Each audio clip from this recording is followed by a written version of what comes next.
Good morning and welcome to the BDTV Breakfast Show. I am Bethel Ogunjobi. My name is Elizabeth Musa. And this is the social listening segment on the BDTV Breakfast Show. We're talking about the Fly Nigeria Act. Can you give us a background into what this is about? We are here today on the streets of Lagos, Nigeria, to gather opinion about a pressing issue. I go look at the cost of petrol. We get very Nigeria with the suffer. The income is not really increasing, but the prices of items are increased. Nothing like savings again. No. You only pray for that money to reach you that month. There's a lot of high pressure, a lot of stress. There's a lot of high targets to be met. I was quite strict. In my mind, I said, looking for my hand, my picking go spoil.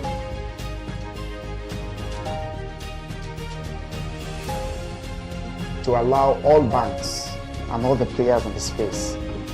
15% inflation target achievable in 2025.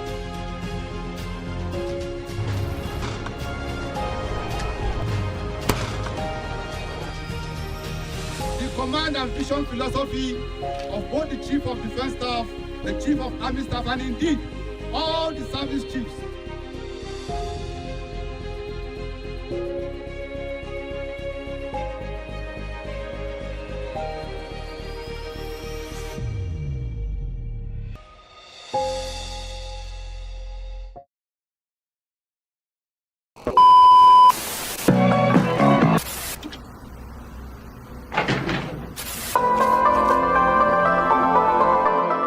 This is the Business Day television broadcast.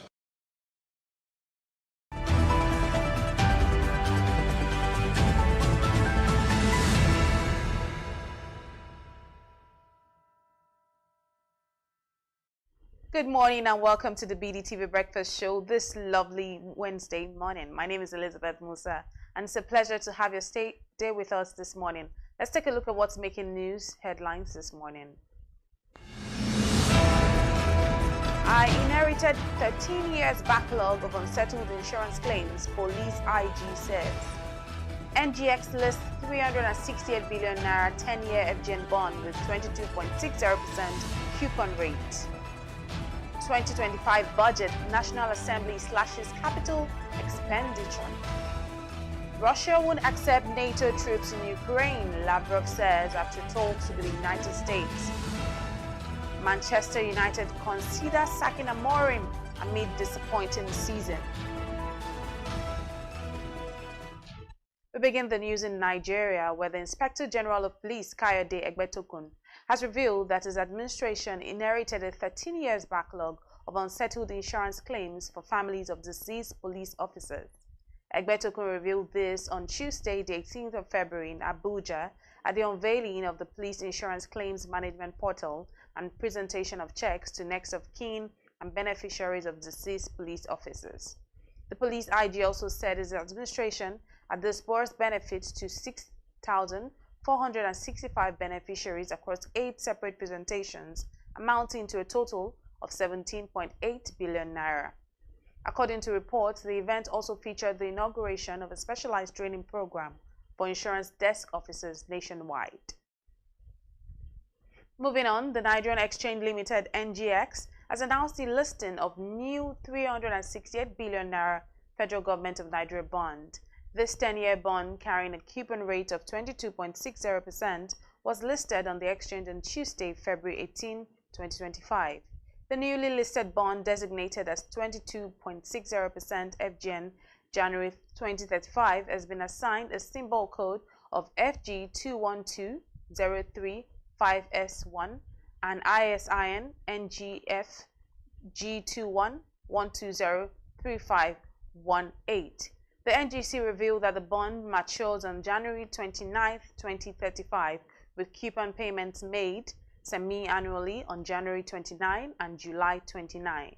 The issuance date for the bond was January 29, 2025. In addition to the new listing, the NGX also announced supplementary listings for 2 existing FGN bonds. Still on now, the National Assembly on Tuesday, the 18th of February, adjusted the 2025 budget to correct allocation errors affecting certain federal ministries, departments, and agencies. The amendment led to reallocation of funds, increasing the budgetary provisions for some agencies while reducing allocations for others. At the Senate, the amendment motion was sponsored by Adeola Olamilekan, the chairman of the Committee on Appropriations, and considered by the Committee of Supply. One of the adjustments was the increase in the recurrent non-debt expenditure, which was initially set at 13 trillion naira, but has now been raised to 13.5 trillion naira, approximately increasing by 500 billion naira. And to end the local news, the Edo State House of Assembly on Tuesday, 18th of February 2025, passed the State Kidnapping Prohibition Law for 2025, approving the death sentence for offenders. The Majority Leader, Charity Agubaregwan, had earlier moved the motion for the House to dissolve into the Committee of the Whole to consider the bill clause by clause. The motion was seconded by the Minority Leader, Henry Okaka, the member representing Owan East State constituency. During the clause-by-clause consideration of the bill, the lawmakers amended the existing law of 2013, which had provided for life imprisonment and confiscation of property used for kidnapping. And on the foreign scene, Russia's Foreign Minister Sergei Lavrov has said that Russia won't accept NATO troops in Ukraine as part of any peace deal. The foreign minister revealed this after talks with the United States and Saudi Arabia on Monday, the 27th of February. The UK Prime Minister Keir Starmer said he was ready and willing to put UK troops into Ukraine after a ceasefire, but Lavrov says any NATO troops in Ukraine would be unacceptable. The United States Secretary of State Marco Rubio said that talks with Russia remains the first step of a long and difficult journey to ending this war in Ukraine. Also, 80 people on board a plane which crashed and overturned while landing in Toronto have survived. According to officials, the Delta Airlines flight from Minneapolis skidded along the runway with flames visible, coming to a halt upside down as firefighters came to the rescue. Survivors said they were suspended upside down in their seat and had to release themselves, dropping into the ceiling before clambering out the slow-covered tarmac. According to reports, 18 people were injured, but only a small number are thought to be seriously hurt, while investigators are looking into what caused the crash. And now to sports. Manchester United are already exploring potential replacement for manager Ruben Amorim following his underwhelming tenure at Old Trafford. The Portuguese coach, who arrived with high expectations after his success at Sporting CP, has struggled to implement a clear playing identity, leading to inconsistent results and growing doubts within the club's hierarchy. United's struggle have worsened under Amorim, who replaced Eric Ten Hag in November with the hope of reviving the team's fortunes. The results have deteriorated, with the Red Devils winning just 4 of their first 14 Premier League games under his leadership. To end the news, the World Anti-Doping Agency WADA has defended the 3-month suspension given to world number 1 Yannick Sinner after a failed 2 drug tests. Sinner's prolonged doping case concluded on Saturday after the Italian accepted the ban, acknowledging partial responsibility for errors by his team that led to traces of clusterball being found in the system in March last year. Initially cleared by the International Tennis Integrity Agency, Sinner faced a potential 2-year suspension after WADA appealed to the Court of Arbitration for Sport.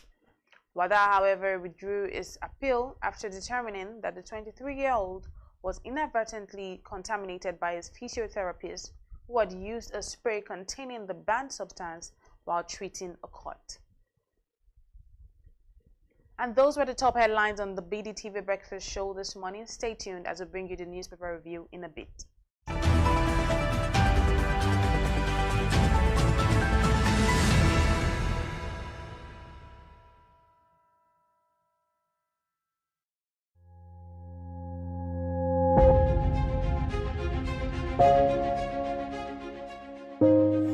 Good morning and welcome to the BDTV Breakfast Show. I am Bethel Ogunjobi. My name is Elizabeth Musa. And this is the social listening segment on the BDTV Breakfast Show. We're talking about the Fly Nigeria Act. Can you give us a background into what this is about? We are here today on the streets of Lagos, Nigeria, to gather opinion about a pressing issue. I will look at the cost of petrol. We get away from Nigeria with the suffer. The income is not really increasing, but the prices of items are increased. Nothing like service again. No. You only pray for that money to reach you that month. There's a lot of high pressure a lot of stress. There's a lot of high targets to be met. I was quite strict. In my mind, I say, looking for my hand, my picking go spoil.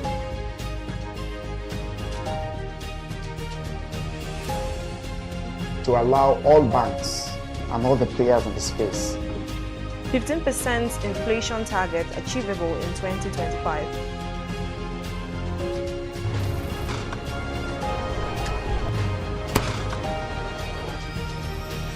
The command and vision philosophy of both the Chief of Defense Staff, the Chief of Army Staff, and indeed all the service chiefs.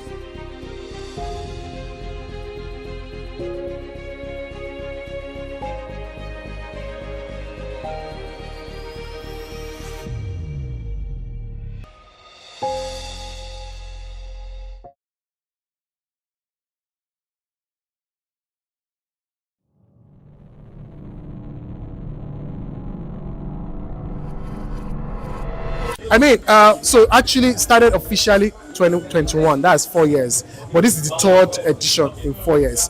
And the beauty for me is the high moments, days like this, where we get to share the vision and also see that the vision is catching on everybody. So I mean, we've graduated about 9 mentees already, and we have 15 of them that have been chosen today. So just having to see that people are growing, they are becoming better persons because they joined this program is enough satisfaction for me. Yeah. Okay, so I mean, a future big jumper, the growth is undeniable. Like we said, it's not just only marketing. We are teaching people what it means to be mentored, in life, not only marketing. And that's, for me, is something that anyone that desires that, you can actually apply. And in applying, just follow Big Jumpers on Instagram, on Facebook, on all the social media platforms. You will get to see the details of this. And yeah, we are going to be on TV too, so they get to see some of this. Okay, so for everybody that didn't make the list but applied, they are now in the community, and we engage them very well. So in as much as you didn't apply, we can actually still help you. If you are good enough and we know we can vouch for you, we can help you get a job, placement in different marketing firms, because we have that network. Even in different industry, we have that network. So just keep at it. First of all, signify your interest in BJump. Then we can take it up from there. Okay, so we've not heard of BJump, but BJump, I will tell you, is the first reality show kind of mentorship for the corporate world. And for us, you will get to see our products than the name. We are very, very much excited of what we have built in the last 4 years, and we are hoping that when you get to meet any big jumper, you can distinguish them from every other person, and that what would be my recommendation at this point in time. I tend to shoot straight. Yes, please. Actually, was asking the question: what actually is your motivation for doing what you're doing? And secondly, who finances this? Because I know that mentoring or training people is an expensive exercise. We have done it. We still do it. Now imagine you take on 18 young people as this, and they go through a 1-year apprenticeship, in which period they're just paying them and teaching them, and they are not really contributing to the core business. So it's a very expensive exercise. So I want to thank you and congratulate you for what you're doing. You really can't tell. I mean, you must have an idea who your mentor is, either in terms of his professionalism, his attitude to life, whether you think he can actually positively impact your life. So you just don't walk in and say, oh, this is going to be my mentor. You must, I think, you must have looked at that individual. You must do a little bit about that individual. You say, look, I want this person to be. That's what I would. The initiative is going to go a long way, because we find out that a lot of young ones are not taking advertising seriously. So with this initiative, having mentors is going to go a long way, because they're going to learn, firsthand. They're going to have hands-on experience, and this will be a dramatic change for them. So it's exciting to be here this evening, and I'm very, very, very grateful to the organizers of this mentorship program for bringing this in a time where we young marketing and advertising people are not really and are not really, tutored on what it takes to be a successful adma. So I'm expecting great stuff, basically to learn from industry leaders, as we told and according to the things on social media. There are successful marketing professionals that are going to be taking care of us by mentoring us, teaching us on the nook and cranny of what it takes to be a successful marketing practitioner. And as you know, the program is all about marketing, entertainment, and technology. All these three sector works in hand to create magic in the advertising industry. So what I'm expecting is to learn, unlearn, and relearn about the things it takes to be a successful marketing and advertising practitioner. Thank you. Mentees should look out for. I think not just okay because I like this person. If where you're trying to go is where this person has already attained, so I think that's what you should be looking out for. Availability. This person has attained where I'm trying to go, and not just because you like that person, you like the aura, you like everything. I think that's one thing you should look out for. Okay. One thing is commitment. I believe a mentee is not supposed to come like all good or excellent, but commitment. If a mentee shows commitment, means no matter how hard the journey gets, that person will be willing to stay, learn, and grow. So that's one thing I look out for, like your willingness to commit. You really mean this thing, and you're yet to do it. So that's one thing. All right. Thank you so much. Thank you. I was one of the BJump 2.0 mentee, and the experience for me was very incredible. My career never remained the same since then. I learned so much. I was stretched. BJump is the kind of program that you come in and you look back after the program and you see yourself doing things that you could never have imagined that you can do, because Mr. Balaji personally will stretch you. We give you tasks, assessments that will really stretch you.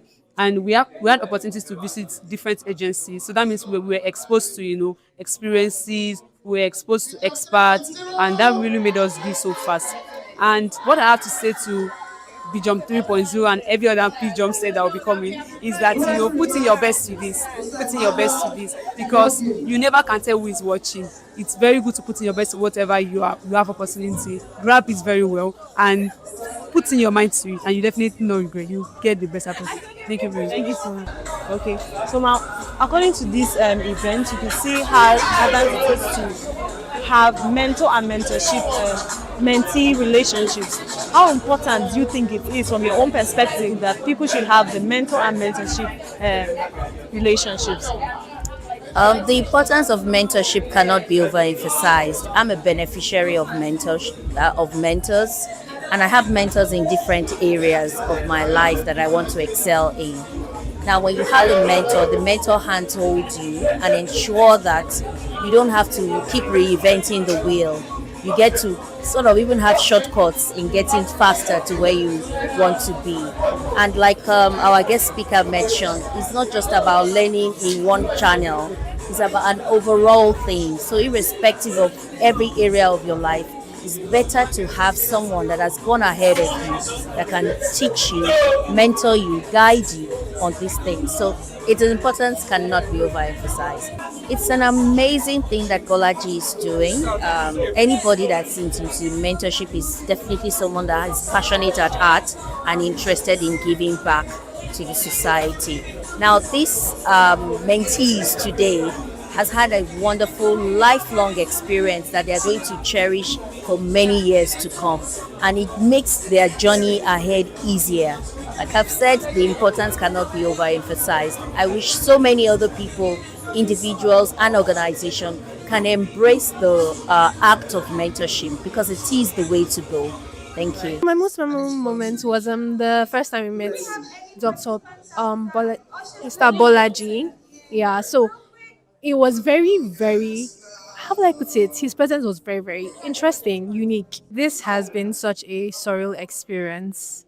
I really was not expecting it, and I am so, so, so grateful to have been chosen, because this is such a once in a lifetime opportunity. Because where else can you find the opportunity to have access to people like this? I mean, just the experience of Dr. Biodun Shobanjo being here, and then the list of the mentors, very, very impressive people. So I'm just pretty excited, and I hope and pray that I'm able to make the best of this opportunity. Okay, my expectations, to be honest, I'm going into this with an empty mind. I'm emptying my mind of what I knew before, and then I'm just going into it ready to take in everything I can and also apply myself the best I can. So I want to come out of this a way better version and prepared for like the big dreams I have.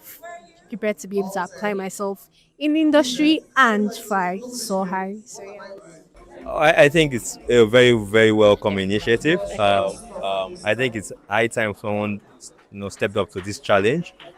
We are at a particular time in the industry where we need to deepen our talent bank, and having professionals come through this big jump program, learn the trades, tricks of the trade, become better at it, and get to learn from lots of mentors. The lineup is really mad, very cool. I think it's just very welcome and brilliant. I think for the guys who have been chosen for this program, it's an opportunity of a lifetime. Dive in head first. Worry about nothing. Give it your best. If you give your 100% to anything, particularly to opportunities like this, trust me, you'll get many folds return. Okay. They know do that. Like the in another popular saying, place. if you don't share them, they will leave anyways, right? I think a lot of people are speaking from a place of disappointment, but it's something we have to keep doing. We have to keep, putting back, into the industry, training and bringing up the next generation. It's very critical. Our future depends on it as a business and as a category.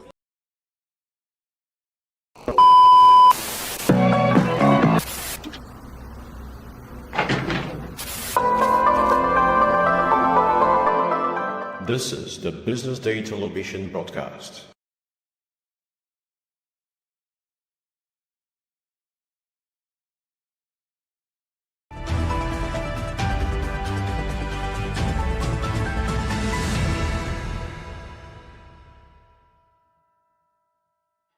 Welcome back. This is still the BDTV Breakfast Show. Now we are on for the newspaper review segment here on the show, and I've got here in the studio with me Mr. Mohammed Akonji, our in-house analyst. Good morning to you, Mr. Good morning. Mohammed. Thank you very much for having me. Always lovely to see you. I'm very well, thank you. How are you? Pleasure is all mine. I'm good. I'm fine. Thank you very much.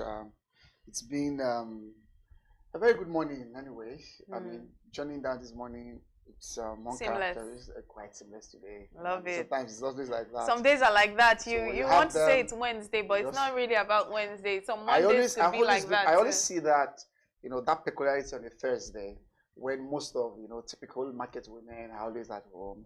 It was a bit uncharacteristic saying that how seamless and straightforward it was, this morning. So that means it's going to be a good day. Oh, hopefully. It will be a good day. Started on that note. It is definitely, we expect it to be a very good one. Yeah. And then maybe the on the news front, a lot of things have happened. The US-Russia discussion about Ukraine started yesterday, but it was quite funny what President Trump, with his usual shenanigan, throughout there yesterday that Ukraine could have made a deal. And at least the important development that came out of that in Saudi Arabia yesterday about, that perhaps could be the beginning of maybe ending the war. But not involving Ukraine in the discussion is still a very, very important, a very important trouble spot when it comes to ending the war. Because how will you be able to have, we're talking about two erring parties, and one of the major player in the war is not invited to the table. How would they be able to get out of it? So it's really, really showing a whole lot of tension and a lot of apprehension within the European folks. What exactly is going to be able to happen? And then also the President Trump's administration, since he came, there's been a lot of interesting introductions, interesting orders. Also, the transgender passport thingy now, it's... The conversation is that the passports, the transgender passport they have to change. They're not going to be accepting it anymore. They've been they've been transgender people saying that how is that going to work, because the same way they can't go to maybe a female bathroom, how are they going to change their it makes them feel not accepted, because they can't go back to an identity that they've been away from for the longest time.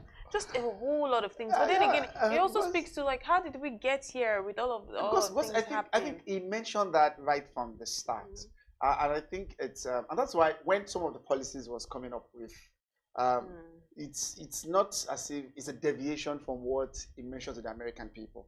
And that's why on Monday, 2 days ago, when Pew's opinion poll, what's it called? Pew's presidential rating came out, you still see that a lot, because the question was actually asked, is the president doing what the American people voted for him to do? And 78% said yes. He's actually doing So it maybe because he that's actually so, said this which, thing. So which it's is not, actually obvious. it's actually Maybe it not can actually him be coming away explaining from some of the the norm. policies maybe in that regard, especially when it comes to the home front. On the foreign policy front, it has actually been neither here nor there, coming up with these policies. But maybe in that regard, because I said in American society today, there are only two genders, and I think he reiterated that. He did his, that actually. Inauguration. There's only male and female, and any other gender, maybe you can be able to have that. But when it comes to accessing federal policies, federal services, only two genders are recognized: the male and the female. And we'll just keep watching and seeing how different things unfold, especially how they affect us as a country in Nigeria. But let's start looking at what we have on the front pages this morning. We'll start off on the home front. We'll start with the Business Day newspaper this morning and see what we have on the Business Day front page.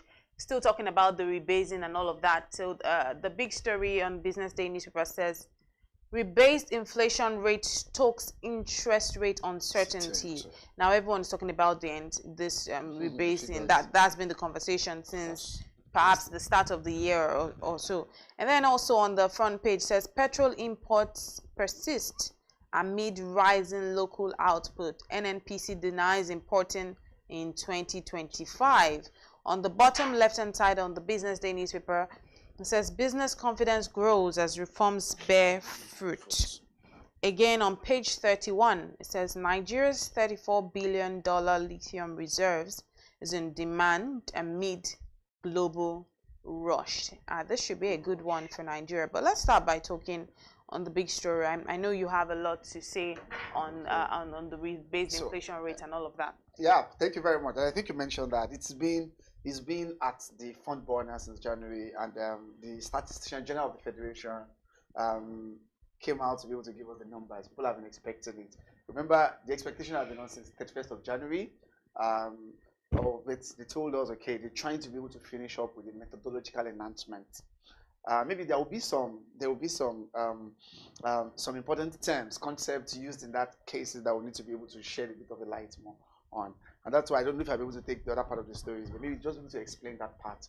So the idea there is that before now, what we used to be able to compute our inflation, the index, was actually done. The last time was 2009. We used 2009 as the basket. And between 2009 and 2024, we all know very well, it is obvious that a lot of things have changed. In the computation, what goes into the basket. Sorry about that. So between that particular period, so when the new rebasing came, normally the international standard is actually done every 5 years. That's actually the international standard. And we've not done that since 2009. Okay, 2014, when it was done again, that was actually the last time it was done. 2009 was used as the base year. But international standards said that you should be able to calculate your yearly inflation using the years that are very, very close by because of the base effect. And that's allowed them to be able to pick 2024 as the base year. And that allows, so because of that base effect, the inflation dropped by that rate from 34% that we witnessed in December to 24% in January. A lot of reactions, and I'm sure you'd have been able to see that. And that's what I mean by so. But what they came up with, because the man tried to be able to mention, has this been politically influenced? Is it, are you trying to be able to make the government to look good that could not be responsible for bringing down that inflationary figure? That's just. I mentioned two things that are very important. They said even if rebasing has not been done, it's expected that the inflation will drop in January because of the base effect, the rate at where we are coming from. You understand? That is one. And secondly, is the fact that the reality in the market is that because of Naira a bit of gaining strength, there have been some stability in the price of goods as well. Prices have actually remained a little bit stable.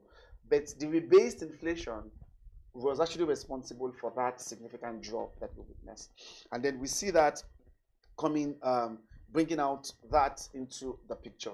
So first, this now allows us to be able to allow for international comparison. Yes, the food price level is still high relatively to what it was, when you compare a year or thereabout ago. But this will be an encouragement to investors. That's one. Why?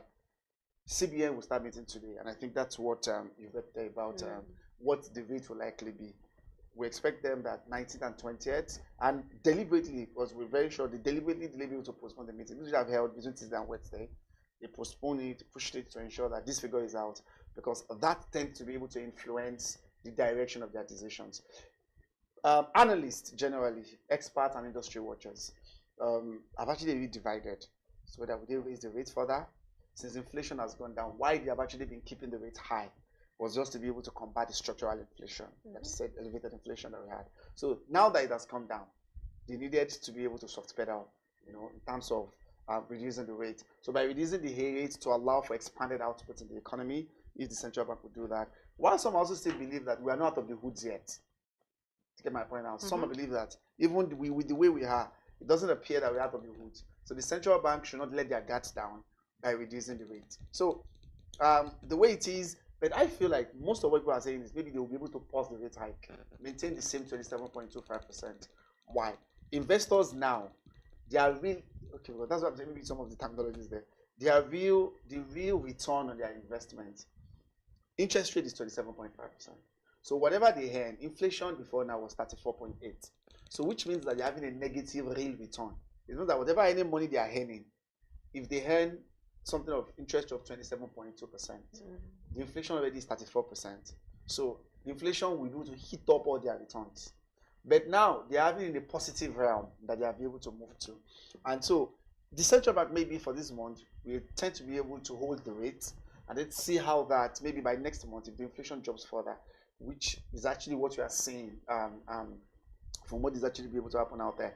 But the inflation figure, and that's the question there, maybe to be able to educate our listeners, has this been politically influenced, or does this really be able to reflect the true reality? Because I know quite sizable number of people asked me that question yesterday. Where did they get this from? What kind of numbers? How do they come up with the numbers? And so it's like, so to calculate the inflation, there's a basket where they place all the items that we buy, including food, your transport, restaurant, meal, even things, services that you render at home. Imagine on a Saturday that you cook at home for yourself. You could have buy that food outside, use money to buy it. I'm not saying that thing you're not able to put value to that, have you? To say, this is a service you rendered to yourself, right? If you have contracted it out to somebody to cook the same meal, you'd have paid for it, right? So in those baskets, some of those things, how will we be able to incorporate them? You understand? This is what they try to be able to do. So we call it the COICOP classification. We call it COICOP. COICOP. So yeah, it's COICOP. Okay. So it is the classification of all those food items. It used to be 10 before, so it's 11 now. There are several items that are there. But the way they now allocate the weight to them is what makes them different. And so all of these things are, this basket you're talking about, is that the basket, is that what is the consumer CPI products, the so CPI, that's what allows us to do the Production computation. Index. You know, I seen someone yesterday saying that, please, while we're at it, can we talk about rebasing the dollar to 700 naira per No, per we don't have a say over that. Remember, dollar is not. It's so what I'm saying is we are not the one minting that. You don't have a say over. Maybe you can't, because you rebase, you redenominate money, you rebase inflation figures, you rebase numbers. When it comes to money's redenomination means you can just be able to wake up tomorrow and say, okay, we want the highest denomination to be 100 naira. I'm just assuming the highest denomination. So what do? All the zeros from 1,500, let us knock off 110. I'm just saying. To say, the government should just wake up one day. Say, because Ghana did that during JJ Wallet. Say, the highest denomination in Nigeria should be 100 naira. I'm just imagining people to. So what we're trying to do there is, one, we're saying that on 1,000, knock off 10. Right? Which can be easy to say in the mouth. Knock off 10, so that 1,000 becomes 100 naira. 5,000 becomes 50 naira. But the implication of those, I mean, it's far-fetched in the economy. You can do that in that regard. And that is only when you talk about the currency that you mint and print by yourself. Dollars, because dollar is more or less like, is a commodity in itself in that space that you exchange one thing for. That's the foreign exchange market. exchange of your local currency for foreign currency. So we may not be able to. Yeah, we have a basket for foreign exchange currencies as well. So in that basket, in that market, we have dollars, euros, pounds. That at least we are able to exchange our money for directly. Yes, it happens there, but it's not just something that would just say, let us just replace dollars. Okay, and then so push it down, it's a different ball game. It's a different ball game entirely. Maybe I think Completely. that is this explanation I can be able to give to that. There are a lot of economic explanation that underpin those. Yeah, but let's just stop there exactly, for now on that story. But I hope that our viewers have at least a little bit of more understanding on, when we're talking about rebased inflation and all of that. But let's talk about the next story on the front page of the Business Day newspaper. It says petrol import persists amid rising local output. It said also NNPC goes on to deny importation importing in 2025. What do you know about this? NNPC denying importing the man in came out 2025. yesterday. Okay. We're here on, was it yesterday when we're talking about this? Or 2 days ago? That comparison, the person that did comparison of NNPC and Dangote petrol bought, the usual, I passed my neighbor generator and then pumped it up, about 1 liter of each, and then put them and see that Dangote refinery, Dangote's petrol lasted longer. And then, so the man came out yesterday, the NNPC GMD came out yesterday to be able to debunk that and then answer the question about allegations, about issues that, is NNPC still important in 2025? That's the question. But we know that some of the multinationals, Total, Mobil, they still import, just like we agree. But is NNPC still doing the same? And they claim that the last time they did importation was in November, and they've stopped since then because their refineries are working, and they're also able to get directly from Dangote. So that has been, the industry watchers were claiming, yes, they still import. Because if they are not, if it is the same, because what actually brought about this controversy was actually this about, Dangote petrol is actually lasting longer than NNPC. But if NNPC is actually be able to refine the local sweet crude that they extract from here, they should be able, and they have the same catalytic converter, which Dangote also have. They should be able to have the same quality in terms of the sulfur content. So what could have been the difference that people are alluding to?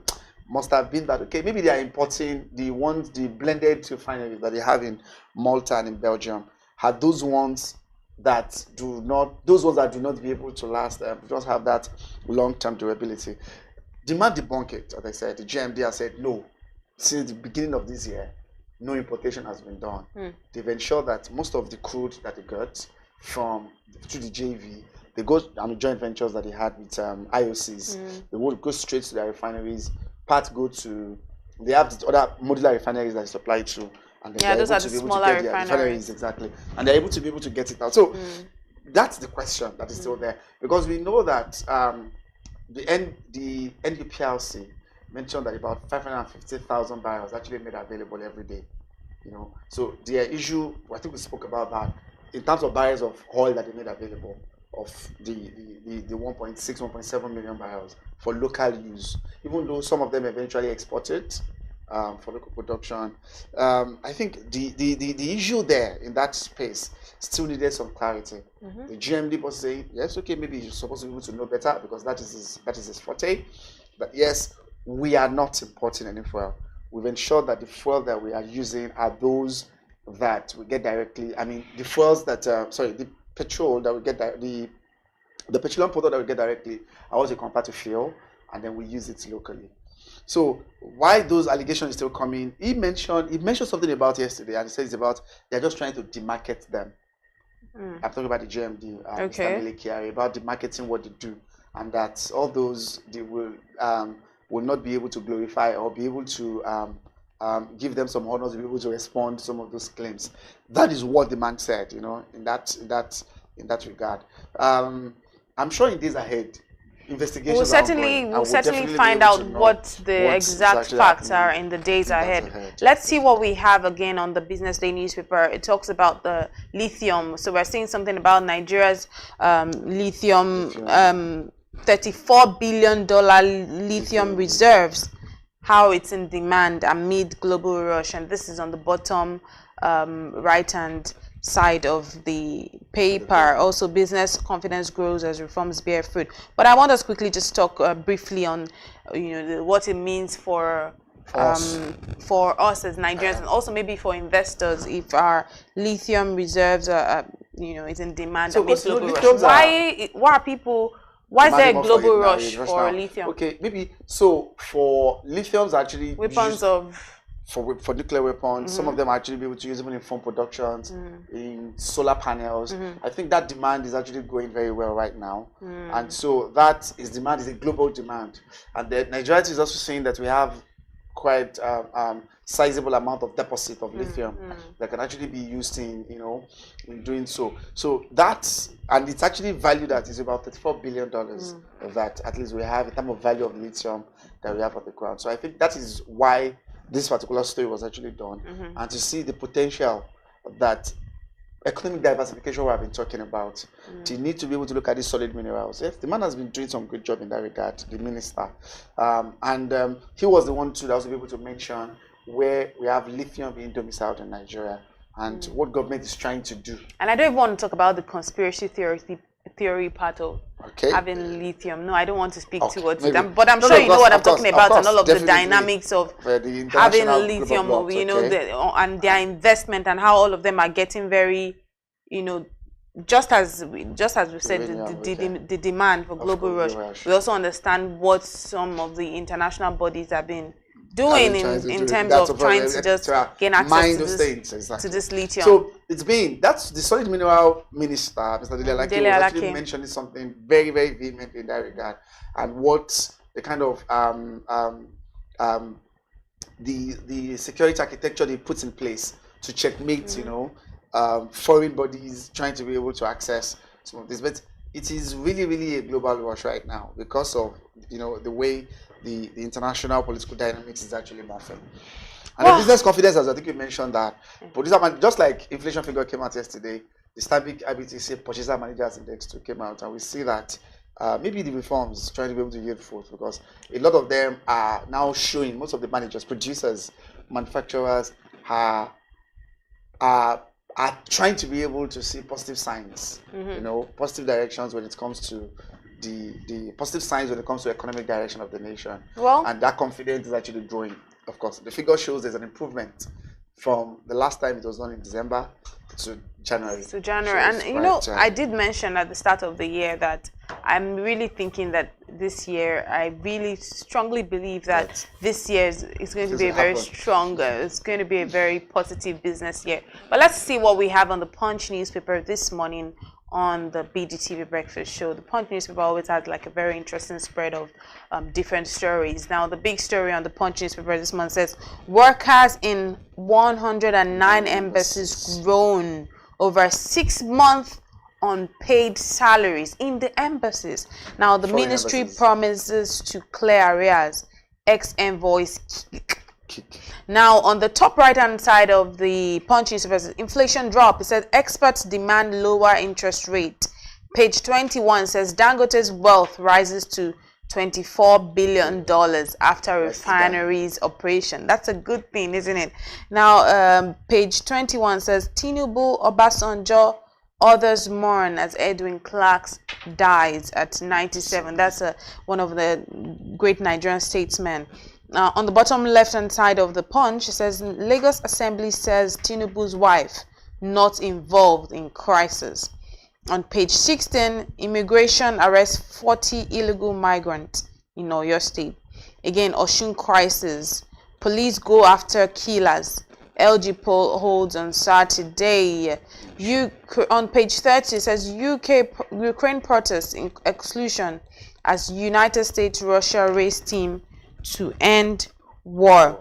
Now on page 22, John Vent is a UK agency. It invests $40.5 million to expand Nigeria's cocoa industry.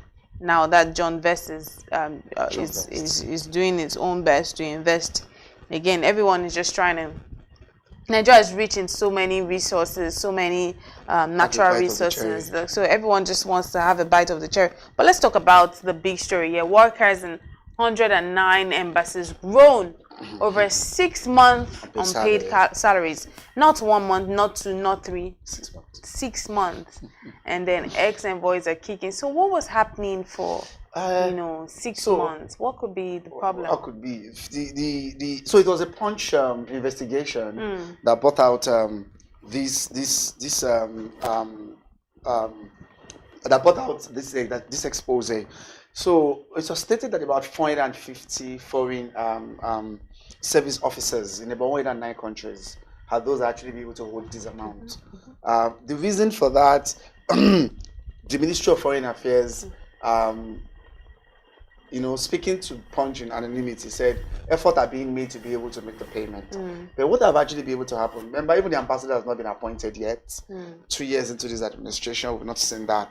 So the spokesperson of that said that the ministry is actually facing serious financial challenges, and even though they settled those that are operating from the local scene. These are people, these are their officers, foreign mission officers that are actually working in those 109 countries, are those that are holding this amount. The exact amount of it as well, the man could not be able to put the exact number as to how much they're actually owing in total, but that the ministry have actually been faced with these particular challenges, even though the leadership has been working assiduously to address the situation. Their own findings says that the total amount owed, exactly here, was about 251 billion naira owed to the 450 workers, and it's actually expected. 251 billion was what they actually spent on salaries in the last 4 years, but the Ministry of Foreign Affairs, Yusuf Tuggar, was actually there, and I think it demanded for more to ensure that when the recently approved budget is eventually signed by the president, some of these unpaid salaries and allowances to the foreign missions will be made. So the spokesperson to the ministry acknowledged the financial challenges that the ministry is facing. Okay. And then the payment, the last time they actually made payments to them, of course, according to how it was in August, and interviews, the interviews that Punch, had with some of these staffs complained about, unable to be able to feed. I'm talking about the staff who were there in those foreign missions. They are in foreign land, remember, they're not even here. These 450 officers who were owed this particular amount. In the final analysis, there was that effort are being made to clear it, but the reason why they have not been able to pay, they pin it down to financial challenges. And how would that be the case? The ministry received the allocations. So what do you think would have been the fate of these people who were working in those? I remember they're even in foreign lands. We did have to be going cap in hand, begging people. The implication of that would definitely be maybe you make corruption to be able to drive them more. If we are not really careful, because the kind of risk you'll be putting them to and the kind of helplessness you'll be subjecting those kind of people to is unimaginable. So they've not, the ministry confirmed that, but they were saying it's not 6 months. So they're saying it's how many months? In fact, the spokesperson there eventually could not be able to disclose that. But the Punch findings was what actually revealed that it was actually 6 months that those 109, those 450 workers and 109 missions were actually owed. He promised that he promised that this would actually be made, as I said earlier, when the budget is eventually assented to. It will be made known. Or what? No, they will settle the arrears. They'll settle the arrears. When it is made. That's the only thing they are waiting for. They better do, or they can even start with, settling 2 months or the likes. That's even because if now they're even debunking that it's not even it's not whatever person is 5 months, another 6 months. From the ministry themselves, the Nigerian office here, who is actually responsible for making all those. So all these are what needed to be sought out. We'll just have to, just see how that entire story unfolds. But very quickly, let's see what we have on the Vanguard newspaper, because we don't have enough time. The Vanguard newspaper also always has like a very interesting spread. So we will just see what the Vanguard has this morning. High electricity costs choking teaching hospitals to death. That's a special report on the Vanguard newspaper. Speaking on Edwin Clark's death, his last words says, the family says, he said, don't give up on making Nigeria better. those were the last words of Edwin Clark. Clark. That's interesting. That must be, he must really have Nigeria deep in his heart. He died at age 97, I think, or 92. 97. CBN directs banks to publish dormant accounts. This is on page 19 on the top. Education suffers reduced allocations as NAS amends past 2025 budget. And I do think that it's very sad for education to be suffering reduced allocations. Now on page 9, federal government commissions NDLEA's first barracks in Yola after 35 years. On page 8, military should be barred from elections in Nigeria. This is from Jonathan.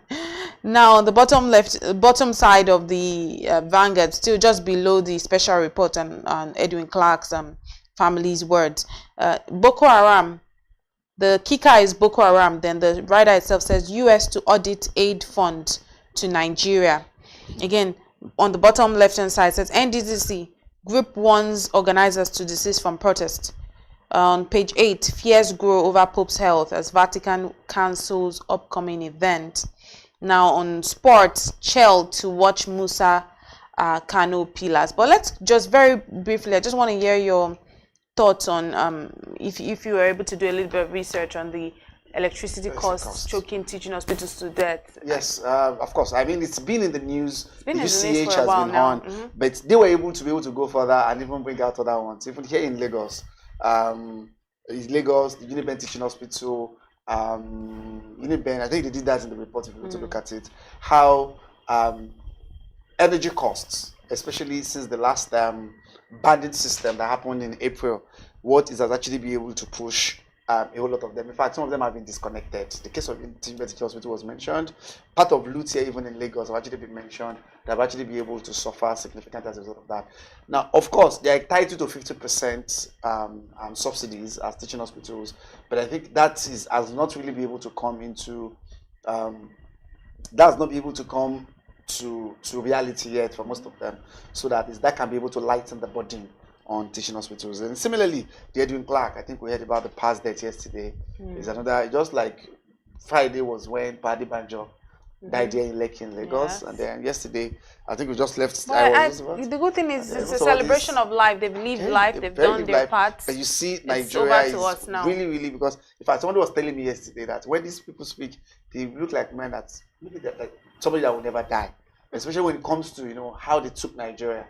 And how they tend to be able to take government to account. The passion that's actually. But that's a reminder for us, the up and coming, the young ones, the youth of now to also toe in this part. Every time there were pop culture, musicians are talking about Awolowo, talking about all of these people. But we need to realize that the younger ones, we are the next Awolowos. We should be able to live lives. We should be able to, make impact. Exactly. Really call them, speak the truth to power. We need to just be those people, because that's what those people did, and that's why we're speaking about them now. Yes, keeping the government to account, not trying to be corrupt and say you want to eat from the national cake. Yeah, the national cake is good, but just trying, being fans of corruption or being a part of the rot. That lasting impression. There's no way we will move forward. We keep talking about them. You look at the last. How simple that the last words it says is talking about Nigeria still. Itself. Like, look at that passion. How many of us have passion? And that's why I really liked our former anthem. It really spoke about I think the second stanza was really speaking towards just being as labors of our heroes past and all of that. But let's see what we have on the RIP to Mr. Edwin Clark and his family. I see it as a celebration of life. He's lived well and he's done well. He has done his part. We will have to take the mantle and keep doing great, and touching Nigeria in the most positive way. Let's see what we have on the cartoon of the day this morning. Okay, that is our cartoon of the day on the BusinessDay newspaper. I suspect USAID has a hand in this. USAID or BAT. BAT aid. Yes, I know. BAT aid. BAT aid. USAID or BAT aid. And then we have them. They're looking at the screen in the parliamentarians, pandemonium at Lagos Okay, Assembly. pandemonium, right? Yes, at Lagos Assembly. Of course, you can see the police, you can see the DSS, and then that person. Well, these are just neutral people, right? So this one says, I expect USAID has a hand in this. USAID or BAT aid. That's quite a jive. Yeah, because I'm sure you heard it in the jive. news because of time. And then because yesterday the news was flying around that the wife of the president had a hand in what happened in Lagos on Monday. She had a hand in it, and then luckily another report came out and said she had no hand. She didn't know anything about it, but she didn't know anything about it. So maybe it's been flying around. What exactly could have actually been responsible for the high saw that we noticed at the Lagos State House of Assembly? But we don't still know what exactly was the cause. The house has been shot indefinitely for now. So we don't still know what the cause is. Sorry, DSS has reacted just, you know, what they said, using the word invasion. In fact, they sued AIT and channels this morning because using the word, but they said they were invited. I was not an invasion of the complex. Okay, that one is there. But some people were saying it is some very notable people that are were very well ingrained in Lagos politics said maybe Baba himself, P-Bat himself, is not well informed about this, but the governor and the wife of the president is another tussle between them of what we're seeing. And you know, I really like how the cartoon says, "Oh, is this USAID or BAT aid?" You know, that's a very interesting way to angle to it. To put it. But that's how we bring it to a wrap here on the cartoon of the day, and we keep looking out for more stories. Always bringing you some of the latest stories across Nigeria, even around the world. It's always a great way to start your morning with us. Thank you very much for joining us this morning, Mr. Mohammed. And that.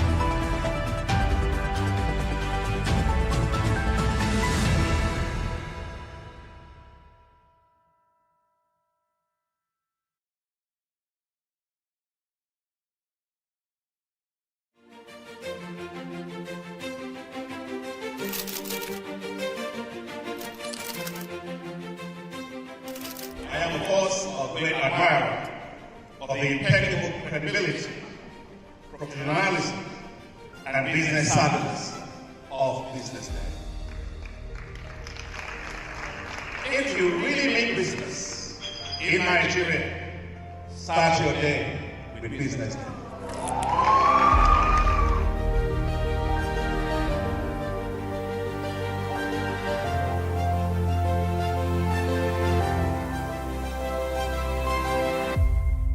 BusinessDay is West Africa's leading provider of business intelligence and information, delivering premium content across diversified media platforms, including online, mobile, and print. Since its inception in 2001 with a weekly newspaper production, BusinessDay has expanded its reach to provide exclusive content accessible through print, mobile, and online channels.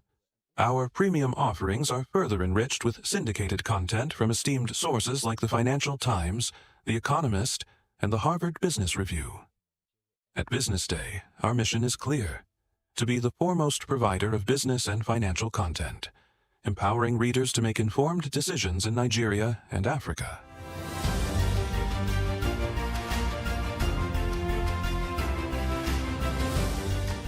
Since our establishment, we have been committed to delivering insightful, relevant, and accurate information about Nigeria's business and finance environment, while contextualizing the impact of global events. We monitor the stock market, analyze the companies driving it, and report on government policies and their economic implications. For being consistent in organizing these CEO forums for almost the last 14 years, I think this was a commendation, and I think something that will encourage them to continue. From decoding market trends to dissecting economic shifts, we offer actionable investment ideas and serve as a compass for decision makers navigating complexity. Beyond headlines, BusinessDay fosters discussions on critical economic issues through impactful conferences and events. These platforms bring industry leaders together to share narratives that drive innovation and spark meaningful dialogues. Our events galvanize connections, bridging the gap between inspiration and achievement. For businesses seeking visibility, our strong digital presence offers unparalleled opportunities. with millions of followers across social media and a dynamic website attracting visitors from within and outside Nigeria. Business Day is the ideal platform to boost visibility for your products and services.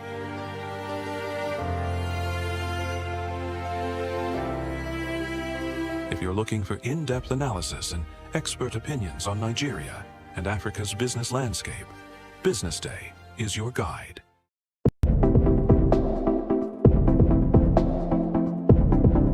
The Secretary General of IOE, how have the body been able to work on global trends to ensure that the future of work and gig economy is being impacted in emerging economies like Africa? So there is, specifically for Africa, we always have to have in mind the informal sector. The informal sector in many countries in Africa goes up to 70-80% of the total GDP. So that means weak institutions, sometimes we mean also lack of compliance, and sometimes it means also bad regulations, sometimes it means corruption. So we need to handle that in a much more efficient manner. In fact, we are organizing an event next week in Côte d'Ivoire, precisely to see innovative and to identify innovative ways to deal with the informal sector so that we can create the jobs, the decent jobs that are needed for the young people. So the other element in Africa is, of course, youth. This is a big bonus that other regions do not have in the same manner. Yes. So if we can leverage that in an efficient manner with the right skills, we will, all benefit in different areas of the world. So the other area where we need to work further and much more intensively is how we leverage the skills that are needed in developing economies in Africa. So, and then of course you have the new realities of work. The new realities of work, we have been discussing them already for a while, since 5 or 6 years. They are no longer so new.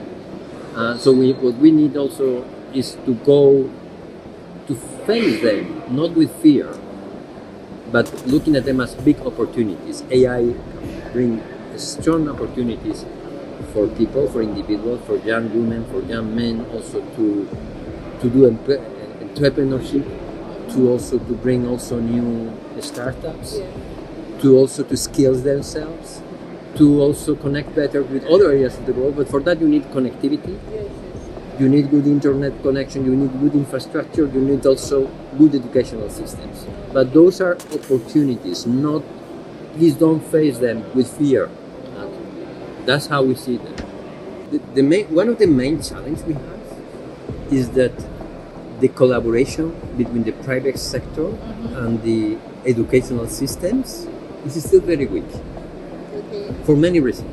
Sometimes for lack of coordination, sometimes for ideological reasons or fears Whenever we push for efficient partnerships between the private sector and the educational system, meaning by that, not just universities, but you have at other areas of the educational system, vocational training, but also at the main early educational system.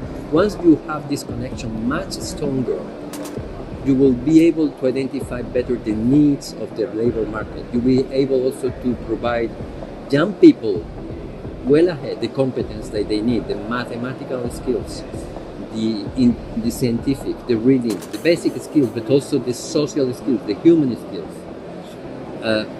We are firm believers that if we push in this direction of policy change, of good regulations, of good institutional framework for this collaboration between the private sector and the educational world, we'll get much better jobs, much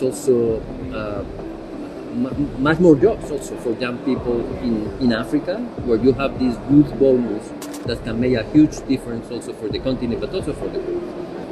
There is a mentality issue among society, among employers, among also workers. I mean, we need more women, by instance, to do STEM competencies. We need more women also to be promoted at the workplace. And for that, there is also a career, there is also a path, there is also a kind of support they need also. Yes, to have, because otherwise the still now the mentality and the system does not help. Even though there's some important progress, you need to deal with the systemic basic issues that prevent women to get the position, to be recruited, to get the promotion, and also to get the salaries also that they need. So it's a complex issue, but we have to go to the systemic reasons why this is going slower than we think. But we have to believe on that. If you don't believe on that, then you will not make progress. In IOE, we are firm believers of the female push. Our president is a woman. Our former president is a woman. More than 40%, more than 50% of our board are composed by women. So that's how you believe, and then that's how you lead with example also at the workplace. Okay, so lastly, sir, I want you to tell us, how does the digital economy, what role does the digital economy play in remote job, gig economy, and the future of work? So the digital economy is bringing amazing opportunities for young people, but for all kinds of individuals, in terms of skilling yourself, in terms also of access to new markets, in terms also of working more productively, in terms also of better connecting with your colleagues. Is not the only tool, but is creating an environment that can really lead to a very huge increase in productivity if we manage to get it well. And what we need right infrastructure, we need good connectivity, we need good educational systems, good vocational training. We need also a mentality. Normally young people have it. Senior people do not have this mentality also to grasp sometimes this digital economy, even though they are capable and more than capable also to get there. So again, if we deal with that in a holistic manner, you'll see a much better scenario, a better future for young people, for also the labor market itself.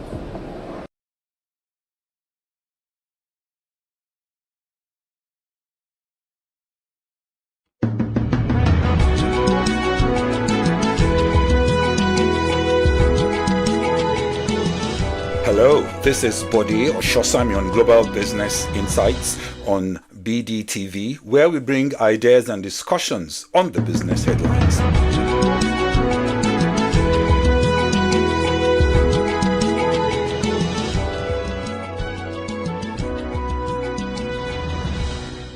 Attention business leaders. Want to make informed decisions? Join the ranks of the best with Premium Business Day. Access in-depth analysis and expert opinions to stay ahead. Subscribe now at premium.businessday.ng and unlock premium content. Plus, you get 50% off your first subscription. Don't miss out. Make smarter choices and seize new opportunities. Sign up now and elevate your business game. Visit premium.businessday.ng today.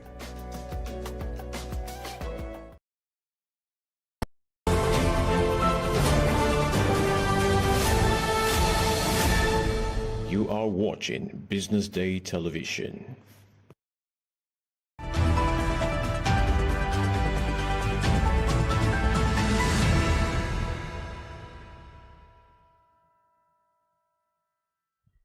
Hello there, this is the Big Story segment on BDTV, where we discuss key issues shaping our nation, our economy, and industries at large. Today we'll be looking into the real estate sector, exploring why real estate has become the third largest sector of Nigeria's economy.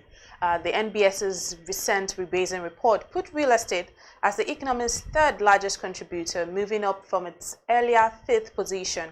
And this morning we want to take a look at the development in the sector over the years, as well as the challenges and future of this million-dollar industry. To throw more light on this conversation, we're joined by Mr. Odunayo Ojo. He's a consummate real estate professional who has been involved in property development, asset management, private equity, and advisory services for various asset classes. He has held several roles, such as being the CEO of Alaro City, Director of Development and Project at Eagle Hills, Abu Dhabi, Development Director at Laurus Development Partners, Vice President at Ocean and Oil Holdings, and is also a member of the Royal Institution of Chartered Surveyors, RICS.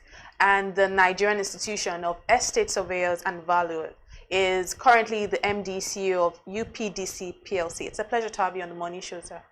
Thank you very much. We've also have in the studio joining me this morning, I have Mr. Chuka Uroko, who is our property editor here at Business Day. Good morning to you, Mr. Chuka. Good morning. So let's go straight to the conversation for this morning. Some years back, to you, Mr. Odunayo, real estate was where every Nigerian wanted to birth their investment. But in the last 4 to 5 years, we've seen a downturn. The NBS's recent rebasing report has put real estate as the economy's third largest contributor, moving up from its earlier 5th position. Now, to some people, this might look surprising. But for you, could you please give us some insight as to what's really happening here? Thank you very much, and it's a pleasure to be here.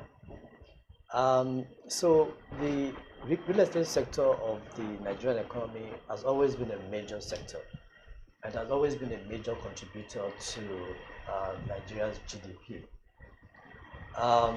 The recent rebasing just highlights the critical nature of the real estate industry to everything that happens in the economy. The real estate sector is very pivotal in the way in which the Nigerian economy is structured. As you know, there's a huge demand for housing, which is a part of real estate. Everybody needs somewhere to stay, and we have a huge population to serve in that area. So as a result of that, we're having a growing population, we have a young population, which means that housing will continue to be a critical need, going into the future. And as the population grows, and as the young population also begins to go into, the working class and working group, we see that the demand is naturally going to continue to grow into the, medium to the long term. And that is the reason why, it is not surprising to some of us in the industry that real estate continues to rank very high, in the list of contributors to the GDP of the country. I know Mr. Chuka probably wants to come in here, so I'll just let Mr. Chuka ask. Yes, taking you on what you just said about housing, a critical aspect of real estate being a very important aspect of human existence. But here in Nigeria, we find that there is a kind of concentration of effort for developers like you. Everybody is at a narrow market where you have luxury apartments and all that. And this is to the detriment of those in lower and middle class segment of the society. Don't you think that it could be a threat to the society? Because we have a larger percentage of people in that class than those who you people are serving. Okay, so that's a very valid question. But I believe that what you might be referring to is home ownership. Because housing is not just about home ownership. Everybody lives somewhere. So there's the home ownership market, there's the home rental market as well, which is very, very vibrant. So as an investor, or as somebody who is participating in the housing market, you can either be, a homeowner, or you can be a renter. So we must not lose that part of the conversation, because there's also a huge market for the rental business. The main issue with home ownership is multidimensional, and it requires a structural review of the housing industry to be able to fulfill that. Part of it has to do with the high cost of finance. As we know, with the high interest rates regime that we have currently, it becomes very difficult for any intending home buyer to attract or obtain, low interest rates for mortgages. Also, the tenure of the credit that we see in the industry, it does not typically support housing development. Now, the good news is that there's been a lot of intervention recently. You may have heard about the MREF and the family home funds and the NMRC and so many other initiatives that are being targeted toward improving the home ownership aspect of this conversation. We believe that in the medium term, we'll begin to see the impact of these policies. They are very positive and we welcome them. We believe that with interest rates gradually coming down and with the tenor of credit elongating and supporting the housing home ownership initiative, we'll see the value chain start to move from the higher end of the market, which you referred to, the luxury end, to middle income housing.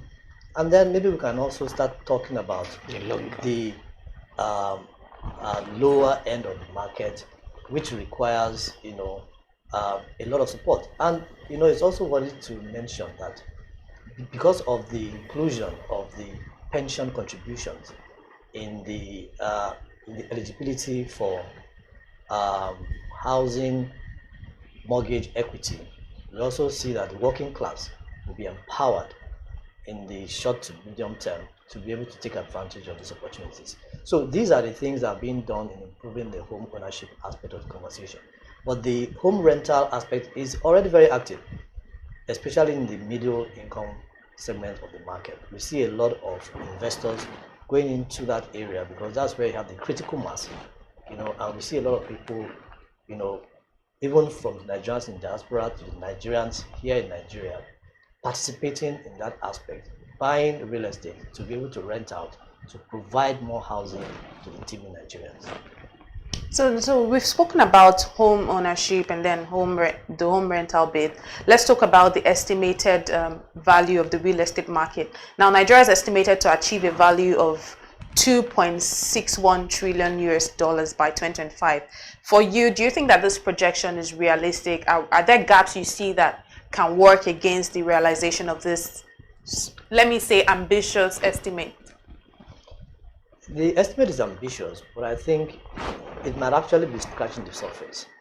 Because if you look at the demographics of the Nigerian population and we see the distribution, we realize that we're a young nation.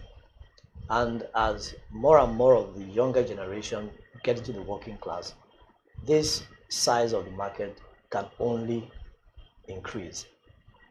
We believe that the estimates that we see today, depending on who you are quoting, some people say the housing gap is 28 million units, some people say it's 20, some people say it's 25. Depending on who you are regardless of what the number is, it's a huge number. Yeah. It's a huge number. And it takes a lot of inputs. So there's all sorts of inputs that go into delivering housing and delivering real estate in general. From land to infrastructure cost to construction cost to services, to energy. All those things go together into the value chain of what housing and real estate is. So we believe that this may actually be a conservative estimate, and as audacious as it sounds, the housing and the real estate market is very deep in Nigeria.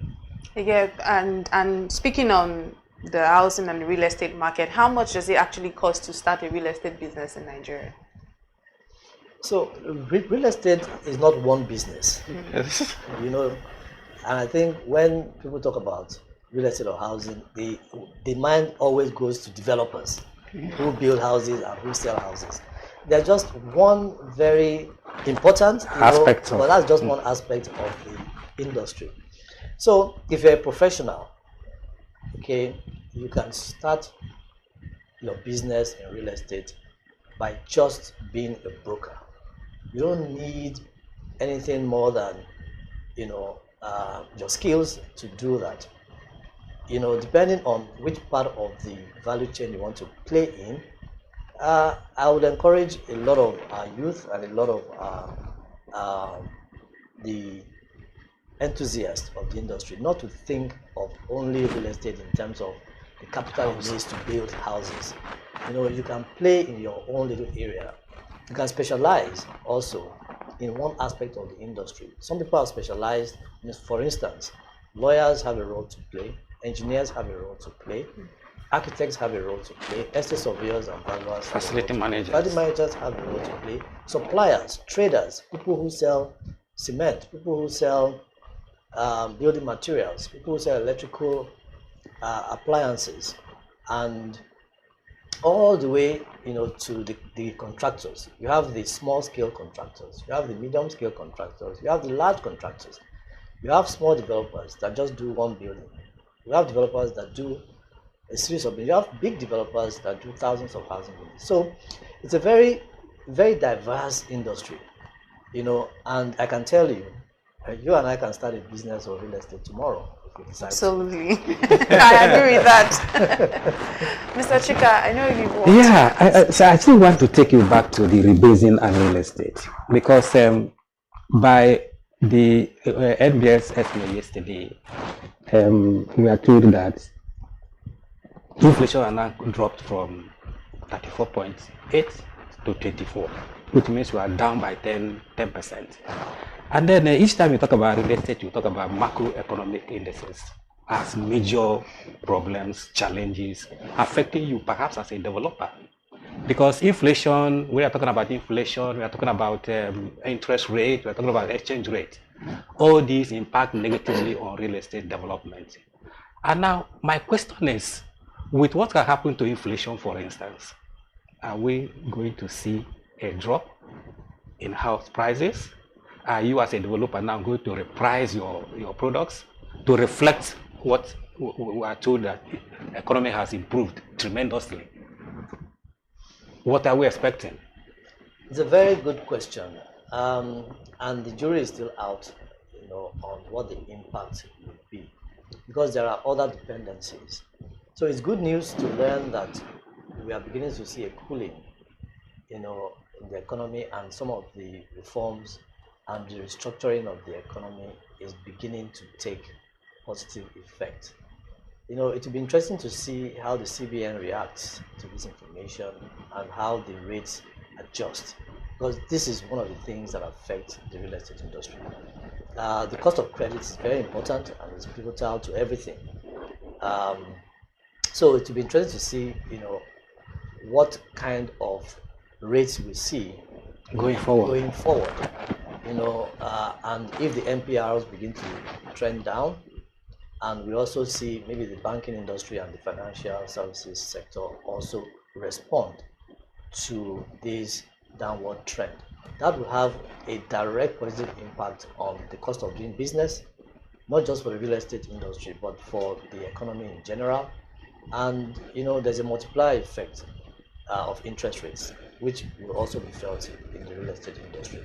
In addition to that, there's also an input of that in the cost of construction, because everything macroeconomy, also affects the cost of, importation of goods, lines of credit, and so many other things that add to the eventual cost of delivering units. So it's a welcome development. We also want to see inflation numbers go down. The estimate and the outlook from the experts this year is that we'll continue to see a downward trend, and when that happens, it will translate into, ultimately a reduction in cost, which would inevitably be transferred to the end users and the customers. So, so these are the outlooks that we are hearing from the experts, and this is also what we hope would happen, between now and the end of the year. Right. Okay. Please go ahead. I still on the rebasing aspect. For real estate to move from its fifth position as major contributor to the GDP to come down to third position, it means something has happened somewhere. And if something has happened somewhere, some people were responsible for that thing to happen. So who were these people? Are they the UPDCs or the NMRCs, or who are these institutions and individuals who actually made this possible? So, in order to understand, how real estate was able to move from the fifth position to the third position in terms of contribution to GDP, it's important to understand what happened during the rebasing. So what happened during the rebasing is that there was a reclassification in part of some of the contributors to the GDP, and there was an introduction of some sectors that were not adequately captured. So for instance, agriculture. Agriculture used to be, a very big bucket. Yes. And agriculture has been decoupled now into some components, crop production and other components like forestry and things like that. So what happened is that concentration on that aspect was decoupled. And when that happens, there is a rearrangement of the order. In addition to that, telecommunications was also extracted from, I believe, information and communication. What that also means is that reorders the hierarchy. And then the content of the basket. Exactly. So it's a basket that is constantly being reappraised as you rebase. So what that means is that as that rebasing was happening, the different components were moving. And you see that real estate, has always been like top 5 or top 6. Once that rebasing happened, it meant that the contribution of real estate became very prominent.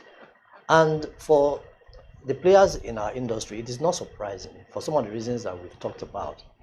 Housing is a basic need. There's a huge demand for housing. Housing is also growing, and this is where, I also want to, allude to the players in the industry. Because for the industry to be growing, it means that the players in the industry are active. Yes. So the likes of UPDC PLC, we are contributing our own quota to the growth of the industry and, invariably to the growth of the economy. So many other participants are also in this same area.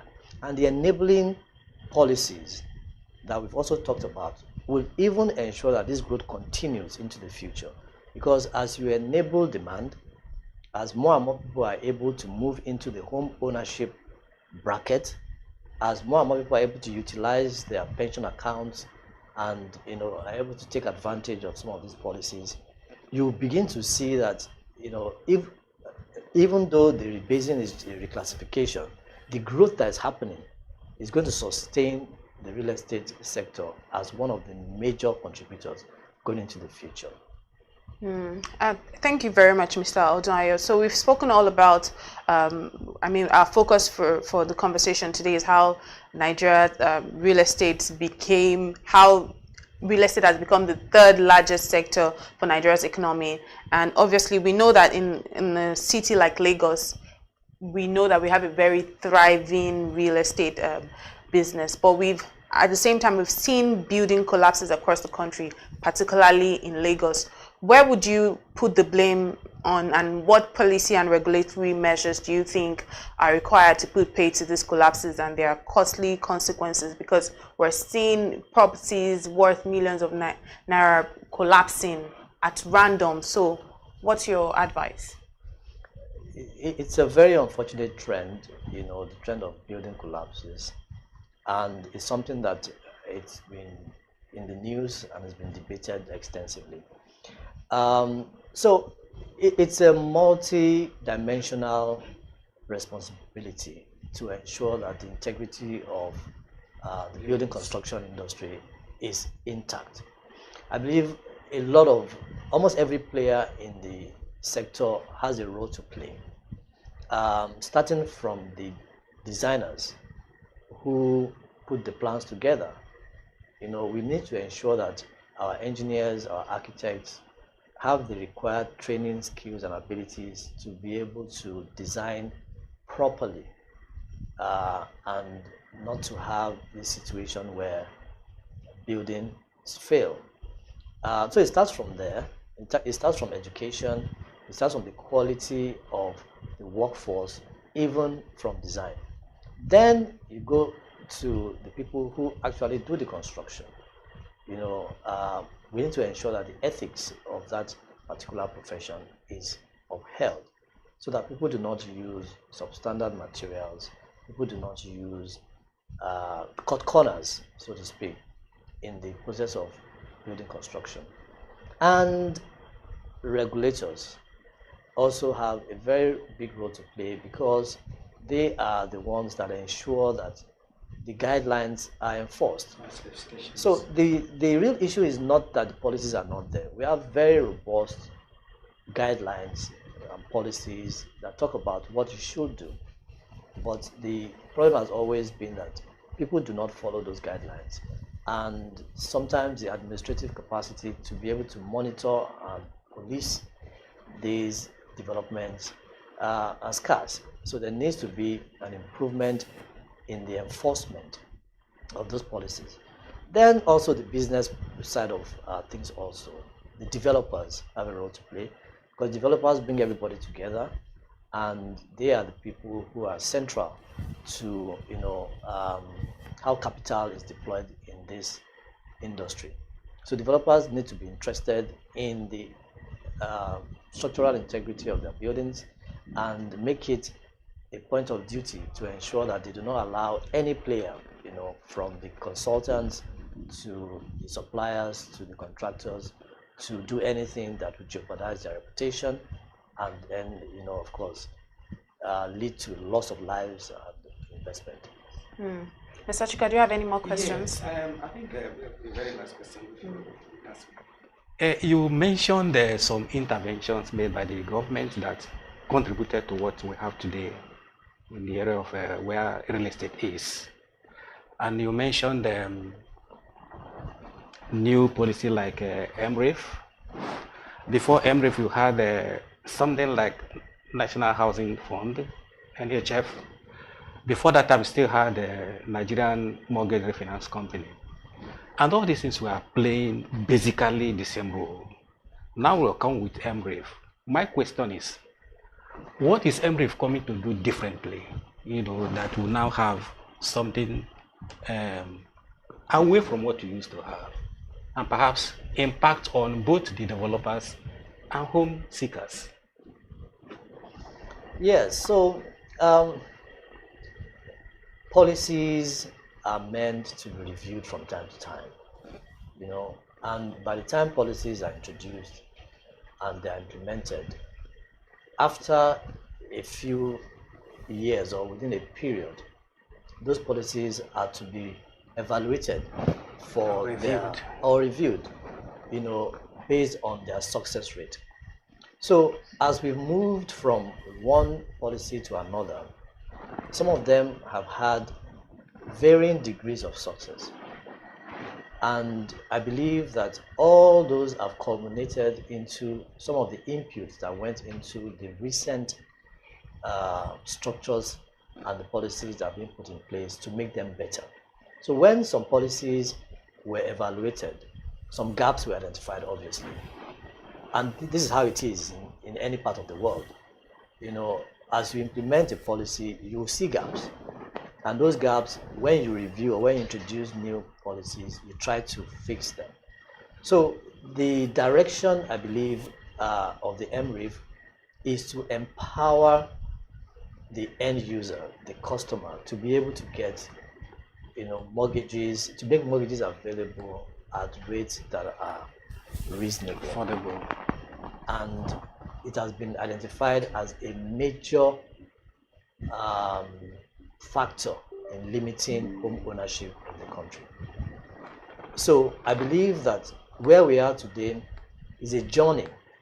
It's a journey that has taken many years and has taken many reviews and feedback, from the experts and the participants in the industry, and we believe that even this one, there might be an MREF 2.0 or another policy introduced in the future that would take a lot of the comments from the implementation of these policies, and that is how industries progress, and that's how economies grow. So we believe that this is where we are today as a result of where we were yesterday and some of the things that we have gone through.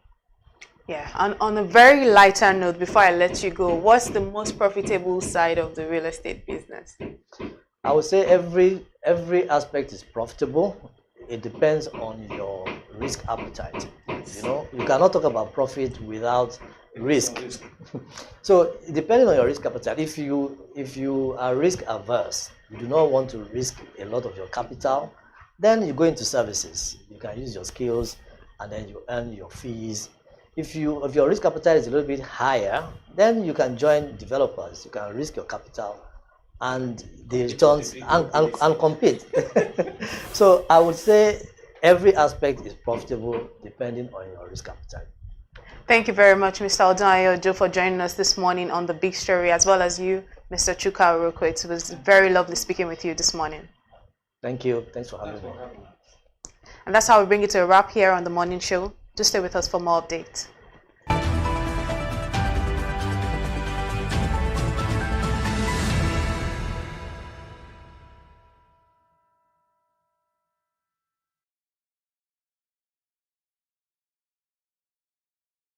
Attention business leaders. You have 6 kids, like I've alluded to before, which include the very well-known Mbadiwe twins. Yes. Do you get recognized a lot because of that?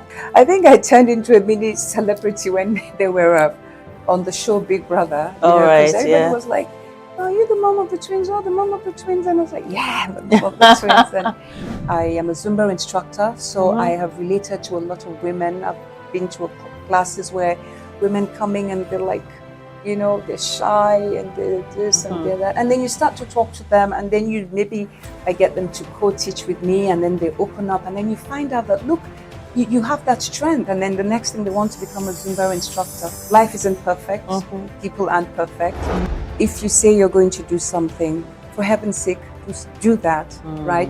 Be that person that can be trusted, you know, that other people can rely on.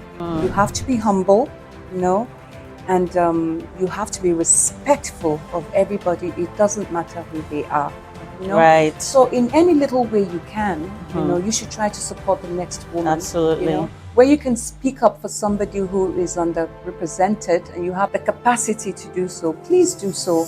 And always remember, you know, everybody can have a piece of the pie. Absolutely. You know? Absolutely. And the truth, Pam, is that no matter how good you are, the reality is that somewhere out there is somebody who is better than you. Exactly. Prettier than you, does things better than you, you know, so don't sweat it, you know, just try to work with other women. And exactly. I agree totally.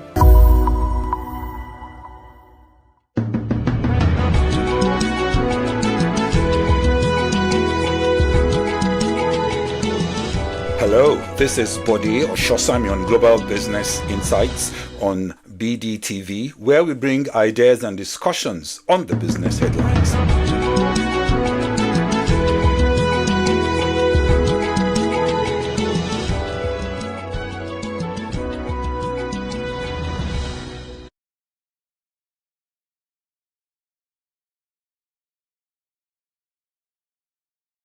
Attention business leaders. Want to make informed decisions? Join the ranks of the best with Premium Business Day. Access in-depth analysis and expert opinions to stay ahead. Subscribe now at premium.businessday.ng and unlock premium content. Plus, you get 50% off your first subscription. Don't miss out. Make smarter choices and seize new opportunities. Sign up now and elevate your business game. Visit premium.businessday.ng today.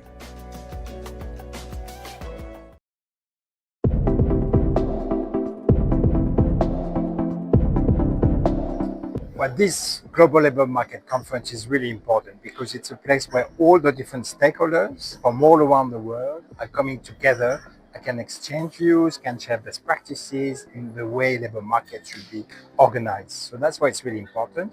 And we have about 5,000 participants from 100 different countries. So a major conference. And indeed, when you look at all the different challenges that labor markets are facing at the global level, but most importantly at the national level, there is a need to bring all those parties together to look for solutions.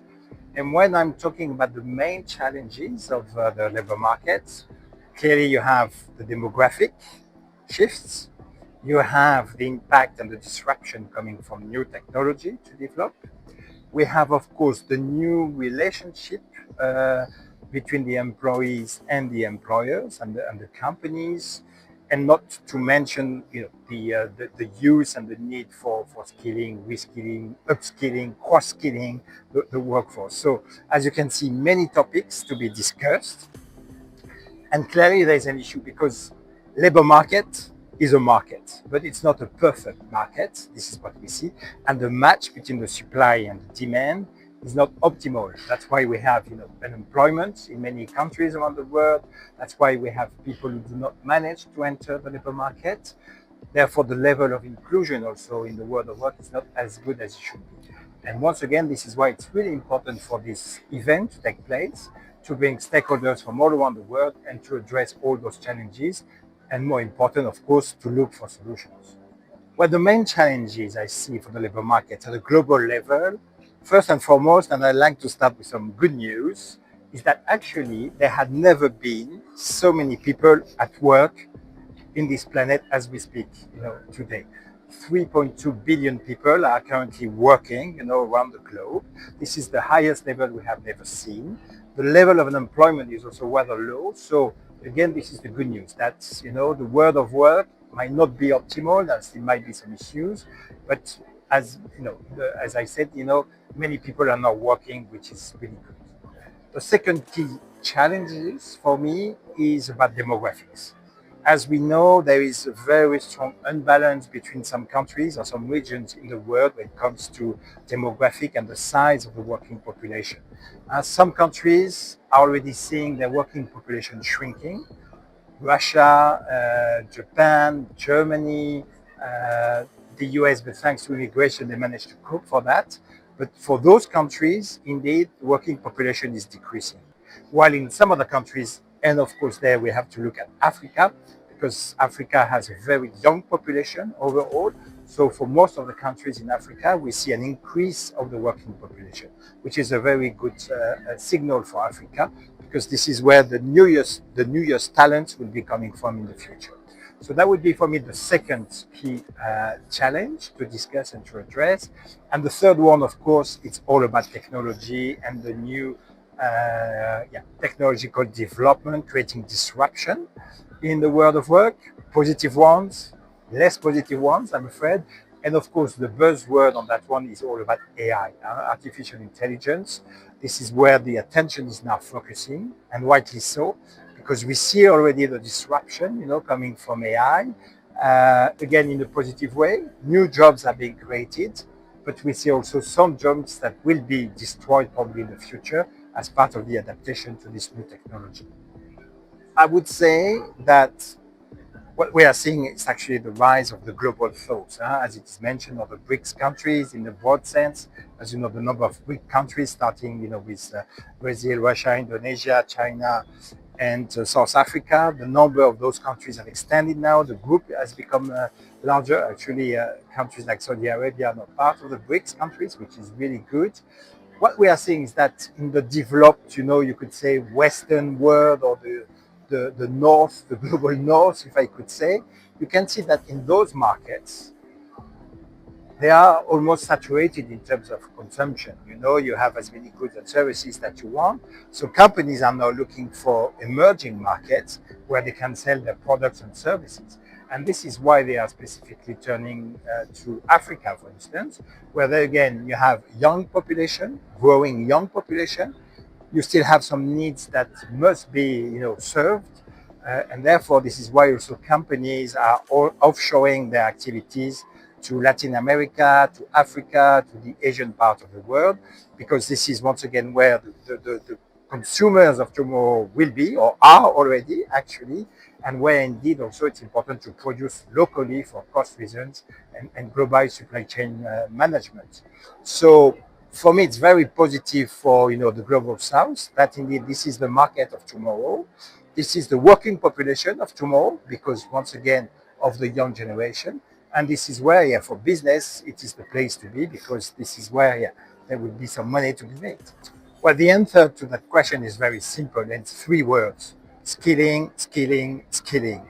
This is where we have, and where the African countries have to invest. This is because it's nice to have a growing working population, but if the working population is not skilled, to answer the needs from the companies and from the private sector and the public sector too, yeah, this is not leading to employment, this is leading to unemployment. So clearly education and the skilling part is essential for Africa if they want to succeed, if the countries want to succeed in the future. So really important. The other dimension that Africa still has to deal with is informality, labor informality. And there are too many people not having a proper, labor contract to work, not being covered by a minimum level of social protection, not making enough, to make a living from a financial point of view. So there is really, really some efforts to be made there. And this is part of, regulating the labor markets in the different countries. Some countries are already well ahead for that. Some other countries might be lagging behind. But clearly, there is a need for proper regulation in Africa. And Nigeria is a very good example, because recently Nigeria ratified the Convention 181 from the ILO on private employment services, recognizing the need for having private companies, employment and recruitment companies operating to facilitate the match between the supply and the demand of work. And this is going to improve the regulation, and not only the regulation, but the efficiency of the labor market in Nigeria. And I would strongly encourage some other countries from Africa to do the same, to make sure that the level of regulation when it comes to the labor market is as appropriate in order to support the further development of the economy. This is exactly what I call the great mismatch between the new expectations from the employees and the reality they face on the ground when they go to the workplace. And this mismatch is between indeed the expectations.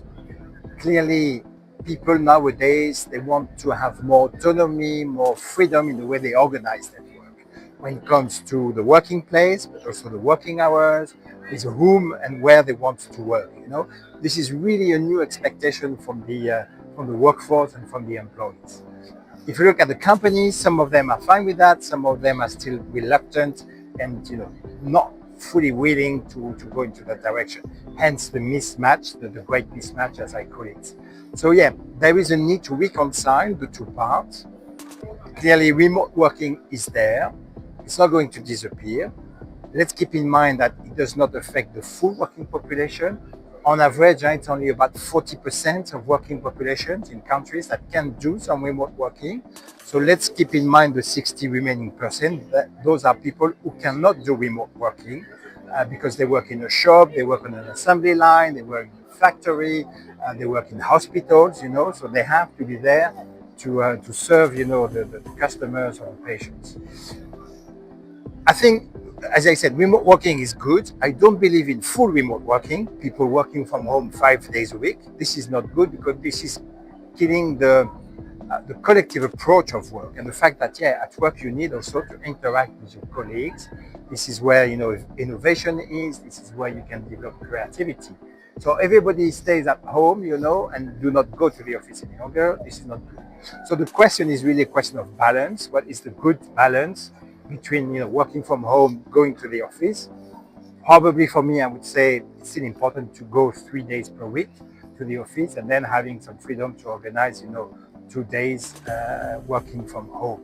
But again, let's be careful not to forget about the collective approach at work. Why are we working? First of all, to make a living, but also to meet other people, to have social interactions. And if everybody stays home, this is not possible any longer. So on that one, I have a bit of a balance and nuanced approach, but that's important. When it comes to AI will disrupt the labor market for sure, for the best and the worst. Let's say it that way. Clearly, jobs are going to be destroyed because those jobs will be replaced by AI. And you can think maybe of a lawyer, In maybe 5 years' time, yeah, everything will be done via artificial intelligence. We might not need lawyers anymore. The same for, I don't know, maybe musicians. Tomorrow the music will be created by artificial intelligence. But I'm not that worried about that, because if you look at history, any new technological development has always created more jobs than it has destroyed jobs at the end of the day. Yes, jobs will be destroyed, as I say, or maybe it's even less jobs than tasks within a job. I think this is where the difference will be. Jobs will not be replaced. It's jobs that, or people that do not adjust and do not use AI, who will be replaced in the future labor market. But if, as an individual, you are learning, how to use AI, you are really savvy, becoming, AI expert, well, your job will probably be protected. Probably 20, 30, 40% of the tasks you are performing today will be replaced by AI. But on the other hand, that means that you will have more time to really focus where you add value as a human being, again, in the social interaction, into the creativity part, into the innovation part, into the interactions with your colleagues. And this is really the essence of being a human at work, making the difference. And every task that will be routine, repetitive, then indeed will be replaced by AI.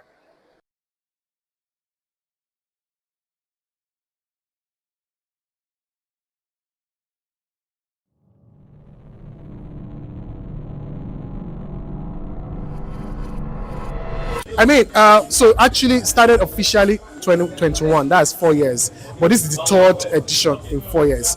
And the beauty for me is the high moments, days like this, where we get to share the vision and also see that the vision is catching on everybody. So I mean, we've graduated about 9 mentees already, and we have 15 of them that have been chosen today. So just having to see that people are growing, they are becoming better persons because they joined this program is enough satisfaction for me. Yeah. Okay, so I mean, a future big jumper, the growth is undeniable. Like we said, it's not just only marketing. We are teaching people what it means to be mentored, in life, not only marketing. And that's, for me, is something that anyone that desires that, you can actually apply. And in applying, just follow Beat Jumpers on Instagram, on Facebook, on all the social media platforms. You will get to see the details of this. And yeah, we are going to be on TV too, so they get to see some of this. Okay, so for everybody that didn't make the list but applied, they are now in the community, and we engage them very well. So in as much as you didn't apply, we can actually still help you. If you are good enough and we know we can vouch for you, we can help you get a job, placement in different marketing firms, because we have that network. Even in different industry, we have that network. So just keep at it. First of all, signify your interest in BJump. Then we can take it up from there. Okay, so you've not heard of BJump, but BJump, I will tell you, is the first reality show kind of mentorship for the corporate world. And for us, you will get to see our products than the name. We are very, very much excited of what we have built in the last 4 years, and we are hoping that when you get to meet any big jumper, you can distinguish them from every other person, and that what would be my recommendation at this point in time. I tend to shoot straight. Yes, please. Actually, was asking the question: what actually is your motivation for doing what you're doing? And secondly, who finances this? Because I know that mentoring or training people is an expensive exercise. We have done it. We still do it. Now imagine you take on 18 young people as this, and they go through a 1-year apprenticeship, in which period you're just paying them and teaching them, and they are not really contributing to the core business. So it's a very expensive exercise. So I want to thank you and congratulate you for what you're doing. You really can't tell. I mean, you must have an idea who your mentor is, either in terms of his professionalism, his attitude to life, whether you think he can actually positively impact your life. So you just don't walk in and say, oh, this is going to be my mentor. You must, I think, You must have looked at that individual. You must do a little bit about that individual. You say, look, I want this person to be. That's what I would. Initiative is going to go a long way because we find out that a lot of young ones are not taking advertising seriously.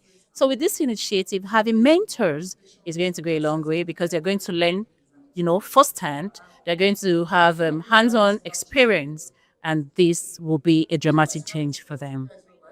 So it's exciting to be here this evening, and I'm very, very, very grateful to the organizers of this mentorship program for bringing this in a time where we young marketing and advertising people are not really and are not really tutored on what it takes to be a successful adma. So I'm expecting great stuff, basically to learn from industry leaders, as we told and according to the things on social media. There are successful marketing professionals that are going to be taking care of us, by mentoring us, teaching us on the nook and cranny of what it takes to be a successful marketing practitioner. And as you know, the program is all about marketing, entertainment, and technology. How these three sector works in hand to create magic in the advertising industry. So what I'm expecting is to learn, unlearn, and relearn about the things it takes to be a successful marketing and advertising practitioner. Thank you. Mentees should look out for. I think not just okay because I like this person. If where you're trying to go is where this person has already attained, so I think that's what you should be looking out for. Availability. This person has attained where I'm trying to go, and not just because you like that person, you like the aura, you like everything. I think that's one thing you should look out for. Okay. One thing is commitment. I believe a mentee is not supposed to come like all good or excellent, but commitment. If a mentee shows commitment, means no matter how hard the journey gets, that person will be willing to stay, learn, and grow. So that's one thing I look out for, like your willingness to commit. You really mean this thing, and you're yet to do it. So that's one thing. All right. Thank you so much. Thank you. I was one of the BJump 2.0 mentee, and the experience for me was very incredible. My career never remained the same since then. I learned so much. I was stretched. BJump is the kind of program that you come in and you look back after the program and you see yourself doing things that you could never have imagined that you can do, because Mr. Balaji personally will stretch you. We give you tasks, assessments that will really stretch you. And we had opportunities to visit different agencies. So that means we were exposed to, experiences, we were exposed to experts, and that really made us be so fast. And what I have to say to BJump 3.0 and every other BJump said that will be coming is that, put in your best to this. Put in your best to this, because you never can tell who is watching.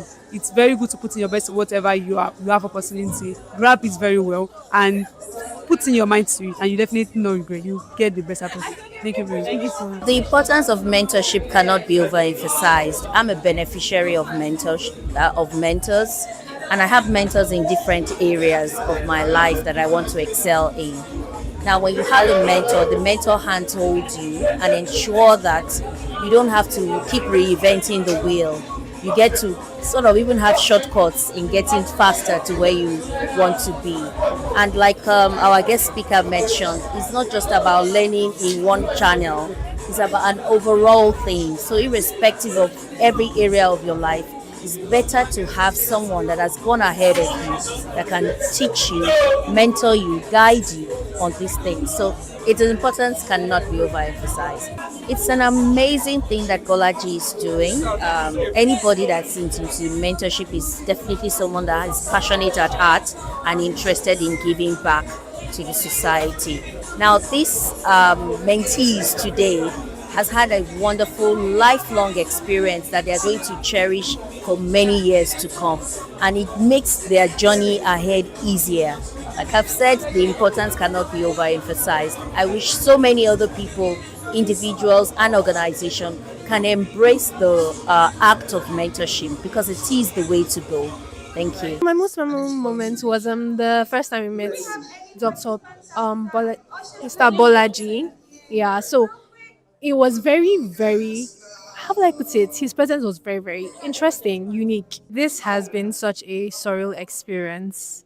I really was not expecting it, and I am so, so, so grateful to have been chosen, because this is such a once in a lifetime opportunity, because Where else can you find the opportunity to have access to people like this? I mean, just the experience of Dr. Biodun Shobanjo being here, and then the list of the mentors, very, very impressive people. So I'm just pretty excited, and I hope and pray that I'm able to make the best of this opportunity. Okay, my expectations, to be honest, I'm going into this with an empty mind. I'm emptying my mind of what I knew before, and then I'm just going into it ready to take in everything I can and also apply myself the best I can. So I want to come out of this a way better version and prepared for like the big dreams I have. Prepared to be able to apply myself in the industry and fly so high. So yeah. I think it's a very, very welcome initiative. I think it's high time someone, stepped up to this challenge. We are at a particular time in the industry where we need to deepen our talent bank, and having professionals come through this big jump program, learn the trades, tricks of the trade, become better at it, and get to learn from lots of mentors. The lineup is really mad, very cool. I think it's just very welcome and brilliant. I think for the guys who have been chosen for this program, it's an opportunity of a lifetime. Dive in head first. Worry about nothing. Give it your best. If you give your 100% to anything, particularly to opportunities like this, trust me, you'll get many folds return. Okay. Like So the popular another saying, place- if you don't trade them, they will leave anyways, right? I think a lot of people are speaking from a place of disappointment, but it's something we have to keep doing. We have to keep, putting back, into the industry, training and bringing up the next generation. It's very critical. Our future depends on it as a business and as a category.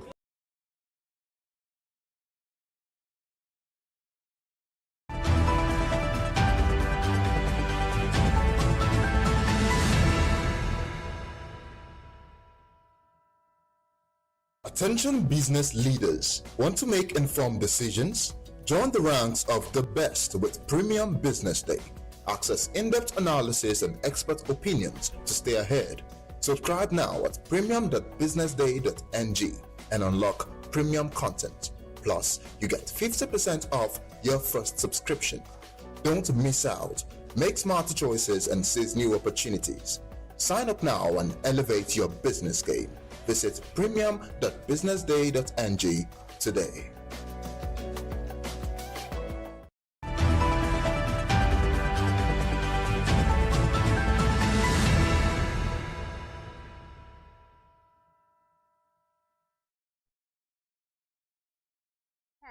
My name is Elizabeth Musa. Let's take a look at some of the headlines making the headlines this morning.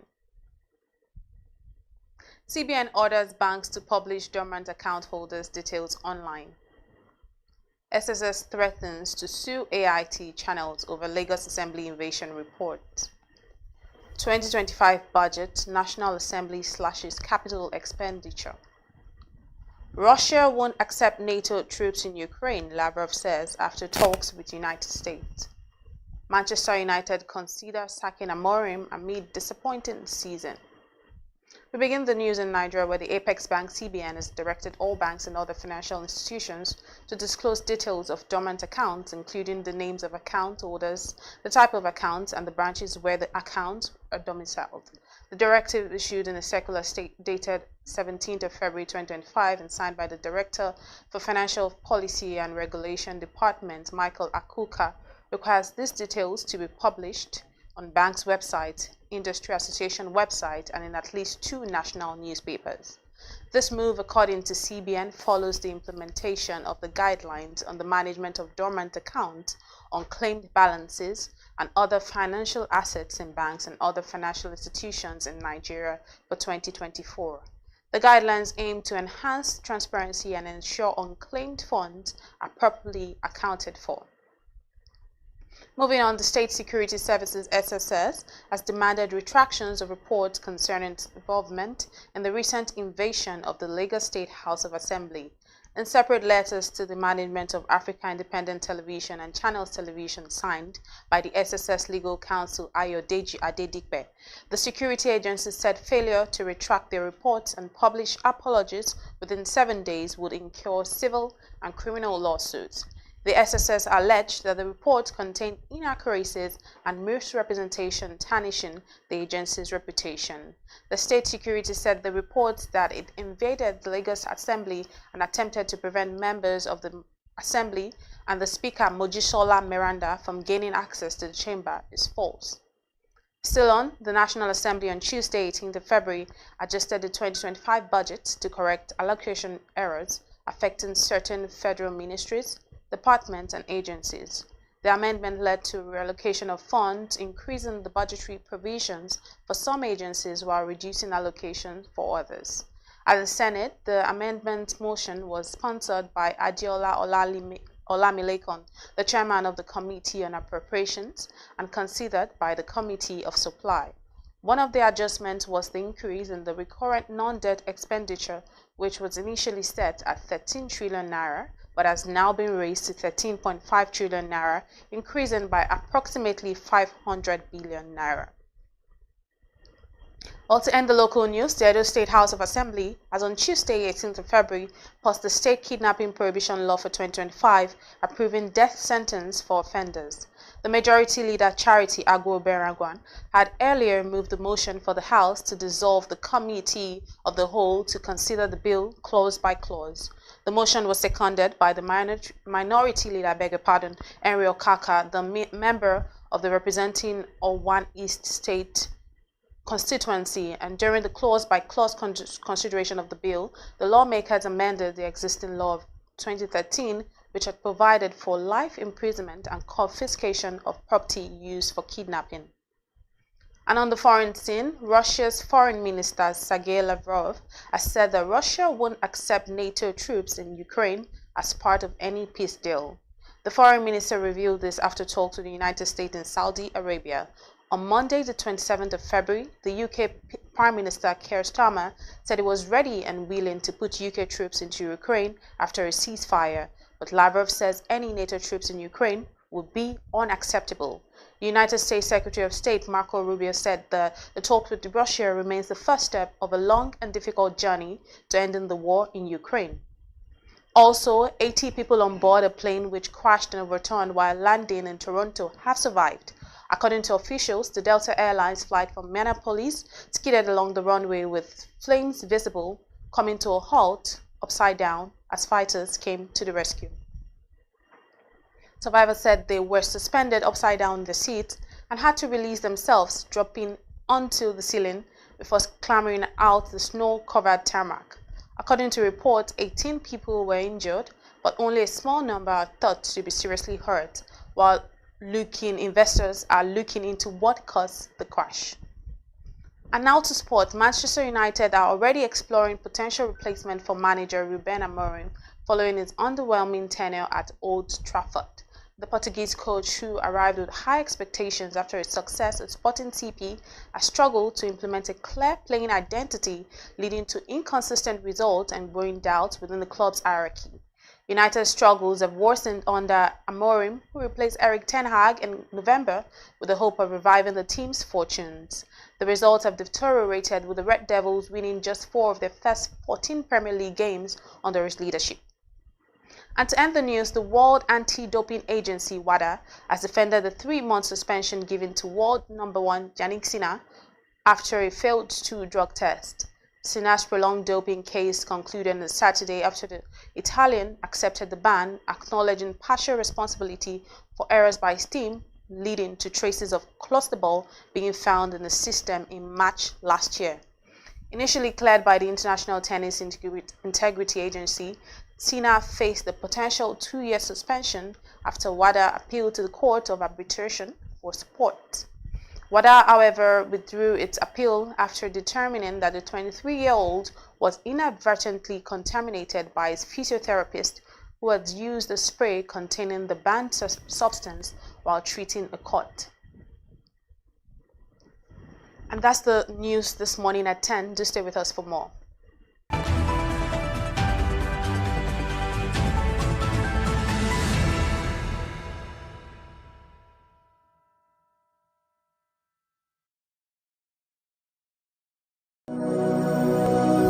You have 6 kids, like I've alluded to before. Yes. Which include the very well-known Mbadiwe twins. Yes.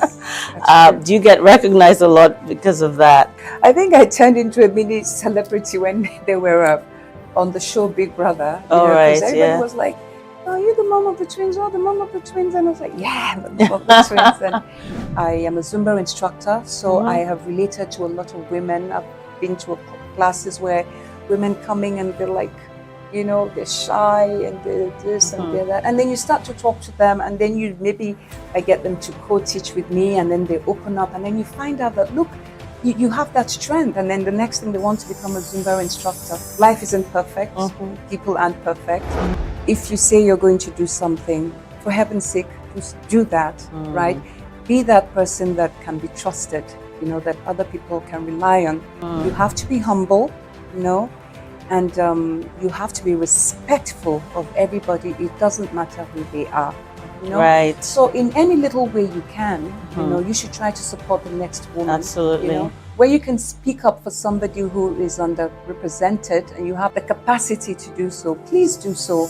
And always remember, everybody can have a piece of the pie. Absolutely. Absolutely. And the truth, Pam, is that no matter how good you are, the reality is that somewhere out there is somebody who is better than you. Exactly. Richer than you, does things better than you, so don't sweat it, just try to work with other women. And exactly. I agree totally.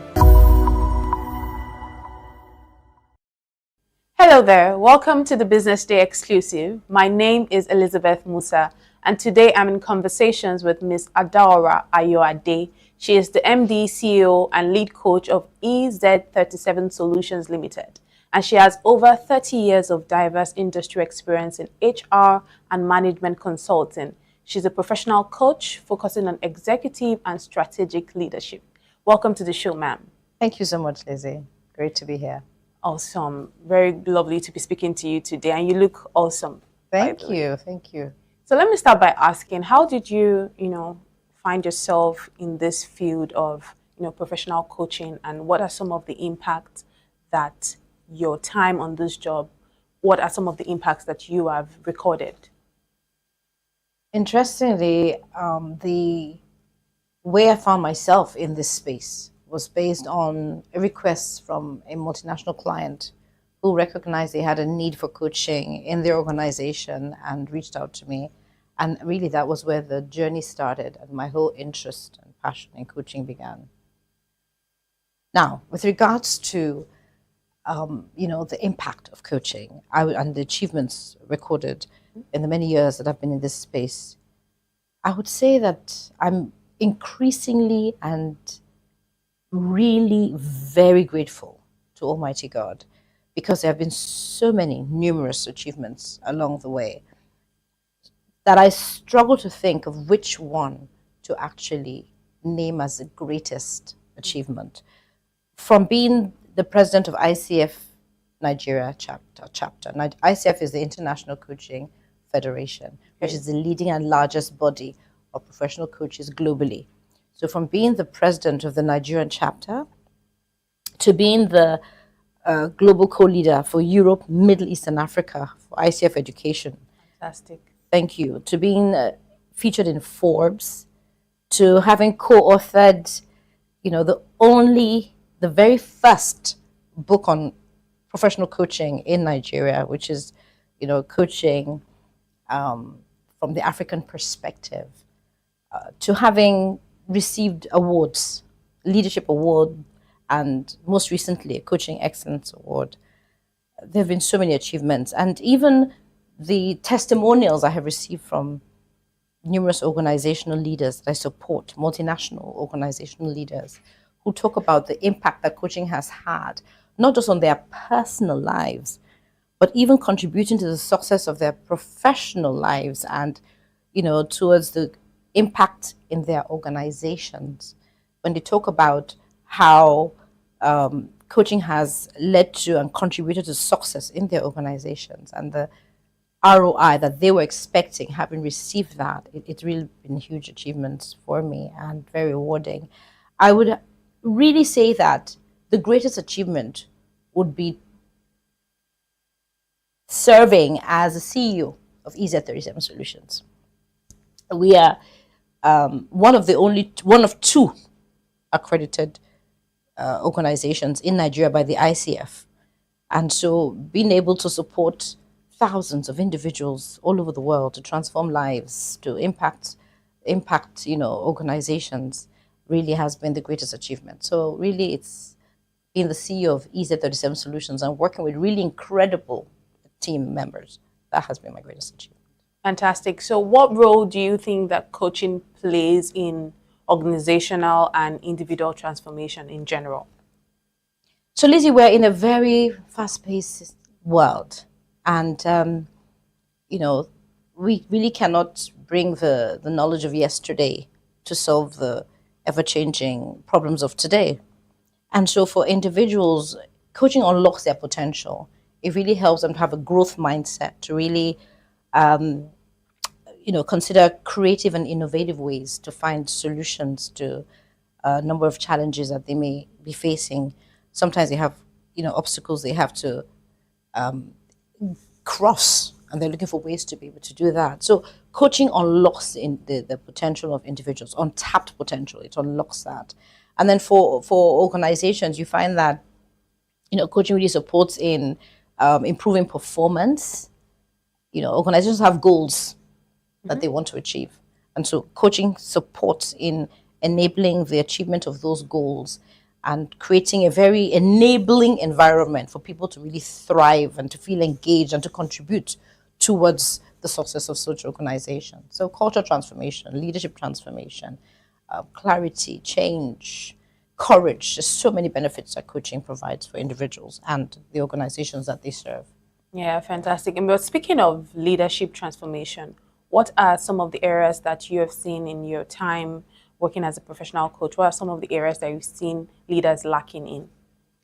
So interestingly, self-awareness.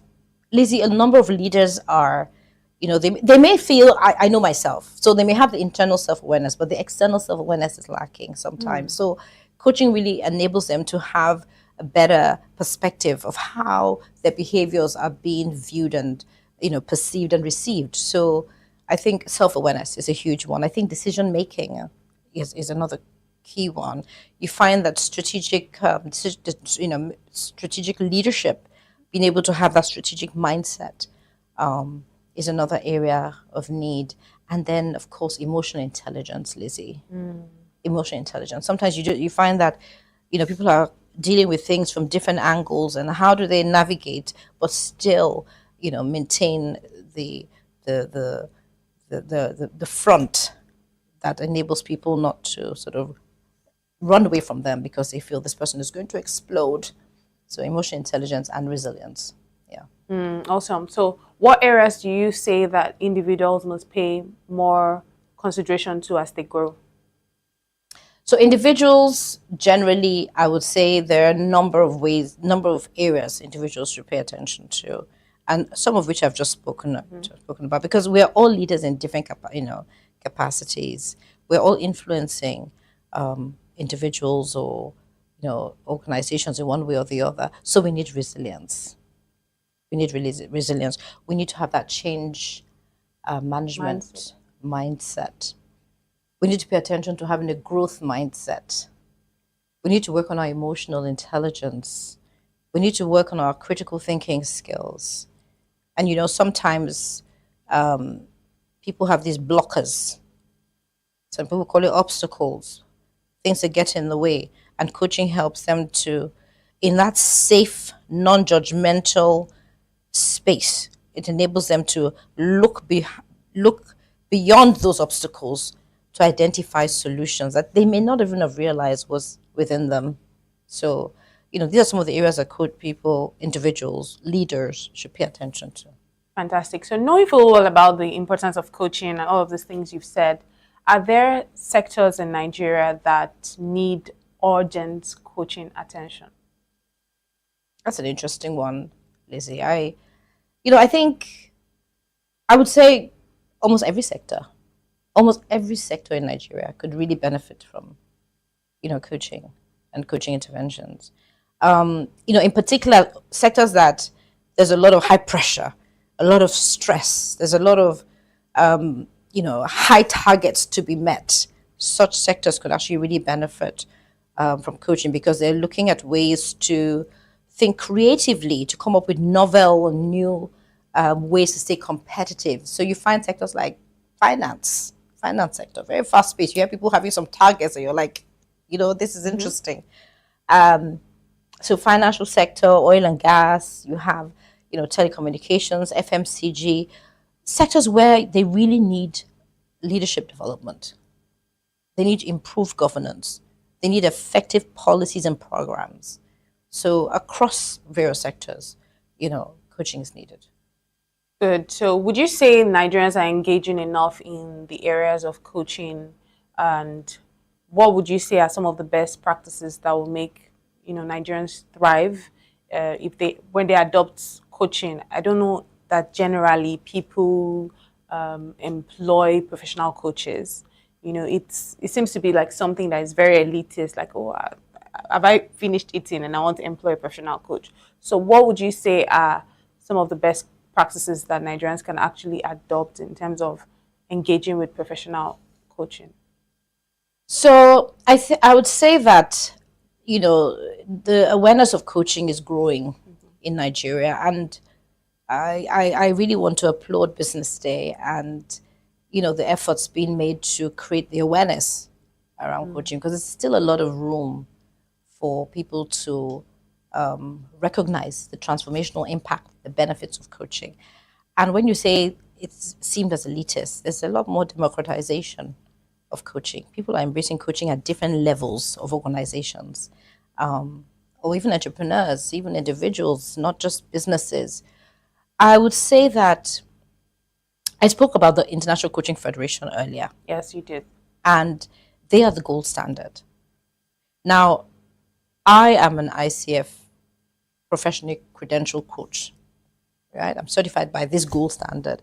My organization is also certified. We're accredited by the International Coaching Federation. So really, when we're thinking about how does anybody ensure that the standard is maintained, is to engage with organizations like ourselves, EZA 37 Solutions, who have a promise to ensure that we consistently maintain, world-class standards and employ best practices in what we do when it comes to coaching. So we're offering coaching to organizations and individuals. We also offer pro bono coaching opportunities to organizations and individuals. So we're making it accessible.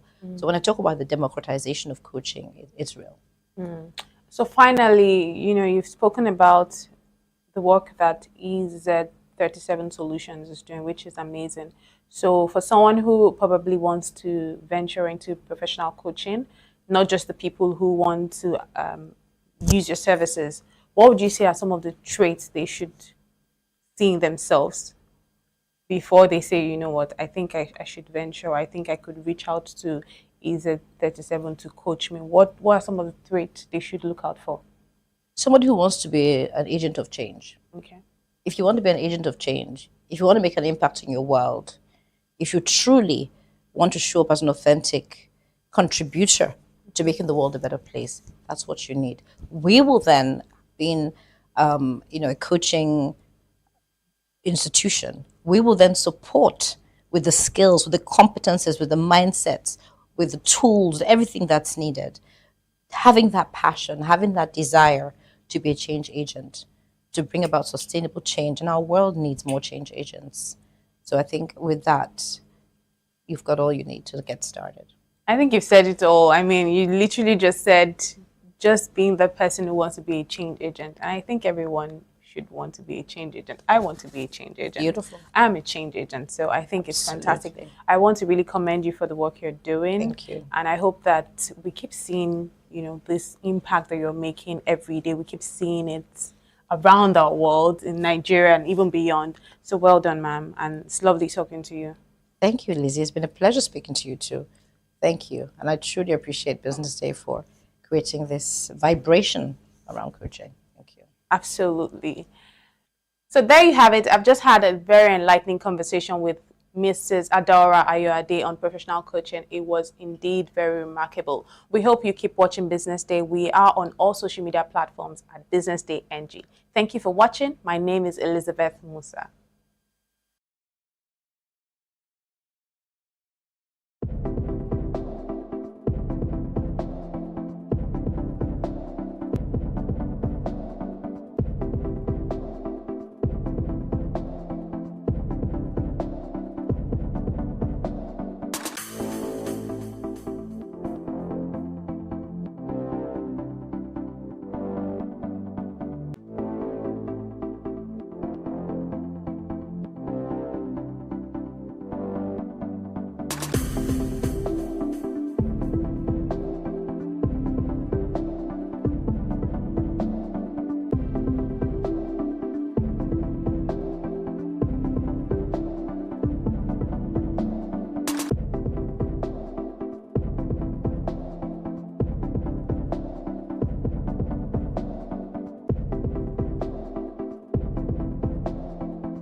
You are watching Business Day Television.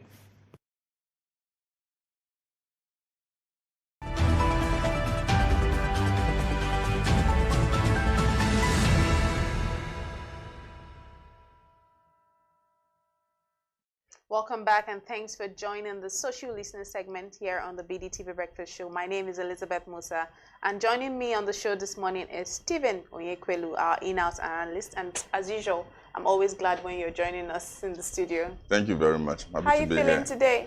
Well, I'm feeling good, and yeah, I hope it continues. Your reactions are always straight to the point. I'm feeling good. I'm fine. Yes. No detail. No, life is not that complicated. It's as simple as that. You're feeling good, and you hope it continues. Well, let's see what we have this morning on the social listening segment. As usual, we'll center our discussions on top trends across social media. We have a lot of interesting updates to unpack today, but we'll start with one that's really caught my eye. To begin with, the security outfit in Anambra has announced that they will begin arresting women seen publicly without bras or panties. Now, this announcement was made publicly by a man with a loudspeaker. Now, in this video, which was shared online, the man explained that the order is from the state governor, Chukwuma Soludo. He also added that women seen publicly wearing just panties will also be arrested. This video has sparked mixed reactions across social media, obviously, as you would expect. But let's take a look at this video very quickly, and then I'll come to you. So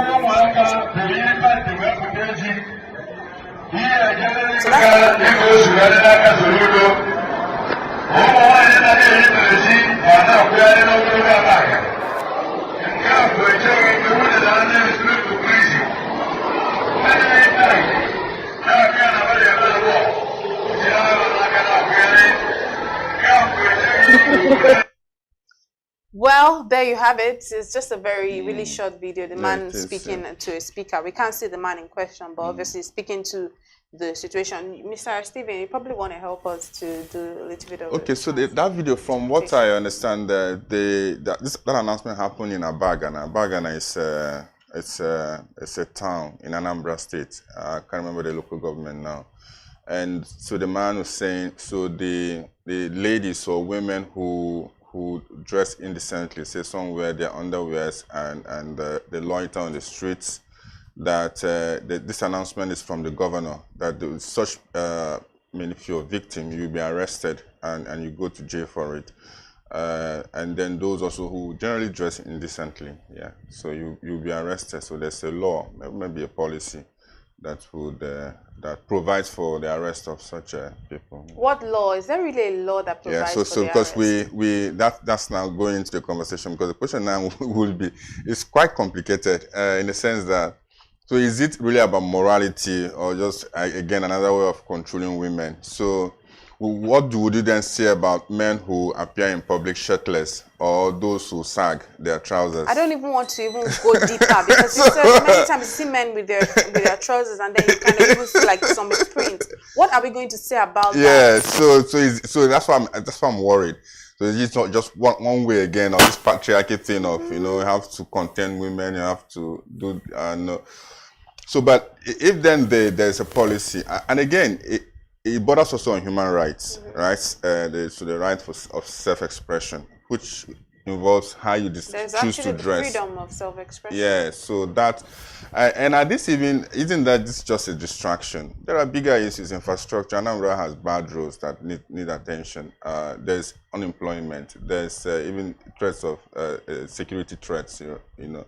So, yeah, but if you weigh this now on a scale, what should you be paying attention to? Anyway, I'll leave it to... No, don't. Who are you leaving it to? Leaving it to me? Yeah, or leaving it to who? Am I a lawmaker? Or what? Who am I? But let's see how people are reacting. There are more things to pay attention attention on social to. media. Right, but you have to still share more of your thoughts. Okay, that's fine. You're not going to leave it to me. I'm not a lawmaker. So Salahu says, this is a way forward. You have our backing. We can't be dealing with insecurity, poverty, unemployment, unrest, and also temptation as well.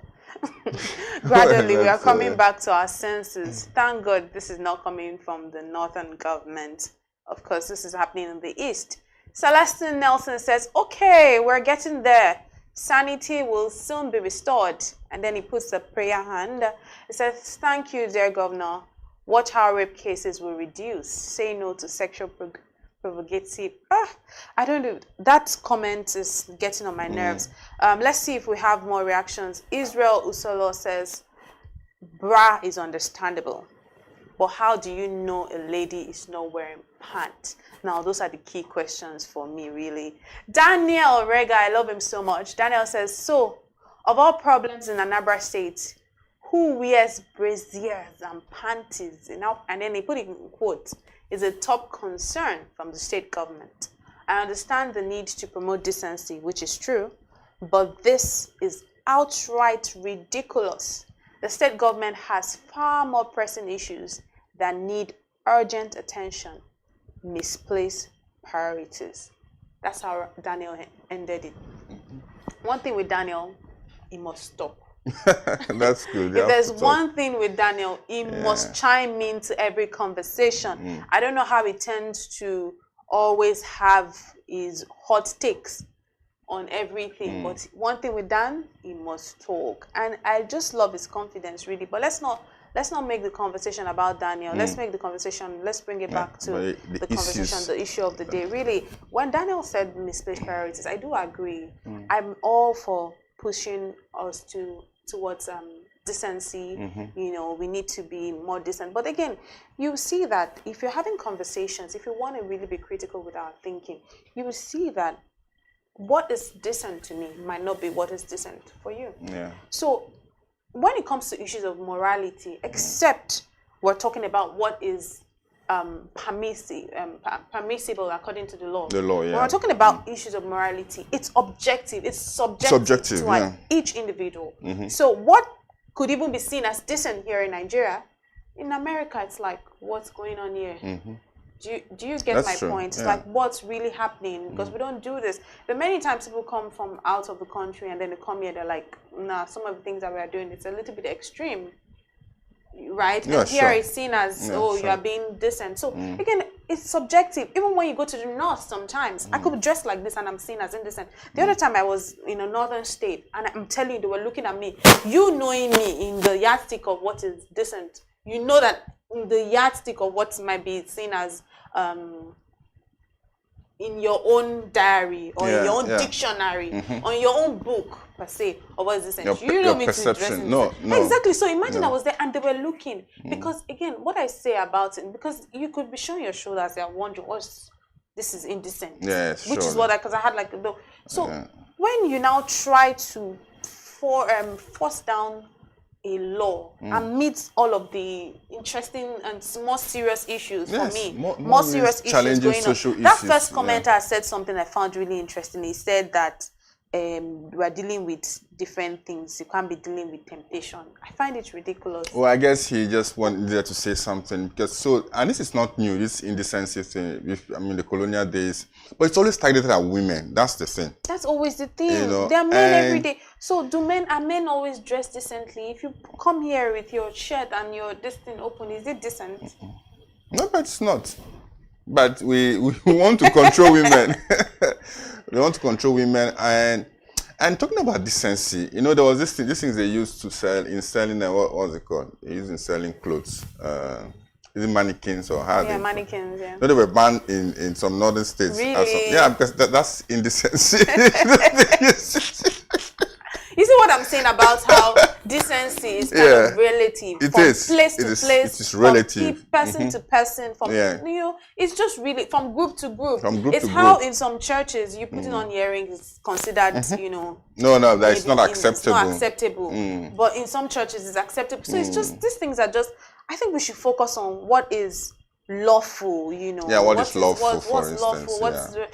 Because when we're now just coming out of nowhere, a security agency coming out of nowhere. I'm even wondering, Chukum, I need to get a statement. I don't know if I've not seen any statement yet. We'll probably have to look up. I need to get a statement from Chukuma Soludo saying that, they are a party to this. They said this, they put this out. Because a security outfit just saying, because this is how news, we are journalists, this is how news goes. And then you've not even confirmed it, you know. people will start saying, oh, they said in Anambra State. You know this thing they said. That's part of the things that we're taught not to. They said, who said? They said, yes, so we need to know who. We can't even see the man behind. No, we didn't see the person. We were able and then to it says identify. From I could go out there today now and take maybe upstairs from my house and start saying, this thing from President Bola Ahmed Tinubu. This is a directive. Because of the way I feel, maybe I'm just seeing lots of people dressing indecently on the road. I'm like, what is this? I could just start today and say, you know what? I'll take my megaphone and just start shouting this. And my name is Madam Sholake. I'll just create a name. My name is Madam Sholake, and this is a message from President Bola Tinubu that everybody in this area. Some will take you seriously. That's how it's going to circulate. Okay, someone said it. She announced there's it. one that they truly, and then it becomes news that President Bola Tinubu said people must not walk. That's how news flies without verification. Because I need Mr.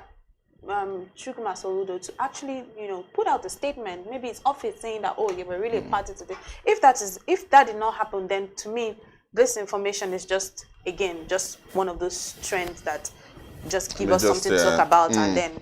But it's interesting that and this is coming at an interesting time when Soludo is there's also this whole thing around native doctors. So if you have to practice, if you're not from the state, you can't practice this native doctor thing, and if you're from the state, then you have to obtain a license to practice. So there's this, there are some of these social reforms is undertaking, and maybe this is coming. Maybe this is just part of it, but like you said, we need some official. I need an official statement from the state government, and it's really misplaced priority. And we truly even need to even say no to the patriarchy, because every time we know that Nigeria as a country is a very patriarchal. We have a very patriarchal society. We live in that type of society where it's almost like the men make the rules, women have to now follow, women have to. It's just really crazy. It's a lot. You get your voice is like, okay, yeah, me and myself and Mr. Steve, but my voice has to be lower because Mr. Steve is you guys make the rules. It's not really funny. Okay, really. That's why you're raising your voice at him, because we are not. And next month is International Women's Day. Is it March 8th or March 18th? I don't know which one. It's always one of those days. It's March 8th or March 18th. Yeah. Yeah. So I think that's something that needs to. It's a worry for me. There are bigger social issues, right? And then it's this how you dress, whether you wear this or you don't wear that. So it's just madness. And if you speak now as a woman, they say probably you want to be dressing because no, what are you not necessarily. To do? I think it's a little bit bizarre. I think it's not aside from the patriarchal side of it, aside from the misplaced priorities side of it. I think it's a little bit bizarre. It's even creepy because what do you want to do? You're going to walk in now and say, what's she wearing? What's she not wearing? Or is there going to be a sensor that will now be like, okay, once they walk in, we're going to put it on their body and say, pant detector. Because I really need to know. Oh man, this is interesting. There are different layers to the conversations, really. But we'll have to just. Where's the place for privacy? So you start to look at people in a certain way. It's creepy, and because you know what's annoying? Because it's going to be a man that will be. Yeah. So it's such a creepy law because that means it's not even a law. Let me take that back. It's not a law. It's such a creepy thing for them to be saying they want to come up with. Live and let live. If you see, even the good book, the Bible says that if your eyes cause you to sin, cut it off or pluck it out, or something like that. It's really hard, but if you're looking to them, that person said, "Oh, the rape cases will reduce." I need to find that man, wherever that guy is. Those are the people that people should look out for and just take note. Just put them blue and just highlight their names for tomorrow. Because if you're one of the people that are saying that. Rape cases. So do you mean that because you say a woman maybe that according to your standard of decency is not dress decent, so you're going to go and rape? What does that make you? So where's it? Because there's also the human rights thing. You remember we were talking about, and sometimes you even find that in climes or countries where you have women even cover themselves well. There's still rape. Yeah, I mean, there's still rape cases. Lots. Yeah, it will shock you that sometimes it's high. I don't have the numbers, but there are interesting loads and loads. So shouldn't there be a law also saying that, and maybe since this man came now to announce on the megaphone saying that you're going to look at people, women putting on bra and panties, they're going to arrest them, blah blah blah. There should be a law saying that, oh, we're going to be looking at men who are looking at women in this way. We're going to arrest them. Why is there never a law? I should probably do that from my house. Take a megaphone. This is a law from if you're a man and you're seen wear shirtless in public, or you're sagging your trousers, this is a law, and then we'll circulate it go to jail. And then it's to make rounds, and then people will be scared. But let's see what we have again. Still making the trend this morning. Let's move on now. The the Nigerian Electricity Regulatory Commission (NERC) has introduced new penalties for individuals and businesses found guilty of bypassing electricity meters. The NERC made this known in its newly issued revised order on unauthorized access, meter tampering and bypass posted on NERC's X, formerly account. That's from their X account on Tuesday. Now this looks more like it. This is official.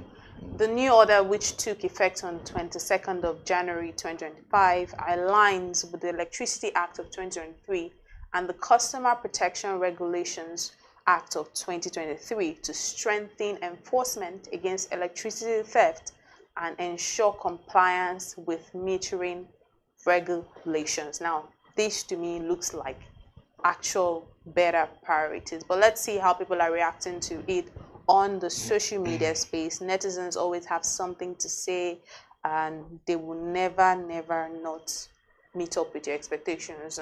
Distill Water says they should come and tell us why Band A people are not getting 20 hours of power supply and why National Grid always collapses. Why are there no penalties for the two? Very, very cogent question. Richie goes on to say, you guys need to drop the penalty for not supplying power 24 hours for Band A users. It has to be both ways. I mean, we have to call them out as well. Safresh says, what are the penalties? I need to know so I can be sure if I only be doing it at night. Olason4 says, if you have the opportunity to bypass, please do. It's your own little share of the corruption going on in that sector and in Nigeria at large, but make sure they don't catch you. Look, Nigerians will always. The views are just representative of the public attitude. Opinion. I love this comment a lot because representative. Truly, really. I like it because it just shows the different angle. The person that is saying, man, you better go and do your bypass, take your own share of the corruption going around. The person that is saying, you know what? Tell us why Band A is at somebody. I think that for my own side, I don't know what, but I think for my own side, we have like 22 hours in general in a day. For Band A, now I'm not sure I'm in Band A then, because I get way less than that. Maybe around 14 hours, about that. Yeah, so that's definitely not Band A. If you expected to, but and then one of the steward who said there should be penalty for the national grid that keeps collapsing and for not supplying Band A users. Who's going to penalize them now? Yeah, but then you want to penalize those who are trying to survive, right? Now I'm not in any way supporting the bypass thing, right? But it's a reaction to there's corruption in the system, and there's a metering gap, right? And you know that there are insiders even at those distribution companies so often there's an insider helping those doing this. Yeah, yes, I can tell you. Also makes money. Yes.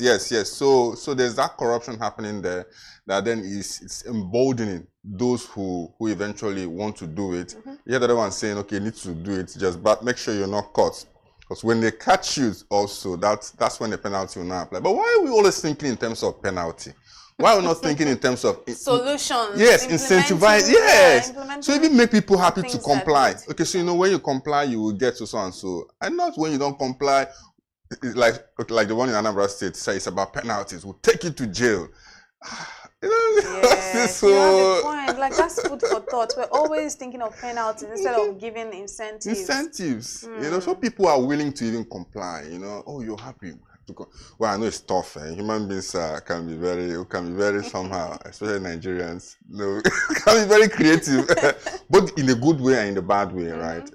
But I think we need to be serious about it. There's a metering gap that is there's metering gap, right? Those who are supposed to get meters don't have meters, and when you have a meter, the motivation to bypass is less because I have to really, maybe this is an opportunity for me to just give a shout out to my landlord at this point. I think that the man is such an Please do. So what happened? No, you hear the gist off cam. We'll take it out of here off the record. But I think that when I'm I see you were very thoughtful. When you're saying this whole metering gap thing, I'm like, oh, I think this man is amazing because he has really made some amazing things happen. Okay. Because people come down and they're like, oh, you don't have this, you don't.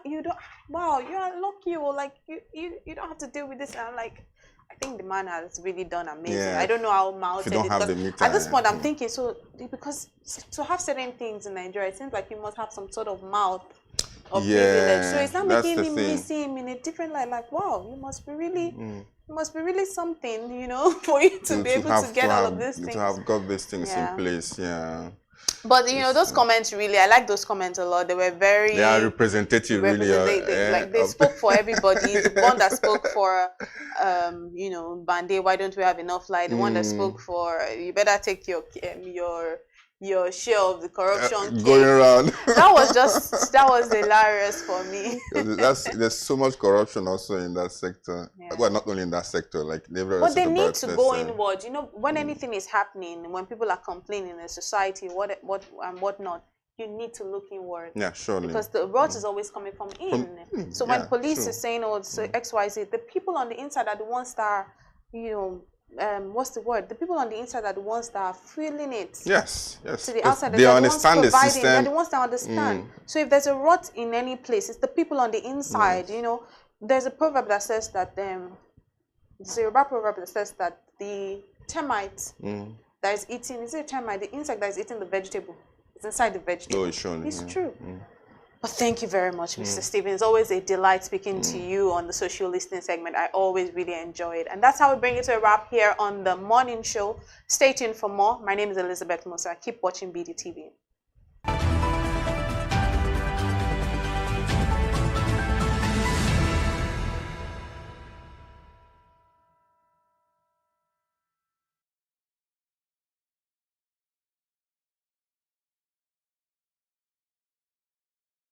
Attention business leaders. Want to make informed decisions? Join the ranks of the best with Premium Business Day. Access in-depth analysis and expert opinions to stay ahead. Subscribe now at premium.businessday.ng and unlock premium content. Plus, you get 50% off your first subscription. Don't miss out. Make smarter choices and seize new opportunities. Sign up now and elevate your business game. Visit premium.businessday.ng today.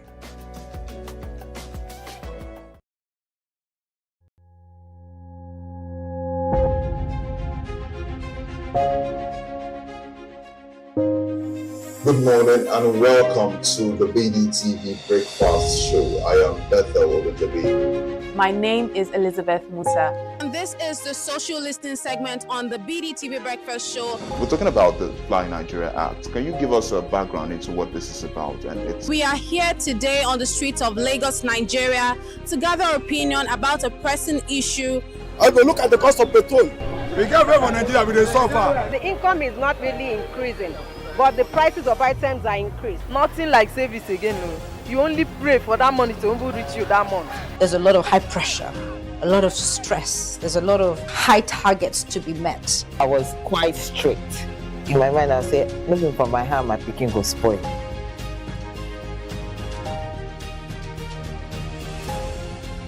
To allow all banks and all the players in the space 15% inflation target achievable in 2025.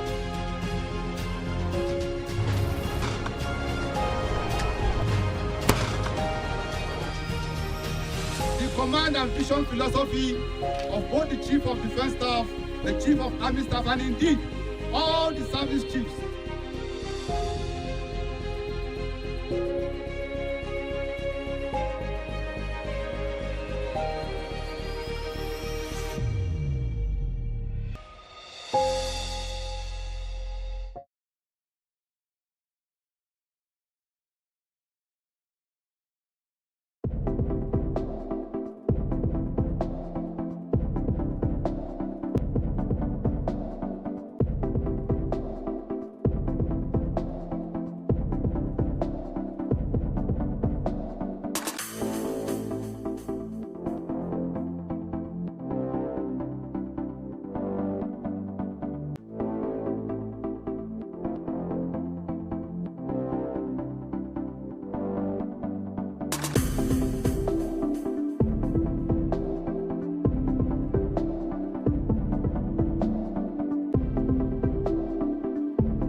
Nigeria's annual inflation rate dropped in January to 24.48% after the Statistics Office revised the data used to calculate household expenditure, raising questions on how the Monetary Policy Committee will interpret the rebased data at its ongoing meeting. Okpayemi Agbaje, CEO of RTC Advisory Services, comments on the main changes in the rebasing exercise outcomes.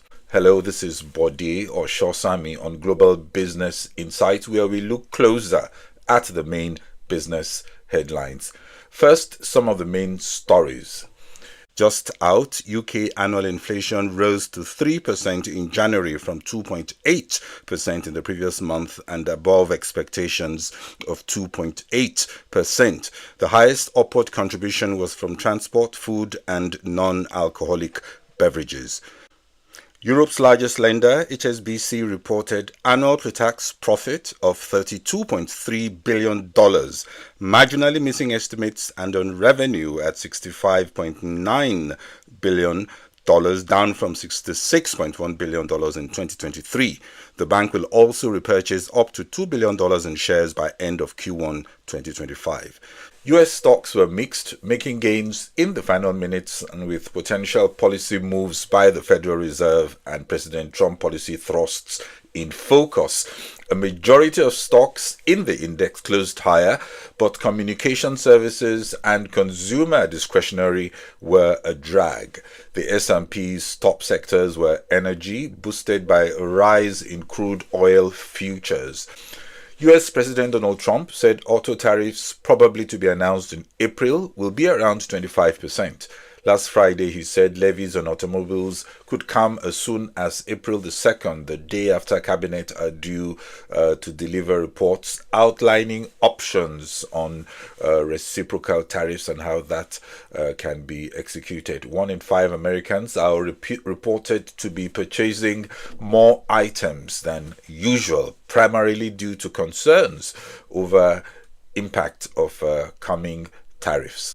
Spanish bank Santander Executive Chair Ana Botín said yesterday that it will invest over $2 billion in Mexico during the next 3 years. The announcement was made during an event in Mexico's capital where the company presented its 100% digital bank, Open Bank, that is already operating in Mexico.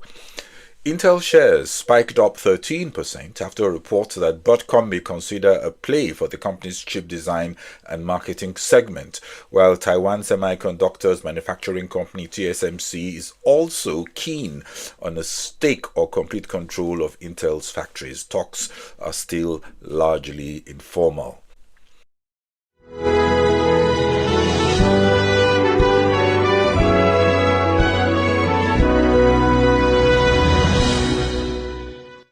Today at 12 noon GMT, we get the first South Africa budget under a government of national unity, which could mean a somewhat different dynamic.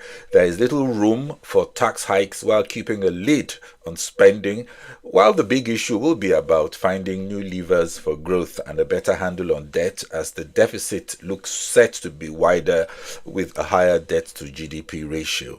Rating agencies will be looking at the trajectory of the debt burden and discipline in fiscal spend.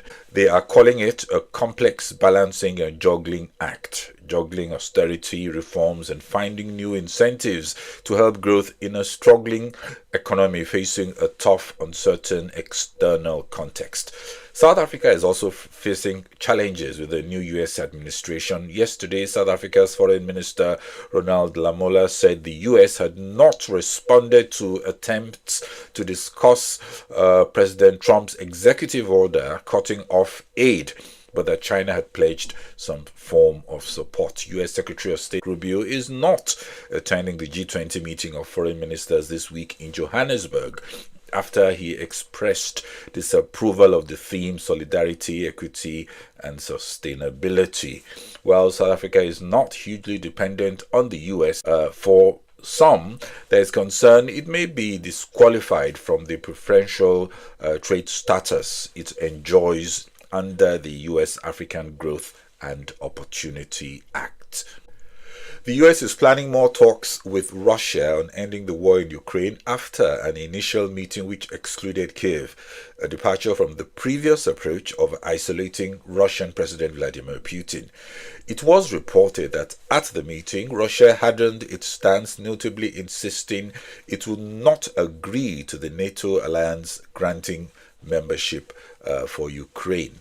The meeting yesterday between Russia and US foreign ministers, however, laid some groundwork to pave way for further discussions, which could be read as improving chances of ending hostilities that have gone on for over 3 years.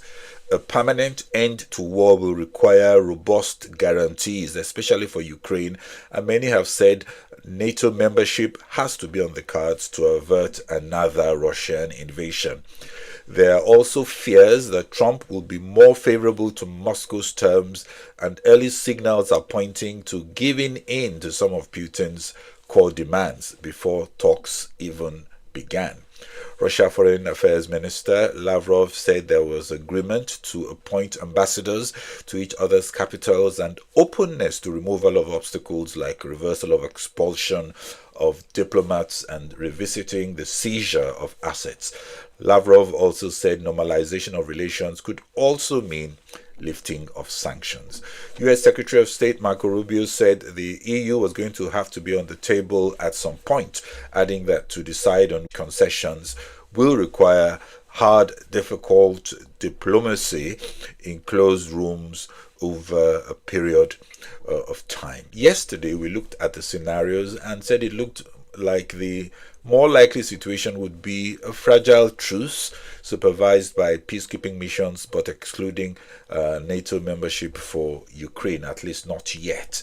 The UK Prime Minister Starmer said the UK is ready and willing to send British troops if necessary once there is a peace agreement, in contrast to Macron and Scholz's more cautious approach.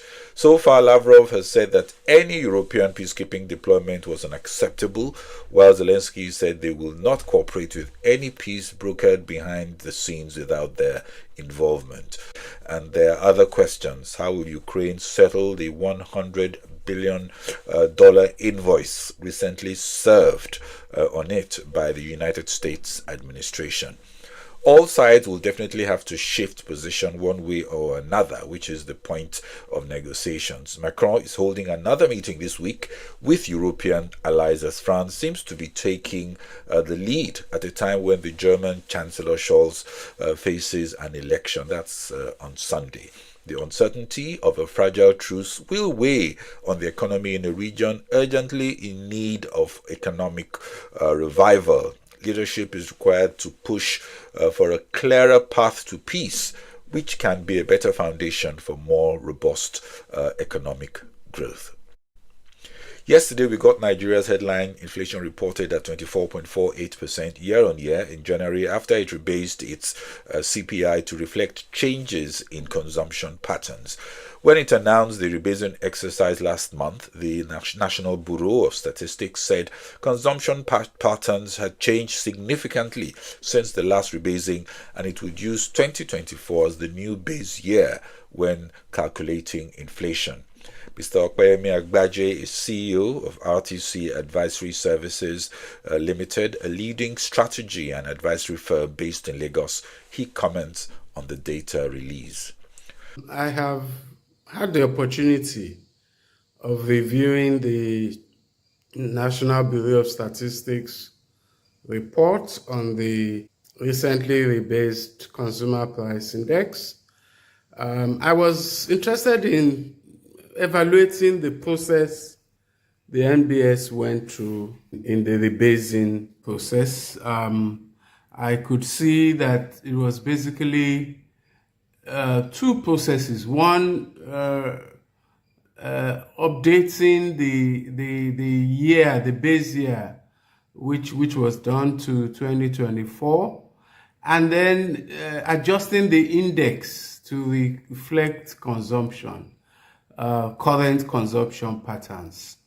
Observed in respect of the index that the weighting attached to food was reduced from, I think, 51% to 40%, and the weighting attached to transport, telecoms and information, health care and education were increased. By and large, those were the significant changes I saw in terms of the weighting, which in my view, were rational changes to reflect the typical consumption of an average citizen. Like I said earlier, in terms of the base year, it was updated to 2024, which is the most current, the most recent year that you can find. Of course, the normal process of surveys to obtain pricing was done. I observed that the CPI is a broader and more comprehensive process with a lot more, I think up to 900 items or more, and some division divided into portions of or categories of products. On the whole, I think the process that I saw appears to me to have been credible, and therefore I do not think the process on its own can be faulted. The concept of rebasing on its on the other hand cannot also be faulted. I believe it's a proper thing. If you're looking at prices, the closer those prices are to the current period, the better. Of course, we are also awaiting the rebasing process in relation to the gross domestic product (GDP), and these are conventionally done for the GDP every 5 years, and the last one with the call was done, I think, in 2010 or 2011, as the year done in 2014. So I would be happy to endorse the fact, one, that we've done a rebasing exercise, and secondly, that we appear to have followed what seems to me like a rigorous process, both in terms of the pricing surveys and the weighting of the goods in the consumer price index. Having said all of that, in terms of the outcome, the inflation figure has dropped from 34 almost that we had in the last process to 24.48 with this updated process for January 2024. That's the headline inflation. And the food inflation, I think, 26%. Both of that will please our economic managers. I think they'll be happy to have this kind of. We've had a lot of bad news. I think this reflects maybe a break that we deserve to have, so that we can better communicate the actual conditions of the Nigerian economy. I think we should scrutinize the process, as I've tried to do, rather than discuss around the outcomes. The outcomes will make the economic policy managers happy. It reflects better the conditions of the Nigerian economy. I'm expecting that we would have even better results with the GDP rebasing. And I think that, like I said, we deserve some breaks. Asia Pacific stocks traded mixed after Trump said tariffs for autos, semiconductors, and pharmaceutical imports could be in the neighborhood of 25%. Well, that's all we can take on this episode of Global Business Insights. Thanks for watching. This is Bode Oshosami. Bye-bye.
you have 6 kids, like I've alluded to before. Yes. Which include the very well-known Mbadiwe twins. Yes. Do you get recognized a lot because of that? I think I turned into a mini celebrity when they were on the show Big Brother. All right, everybody yeah. was like, "Oh, you're the mom of the twins. Oh, the mom of the twins." And I was like, "Yeah, I'm the mom of the twins." And I am a Zumba instructor, so I have related to a lot of women. I've been to classes where women coming and they're like, you know, they're shy and they're this and they're that. And then you start to talk to them, and then I get them to co-teach with me, and then they open up, and then you find out that, look, you have that strength, and then the next thing they want to become a Zumba instructor. Life isn't perfect. People aren't perfect. If you say you're going to do something, for heaven's sake, just do that, right? Be that person that can be trusted, you know, that other people can rely on. You have to be humble, you know, and you have to be respectful of everybody. It doesn't matter who they are, you know. Right. So in any little way you can, you know, you should try to support the next woman. Absolutely. You know, where you can speak up for somebody who is underrepresented and you have the capacity to do so, please do so.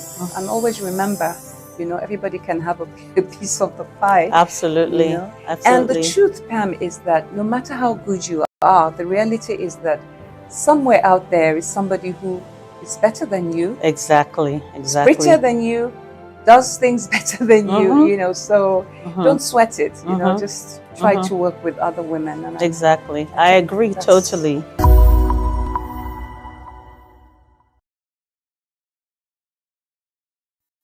Viewers, my name is Elizabeth Musa and this is Social Listening. Today we are hitting the street to find out what the public think about the sensitive issue of divorces prevalent in our society. Should matters like divorce be shared publicly, or should they be treated with more discretion, especially as a public figure? Well, let's hear what the streets have to say about this. Are you single or married? I've been married for 14 years. I'm married. I'm about to.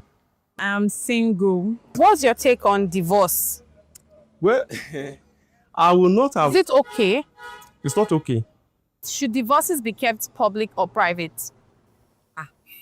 Divorce should be kept public and private in 2 ways. One, if the divorce, let's say for instance, a man almost killed somebody.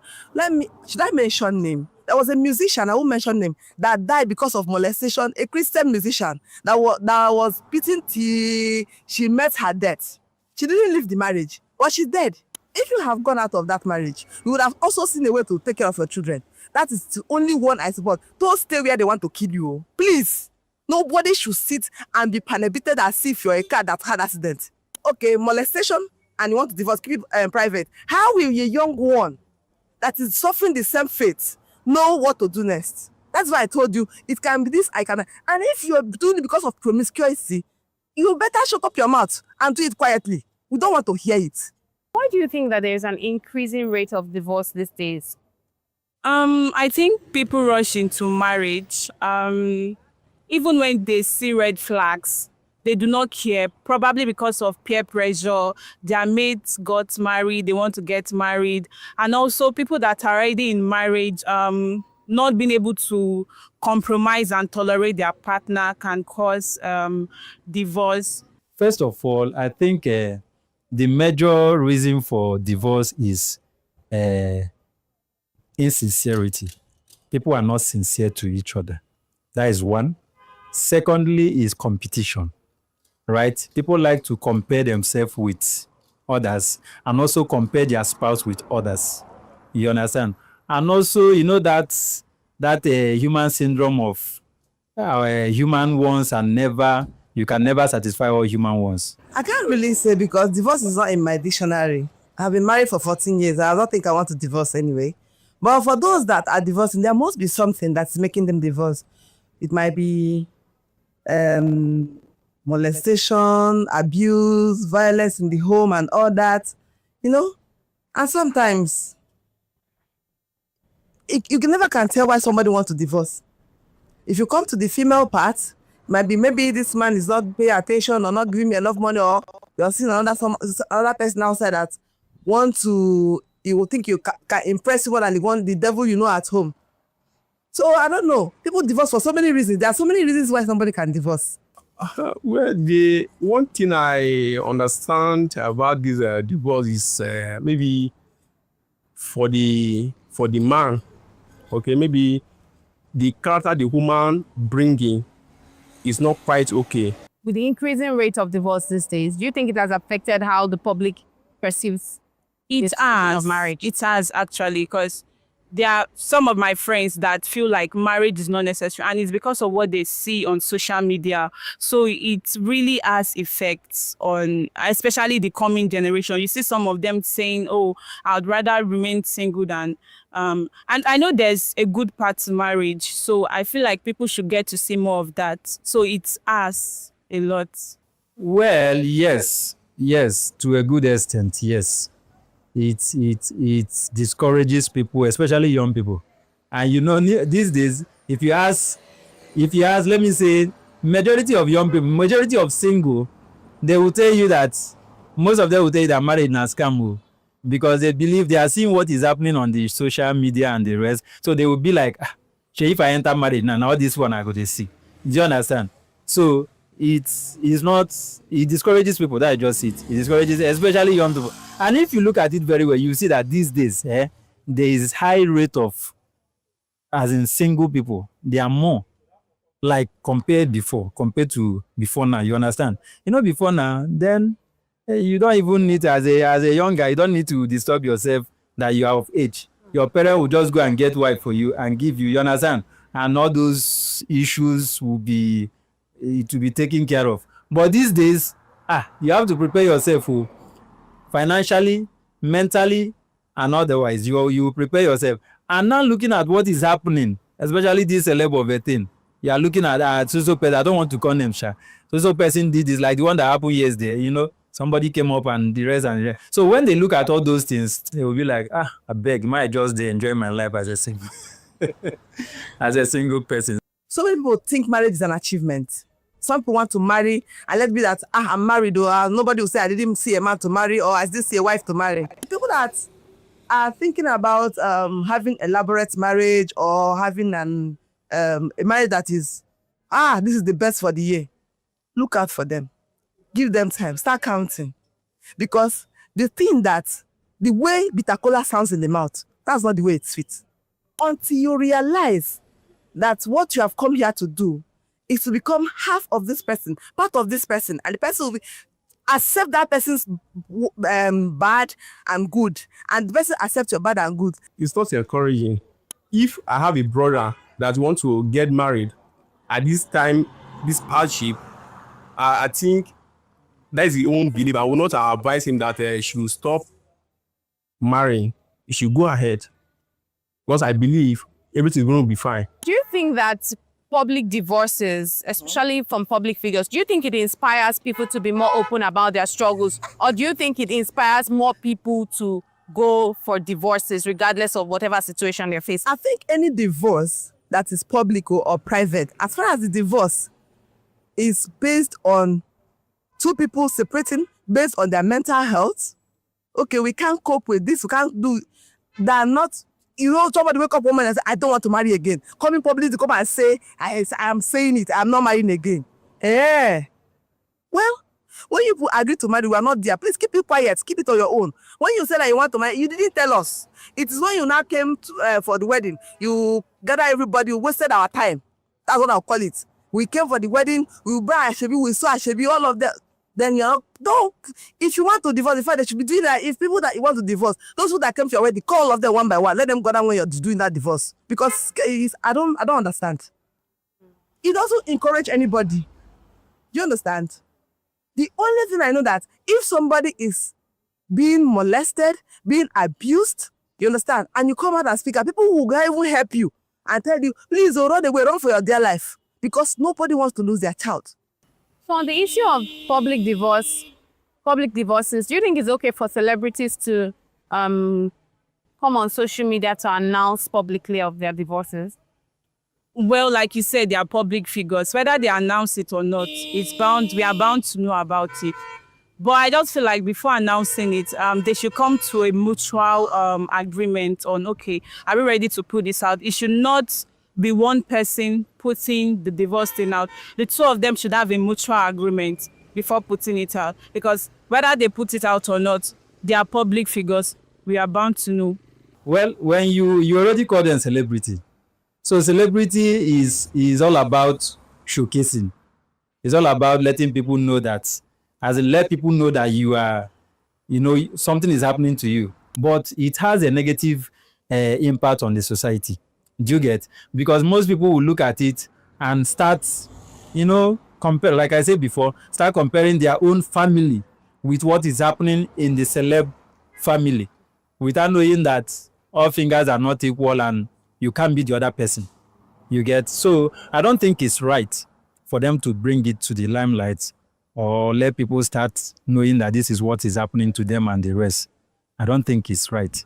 But you think it comes with the territory of their work? Exactly. On what ground do you think people can have a divorce? Well, personally for me, I would say domestic violence, one, cheating. When it comes, I know some people will say, oh, you can't tolerate this, and maybe Christianity says, so maybe when your partner dies.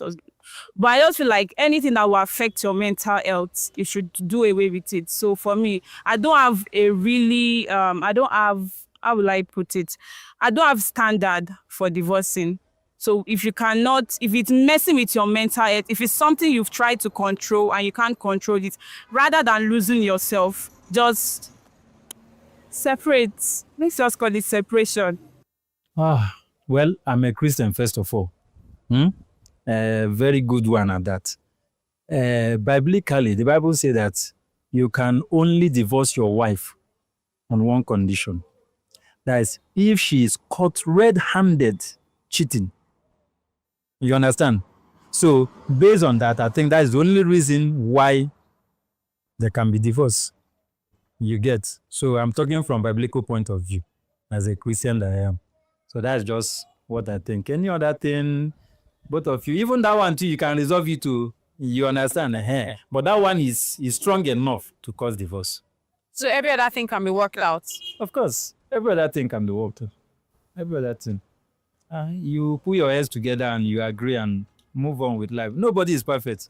So if you are looking for perfect man or perfect woman, that means you're not ready to mingle. Finally, do you still believe in marriage? I do. I do. All right. I do. Well, there you have it. This has been the social listening segment of the BDTV Breakfast Show. We'd like to hear what our audience have to say, and that's why we come to the streets to find out their perspective on very interesting and important matters affecting us and shaping our society. Until next time, my name is Elizabeth Musa. Keep watching Business Day TV.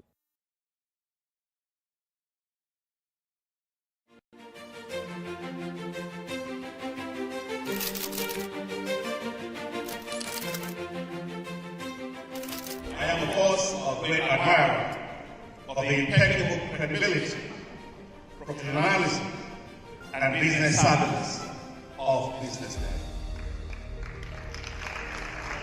If you really mean business in Nigeria, start your day with BusinessDay.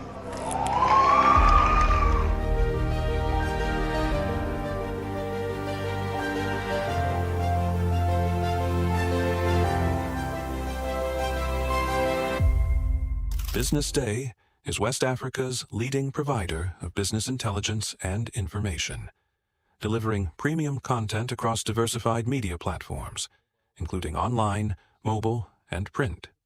Since its inception in 2001 with a weekly newspaper production, BusinessDay has expanded its reach to provide exclusive content accessible through print, mobile, and online channels.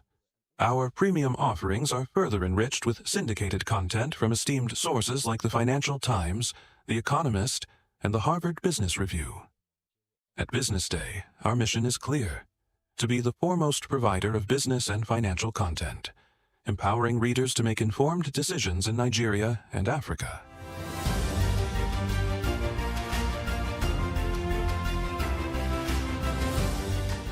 Since our establishment, we have been committed to delivering insightful, relevant, and accurate information about Nigeria's business and finance environment while contextualizing the impact of global events. We monitor the stock market, analyze the companies driving it, and report on government policies and their economic implications. For being consistent in organizing these CEO forums for almost the last 14 years, I think this was a commendation, and I think something that will encourage them to continue. From decoding market trends to dissecting economic shifts, we offer actionable investment ideas and serve as a compass for decision makers navigating complexity. Beyond headlines, Business Day fosters discussions on critical economic issues through impactful conferences and events. These platforms bring industry leaders together to share narratives that drive innovation and spark meaningful dialogues. Our events galvanize connections, bridging the gap between inspiration and achievement. For businesses seeking visibility, our strong digital presence offers unparalleled opportunities, with millions of followers across social media and a dynamic website attracting visitors from within and outside Nigeria. Business Day is the ideal platform to boost visibility for your products and services.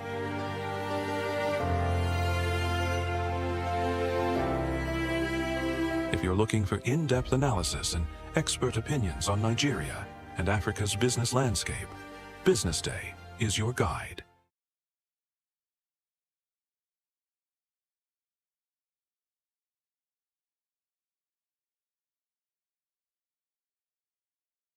Attention business leaders. Want to make informed decisions?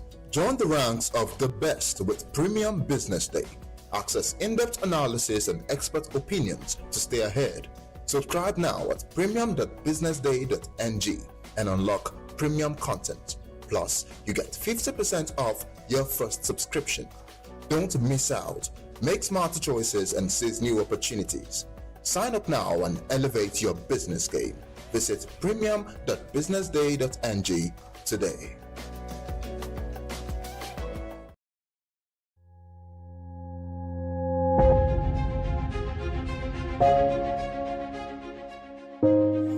Good morning and welcome to the BDTV Breakfast Show. I am Bethel Ogunjobi. My name is Elizabeth Musa. And this is the social listening segment on the BDTV Breakfast Show. We're talking about the Fly Nigeria Act. Can you give us a background into what this is about?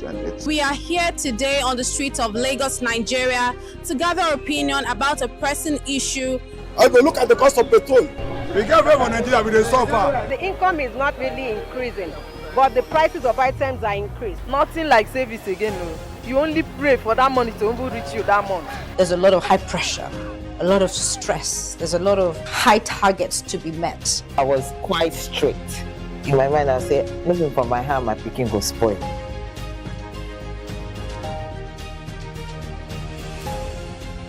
To allow all banks and all the players in the space 15% inflation target achievable in 2025.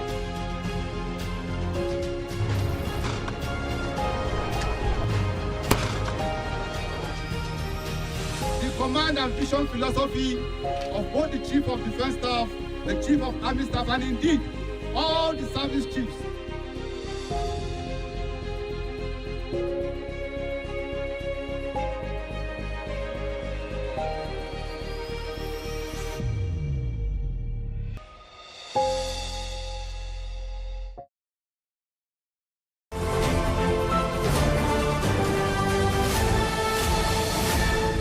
You are watching Business Day Television.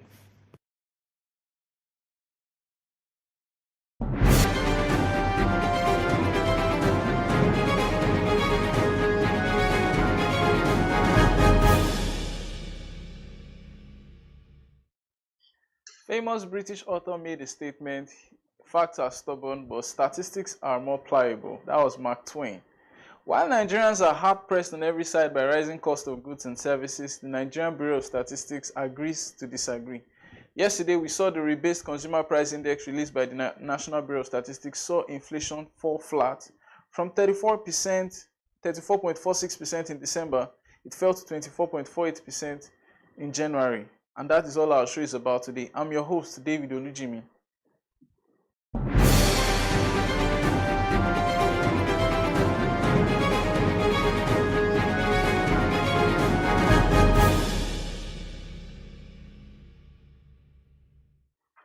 For all of 2025, we've been hearing about inflation rebasing, GDP rebasing.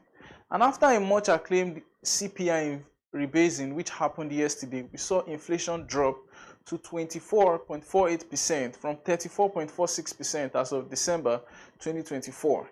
A lot of national planning hangs on this data. It hangs on the CPI and inflation data. And the magical move, I use the term magical because it's a lot.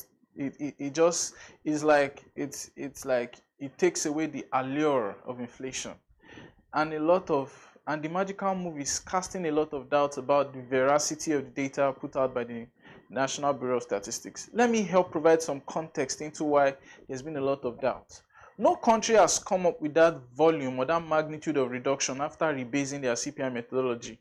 South Africa did it in 2021, rebased its CPI calculation, and inflation declined by 0.2%.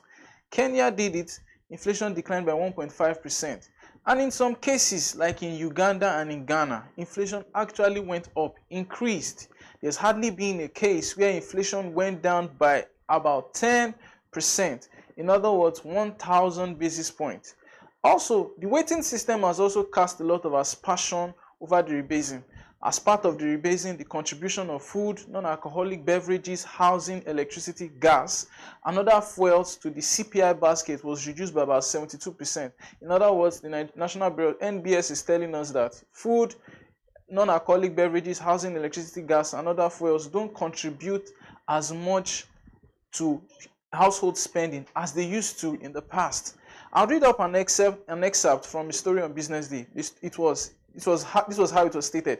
The combined weight of housing, water, electricity, gas, and other fuels, essentials for most households, has been cut from 16.7% to 8.4%, a 49% reduction. The question there is, really? Really? Even when petrol prices have gone up 6 or 7 times from what they used to be about 20 months ago, I was talking about May 2023, electricity bills have also increased exponentially. There's really a lot to digest from inflation data of January 2025. However, on the show today, we are taking it from a different perspective. We're exploring how players in the equities market are going to be reacting to recent inflation data. And on the show this morning, we have Omobolade Agbola, who is a macro and equities analyst with Chapel Hill, Denham. Good morning, Omobolade. Welcome to the show. Good morning, and thank you for having me. Yeah, so about inflation data, can I get your personal reaction on this matter? Is there any downside to NBS getting inflation data wrong, or is just data? Or is just, like I said in the beginning, facts may be statistics, it may just be statistics. Is there any, what do you think? How do you react to this matter? Here at Chapel Hill Denham, it came in as no surprise to us, even because without the rebasing, we're still expecting a moderation in inflation. This is on the back of the high base effect from last year and expectation of a stable naira in 2025. With the rebasing, like you already highlighted, there was an adjustment in the food weighting, which would significantly impact, because it has the highest weight in the index, it would definitely impact the dynamics of the index, and that is what we are seeing as, you know, it's impacted headline inflation, and now it is at 24.48. So for me, it came in as no surprise, because the price reference period was also 2024. So it wasn't a surprise that, you know, we are seeing this kind of moderation in inflation. Okay, thank you very much. So with inflation at 24.48%, I want to talk about the NGX, the equities market, basically. People talk about the fact that when we want to access the performance of the market, one way we access it is we access the returns of the all-share index against inflation in a way. So do you think we have a benchmark for where we'll be expecting the NGX to perform to? Because if we have inflation at 24.48%, some people are projecting that inflation may decline to 15% this year. We don't know what is going to play out at the end, but do you think that figure, let's say this figure, let's be hypothetical and say, do you think this figure, 24.48%, is the benchmark for where we are expecting the NGX to perform to, or you are projecting a different reality? At Chapel Hill, Denham, our projection for the equities market is ranging. We have a bear case of 18%, a bull case of 45%, and then a base case rather of about 38% in 2025. And this projection is benchmarked on four major things. First is the recovery in the non-banks. That is on the back of stability in Naira. And we are also seeing that playing out in their Q4 results. If you are looking at the October to December standalone results, we've seen that most of them are returning back to profitability, and that would spur buying sentiment in the equities market. The second thing is the expected positive impact on post recapitalization of the banks. The third thing is that given an expectation of strong performance in the equity in the stock companies that are listed on the exchange, would expect higher dividends in 2025, and which we expect to spur positive sentiments in the market. And lastly, the possibility of new listings on the NGX in 2025 is also going to spur activities in the sector. So that's our projection for the equities market in 2025. Okay, so there is no, you don't think that this data somehow affects the way investors are going to be reacting to the market? It's not going to be affecting any way the market is going to be playing out? There's not, or? So in terms of affecting the market, I think that it's something that most investors already knew, and they had already taken position in before the rebasing. The results eventually came out, and the result just confirms what the expectation of investors has been. If we look at the treasury bills that have been treasury auction that has been going on since the beginning of the year, we see that on the 365-day instruments, interest rate has been declining at the auction, which just brings to the fact that investors are trying to lock in high yield looking at high yields, so that when interest rates start dropping, they are still at a good place. So I believe that it will not have significant impact, especially even in the equities market, because the dynamics in the equities market has changed from what it used to be before. Okay. So when the results was released yesterday, there was general, I think public reaction to it was skepticism. That's the word I would use. So in the analyst corner, I think it may be different, but there was a lot of skepticism around the figures. Do you think that are you seeing investors adjusting their strategies, or basically they are largely ignoring it based on how you're observing, how you think it's going to play out? Is there like people just ignore the data, or are investors adjusting their strategies based on what came out yesterday? I don't think there's an adjustment of strategy. Like I earlier mentioned, what is happening is they're already taking position, and even the loss that we saw in the equity market yesterday rather, I believe it is more about profit taking. As you know, that there's been some of these banking stocks that came in last year to raise capital in terms of right issue or public offer, have some of those at a lower price than what it is currently trading at. So, some of these stocks have been listed back on the NGX, and so we see profit taking. It is normal that if you did a Zenith Bank at a right issue at about 36 naira, and then now it's already 50. It is normal that we'll continue to see profit taking. So in terms of adjustment of strategy on the fixed income leg, I believe, like I earlier mentioned, that investors have already locking in at high yields, and so there is no change in strategy. It's just something they've already been doing. And I don't think that there's any significant change in the equities market either, except profit taking. But we'll continue to see how it plays out going forward. So now today is Thursday. We are seeing the CBN. Sorry, today is Wednesday. CBN's first MPC meeting for the year is holding. Do you hawkish, dovish, or do you think the CBN is going to hold rates? What direction do you see the Apex Bank moving with respect to the decision from yesterday? Do you think they're going to now, with inflation at 24.48%, we now have our benchmark rate a little bit higher, like 2 or 3%, just 2% plus higher than inflation. Do you think the CBN is going to make a move and let's cut it down a little, or what do you think? What direction do you think the CBN is going to move in? In my opinion, I expect that the CBN will hold rates because this this rebased figure is the new one, and then they would like to see how inflation or the pricing of commodities go on in the rest of the year before taking a definite stand. So my expectation for this MPC meeting that rates will be held at at the current rate, 27.5. Thank you so much. Then one last thing. A lot of foreign investors have been looking at Nigeria in 2025. Basically, our rates are high.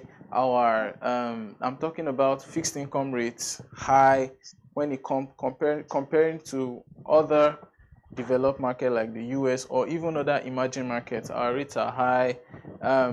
What else? Our currency is doing relatively well. Our currency is one of the best performing this year, especially in Africa. Last year it was Kenya, but this year we are seeing the Nigerian naira do a lot. There's been a lot of boosting, and foreign investors are beginning to tilt their focus in the direction of Nigeria.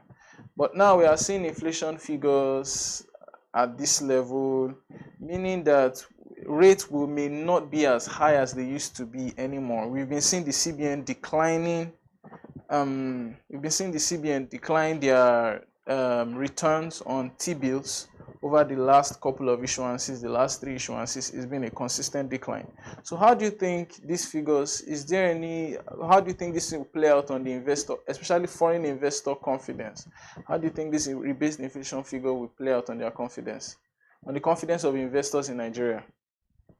I'll first of all answer the question by highlighting the fact that rebasing is meant to be done every 5 years. Yes. And then the last time we did a rebasing was in 2009, and which is relatively a very long time ago. Doing it now, it's a step in a positive direction, better late than never. And so I think this is a positive step. And looking at foreign investors and what they think, I think foreign investors, one of the challenges they have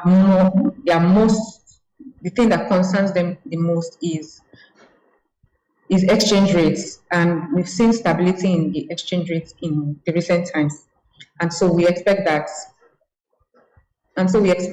in 2025 it does not negatively impact foreign investors' confidence, and this rebasing is just going to continue to strengthen. Foreign investors' confidence in our markets. Amen. I say amen to that, because I hope in the next 5 years we follow through with what is expected, because I feel like Nigeria has a system of, we do things, I don't know, 1990, 2013, then we wait for another 12 years to do it again. So finally, the last question, sorry for that detour. If inflation rebasing leads to lower interest rates, how do you think it will affect liquidity in the stock markets? Do you think more funds are going to flow into the stock market because rates may go low? Rates may go low in the fixed income side. Do you think people will begin to tilt their funds towards the stocks and equities? Or basically, how do you think it will affect liquidity in the stock market? Is there going to be an affectation, anything else? Is it going to have any effect? Okay, so for the rebased figure and the equities market, I think that the dynamics in the equities market is quite different from what it used to be. Textbook will say that in a situation where we have high interest rate environments, that the equity market is going to suffer for it. But we've seen that in the last 2 years, the reverse has been the case. We've seen the equities market even still deliver better returns despite high interest rate environment. And so I think that even in this situation, we'll still see positive reactions to the equities market, despite even if there is lower interest rates in the environment. So I think that the equity market will still enjoy positive reactions from both foreign and domestic investors. So thank you very much for your time, Omobolade. It's been a pleasure, and thank you for your insights. Great work you're doing. Have a very lovely day. Thank you very much for having me. Yeah. And you too. So on Friday, we're going to talk about the inflationary basing. Some people are trying to understand what happened, how did it go on, how did the inflation move from 34% to 24%. It looks, like I said, it looks magical. It looks like what's going on. On Friday, we're going to have a breakdown of that figure, and we're going to explain the weighting system of the CPI. Thank you so much for joining us. This is Economy and Markets on Business Day. See you again on Friday.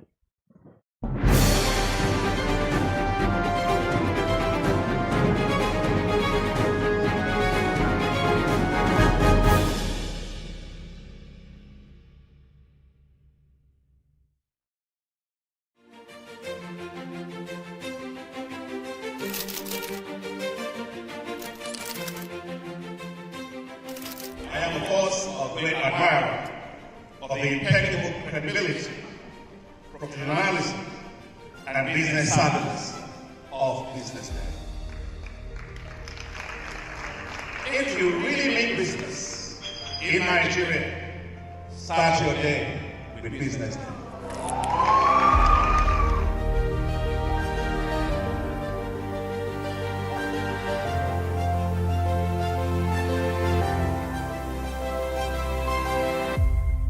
BusinessDay is West Africa's leading provider of business intelligence and information, delivering premium content across diversified media platforms, including online, mobile, and print. Since its inception in 2001 with a weekly newspaper production, BusinessDay has expanded its reach to provide exclusive content accessible through print, mobile, and online channels. Our premium offerings are further enriched with syndicated content from esteemed sources like the Financial Times, The Economist, and the Harvard Business Review. At BusinessDay, our mission is clear: to be the foremost provider of business and financial content, empowering readers to make informed decisions in Nigeria and Africa.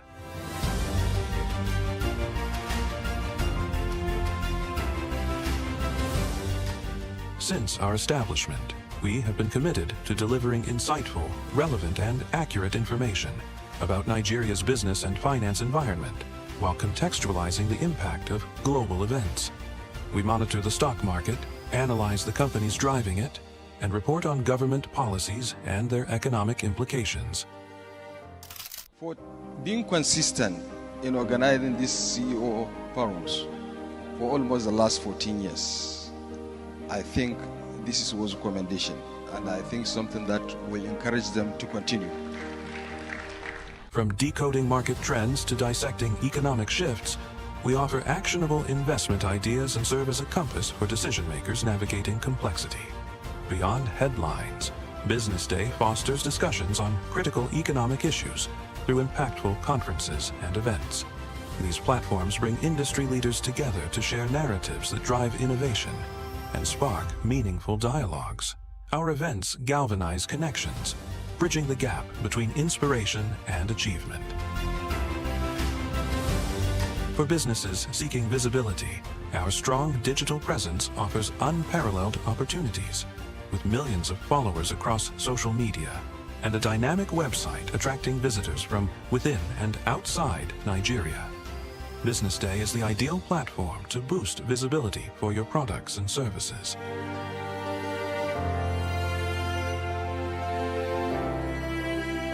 If you're looking for in-depth analysis and expert opinions on Nigeria, and Africa's business landscape, Business Day is your guide.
This is the Business Day television broadcast.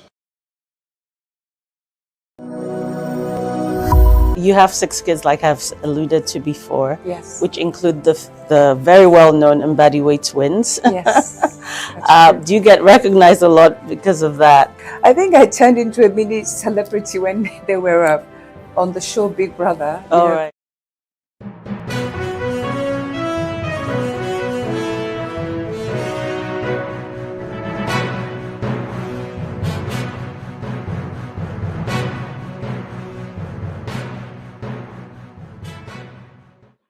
Good afternoon and welcome to the BDTV News at noon. I am Norma Obuna. First, let's see what's making the headlines.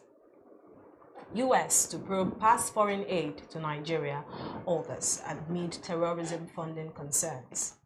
Rebased inflation rate does not resolve rising cost of living, LCCI. NBA condemns Benue Government Assembly's move to remove Chief Judge. Netherlands to return Benin bronzes to Nigeria. UCL, Chukwueze, Lukman exits as Onyedika advances with club Burge. We begin the news in Nigeria, where the United States government has announced plans to investigate how past foreign aid to Nigeria and other countries was spent. This decision follows President Donald Trump's directive on the 20th of January 2025 to suspend all foreign aid for 90 days, citing concerns about global destabilization and the misuse of American resources. This move is in response to growing demands for a thorough review of funds disbursed through the United States Agency of International Development, USAID, particularly in the health sector. During a hearing of the Subcommittee on Delivering Government Efficiency, U.S. Congressman Scott Perry, a Republican from Pennsylvania, alleged that U.S. aid funds may have indirectly supported terrorist organizations, including Boko Haram. Moving on, the Lagos Chamber of Commerce and Industry, LCCI, has said that the rebased inflation rate that dropped from 34.8 to 24.48% does not resolve rising cost of living. According to the LCCI, this difference does not indicate a sharp fall in prices, but a revised way of calculating inflation.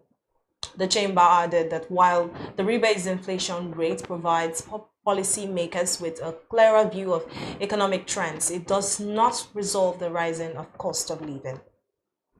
To end the local news, the Nigerian Bar Association has condemned the Benue State House of Assembly for recommending the removal of the state's Chief Judge, Maurice Ikpembese, over alleged gross misconduct and abuse of office. The Assembly argued that his removal would allow the National Judicial Council to investigate the allegations against him. In a resolution passed on Tuesday, lawmakers also recommended the swearing-in of the next most senior judge to fill the anticipated vacuum. The resolution followed a correspondence from Governor Hyacinth Alea, read on the floor of the House by Majority Leader Satea Tese, alleging that the Chief Judge had violated judicial ethics. On the foreign scene, the Netherlands has agreed to return 119 Benin bronzes to Nigeria. According to a statement released by the embassy on Tuesday, the Dutch Minister of Education, Culture and Science, Ipo Bruins, and the Director General of the National Commission for Museums and Monuments, Olubile Holloway, will sign the transfer agreement today. The statement noted the artifacts, which included the items from the Dutch State Collection and Municipality of Rotterdam, are expected to arrive in Nigeria later this year. To end the news, the number of Nigerian players in the UEFA Champions League has reduced following the conclusion of Tuesday's second leg playoff fixtures, while Rafael Onyedika progressed with Club Brugge. Samuel Chukwueze and Ademola Lookman saw their Champions League campaigns come to an end with AC Milan and Atalanta respectively. AC Milan faced a tough challenge at San Siro, needing to overturn a 1-2-0 first leg deficit against Feyenoord. Despite their best efforts, the Rossoneri were eliminated after a 1-1 draw, sending the Dutch side through 2-1 on aggregate. Thanks for joining BDTV News at noon. I am Norma Obona. Stay tuned.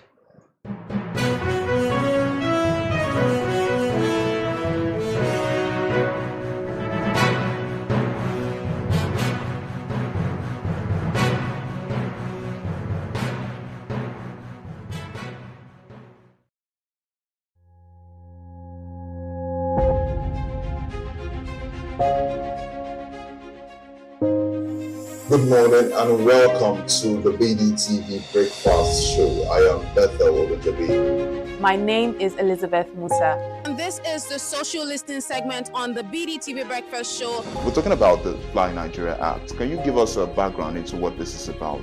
We are here today on the streets of Lagos, Nigeria, to gather opinion about a pressing issue. I go look at the cost of petrol. We get very Nigeria with the suffer. The income is not really increasing, but the prices of items are increased. Nothing like service again. No. You only pray for that money to reach you that month. There's a lot of high pressure, a lot of stress. There's a lot of high targets to be met. I was quite strict. In my mind, I said, looking for my hand, my picking go spoil.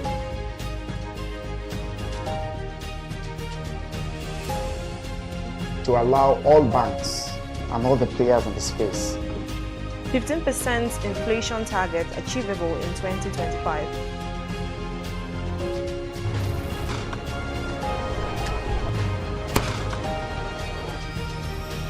The command and vision philosophy of both the Chief of Defense Staff, the Chief of Army Staff, and indeed all the service chiefs.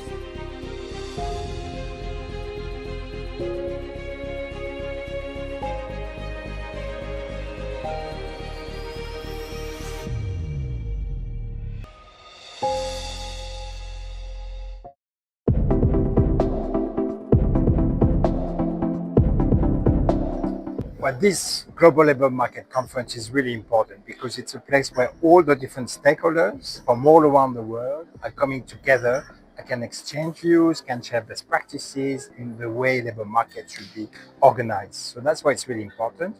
And we have about 5,000 participants from 100 different countries. So a major conference. And indeed, when you look at all the different challenges that labour markets are facing at the global level, but most importantly at the national level, there is a need to bring all those parties together to look for solutions. And when I'm talking about the main challenges of the labour markets, clearly you have the demographic shifts, you have the impact and the disruption coming from new technology to develop. We have, of course, the new relationship between the employees and the employers and the companies, and not to mention the use and the need for skilling, reskilling, upskilling, cross-skilling the workforce. So as you can see, many topics to be discussed.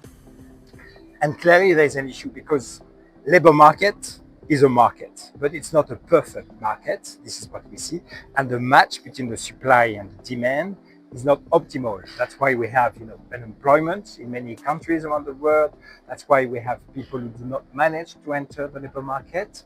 Therefore, the level of inclusion also in the world of work is not as good as it should be. And once again, this is why it's really important for this event to take place, to bring stakeholders from all around the world and to address all those challenges. And more important, of course, to look for solutions. Well, the main challenges I see for the labor market at a global level, first and foremost, and I'd like to start with some good news, is that actually there had never been so many people at work in this planet as we speak, today. 3.2 billion people are currently working, around the globe. This is the highest level we have never seen. The level of unemployment is also rather low. So again, this is the good news. That's, the world of work might not be optimal. There might be some issues, but as I said, many people are now working, which is really good. The second key challenge for me is about demographics. As we know, there is a very strong imbalance between some countries or some regions in the world when it comes to demographic and the size of the working population. Some countries are already seeing their working population shrinking, Russia, Japan, Germany, the US, but thanks to immigration, they managed to cope for that. But for those countries, indeed, the working population is decreasing. While in some other countries, and of course there we have to look at Africa, because Africa has a very young population overall. So for most of the countries in Africa, we see an increase of the working population, which is a very good signal for Africa, because this is where the new year's talents will be coming from in the future. So that would be for me the second key challenge to discuss and to address. And the third one, of course, it's all about technology and the new technological development, creating disruption in the world of work, positive ones, less positive ones, I'm afraid. And of course, the buzzword on that one is all about AI, artificial intelligence. This is where the attention is now focusing, and rightly so, because we see already the disruption, coming from AI. Again, in a positive way, new jobs are being created, but we see also some jobs that will be destroyed probably in the future as part of the adaptation to this new technology. I would say that what we are seeing is actually the rise of the global south, as it is mentioned, of the BRICS countries in the broad sense. As you know, the number of BRICS countries, starting with Brazil, Russia, Indonesia, China, and South Africa. The number of those countries have extended now. The group has become larger. Actually, countries like Saudi Arabia are not part of the BRICS countries, which is really good. What we are seeing is that in the developed, you could say Western world, or the north, the global north, if I could say, you can see that in those markets, they are almost saturated in terms of consumption. You have as many goods and services that you want. So companies are now looking for emerging markets where they can sell their products and services. And this is why they are specifically turning to Africa, for instance, where there again, you have young population, growing young population. You still have some needs that must be, served. And therefore, this is why also companies are all offshoring their activities to Latin America, to Africa, to the Asian part of the world, because this is once again where the consumers of tomorrow will be, or are already actually, and where indeed also it's important to produce locally for cost reasons and global supply chain management. So for me, it's very positive for the global south, that indeed this is the market of tomorrow. This is the working population of tomorrow, because once again, of the young generation. And this is where, for business, it is the place to be, because this is where, there will be some money to be made. Well, the answer to that question is very simple, and it's 3 words: skilling, skilling, skilling. This is where we have, and where the African countries have to invest. This is because it's nice to have a growing working population, but if the working population is not skilled, to answer the needs from the companies and from the private sector and the public sector too, this is not leading to employment, this is leading to unemployment. So clearly education and the skilling part is essential for Africa if they want to succeed, if the countries want to succeed in the future. So really important. The other dimension that Africa still has to deal with is informality, labor informality. And there are too many people not having a proper, labor contract to work, not being covered by a minimum level of social protection, not making enough, to make a living from a financial point of view. So there is really, really some efforts to be made there. And this is part of, regulating the labor markets in the different countries. Some countries are already well ahead for that. Some other countries might be lagging behind. But clearly, there is a need for proper regulation in Africa. And Nigeria is a very good example, because recently Nigeria ratified the Convention 181 from the ILO on private employment services, recognizing the need for having private companies, employment and recruitment companies operating to facilitate the match between the supply and the demand of work. And this is going to improve the regulation, and not only the regulation, but the efficiency of the labor market in Nigeria. And I would strongly encourage some other countries from Africa to do the same, to make sure that the level of regulation when it comes to the labor market is as appropriate in order to support the further development of the economy. This is exactly what I call the great mismatch between the new expectations from the employees and the reality they face on the ground when they go to the workplace. And this mismatch is between indeed the expectations. Clearly, people nowadays, they want to have more autonomy, more freedom in the way they organize their work. When it comes to the working place, but also the working hours, with whom and where they want to work. This is really a new expectation from the workforce and from the employees. If you look at the companies, some of them are fine with that, some of them are still reluctant and not fully willing to go into that direction. Hence the mismatch, the great mismatch as I call it. So yeah, there is a need to reconcile the two parts. Clearly remote working is there. It's not going to disappear. Let's keep in mind that it does not affect the full working population. On average, it's only about 40% of working populations in countries that can do some remote working. So let's keep in mind the 60 remaining percent. Those are people who cannot do remote working because they work in a shop, they work on an assembly line, they work in a factory, they work in hospitals, so they have to be there to serve, the customers or the patients. I think, as I said, remote working is good. I don't believe in full remote working, people working from home 5 days a week. This is not good because this is killing the collective approach of work and the fact that, at work you need also to interact with your colleagues. This is where, innovation is. This is where you can develop creativity. So everybody stays at home, and do not go to the office any longer. This is not good. So the question is really a question of balance. What is the good balance between working from home, going to the office? Probably for me, I would say it's still important to go 3 days per week to the office and then having some freedom to organize 2 days working from home. But again, let's be careful not to forget about the collective approach at work. Why are we working? First of all, to make a living, but also to meet other people, to have social interactions. And if everybody stays home, this is not possible any longer. So on that one, I have a bit of a balance and nuanced approach, but that's important. When it comes to AI will disrupt the labor market for sure, for the best and the worst. Let's say it that way. Clearly, jobs are going to be destroyed because those jobs will be replaced by AI. And you can think maybe of a lawyer, in maybe 5 years' time, everything will be done via artificial intelligence. We might not need lawyers anymore. The same for, I don't know, maybe musicians. Tomorrow the music will be created by artificial intelligence. But I'm not that worried about that because if you look at history, any new technological development has always created more jobs than it has destroyed jobs at the end of the day. Yes, jobs will be destroyed, as I say, or maybe it's even less jobs than tasks within a job.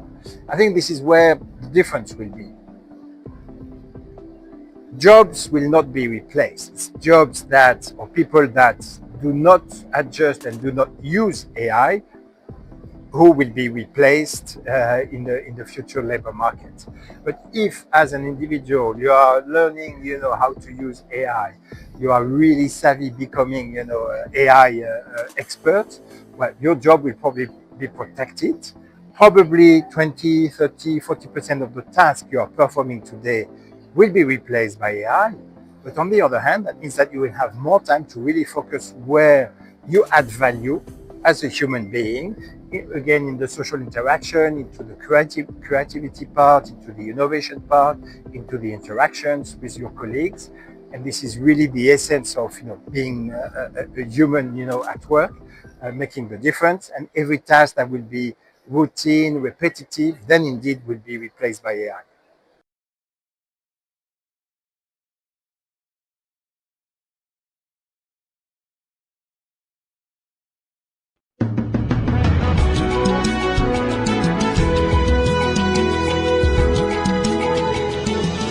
Hello, this is Bode Oshosami on Global Business Insights on BDTV, where we bring ideas and discussions on the business headlines.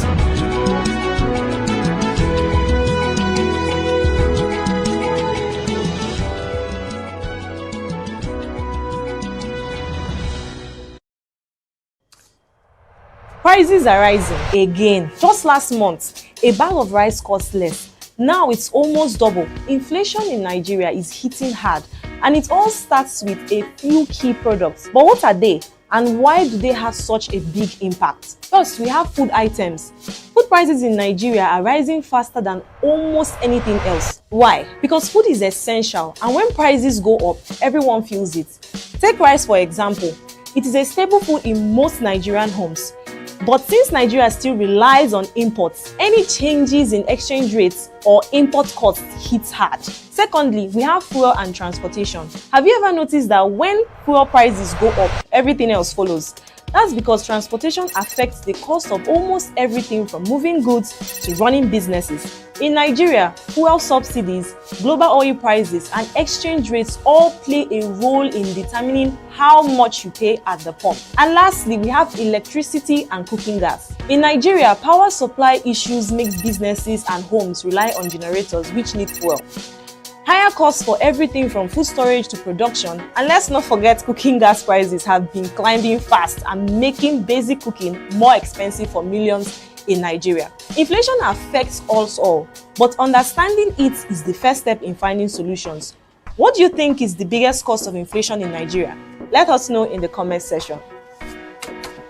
If you enjoyed this video and you'd like to see more of our content, don't forget to follow us on Instagram at bdtv_ng and on YouTube at BusinessDay Television. See you next time. Bye.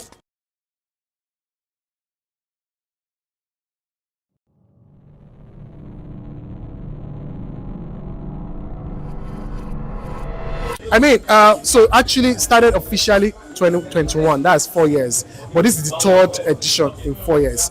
And the beauty for me is the high moments, days like this, where we get to share the vision and also see that the vision is catching on everybody. So I mean, we've graduated about 9 mentees already, and we have 15 of them that have been chosen today. So just having to see that people are growing, they are becoming better persons because they joined this program is enough satisfaction for me. Yeah. Okay, so I mean, a future big jumper, the growth is undeniable. Like we said, it's not just only marketing. We are teaching people what it means to be mentored, in life, not only marketing. And that's, for me, is something that anyone that desires that, you can actually apply. And in applying, just follow Beat Jumpers on Instagram, on Facebook, on all the social media platforms. You will get to see the details of this. And yeah, we are going to be on TV too, so they get to see some of this. Okay, so for everybody that didn't make the list but applied, they are now in the community, and we engage them very well. So in as much as you didn't apply, we can actually still help you if you are good enough, and we know we can vouch for you. We can help you get a job, placement in different marketing firms, because we have that network. Even in different industry, we have that network. So just keep at it. First of all, signify your interest in BJump. Then we can take it up from there. Okay, so you've not heard of BJump, but BJump, I will tell you, is the first reality show kind of mentorship for the corporate world. And for us, you will get to see our products than the name.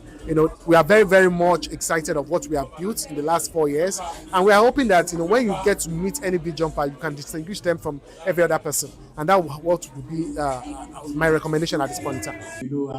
I tend to shoot straight. Yes, please. Actually, was asking the question: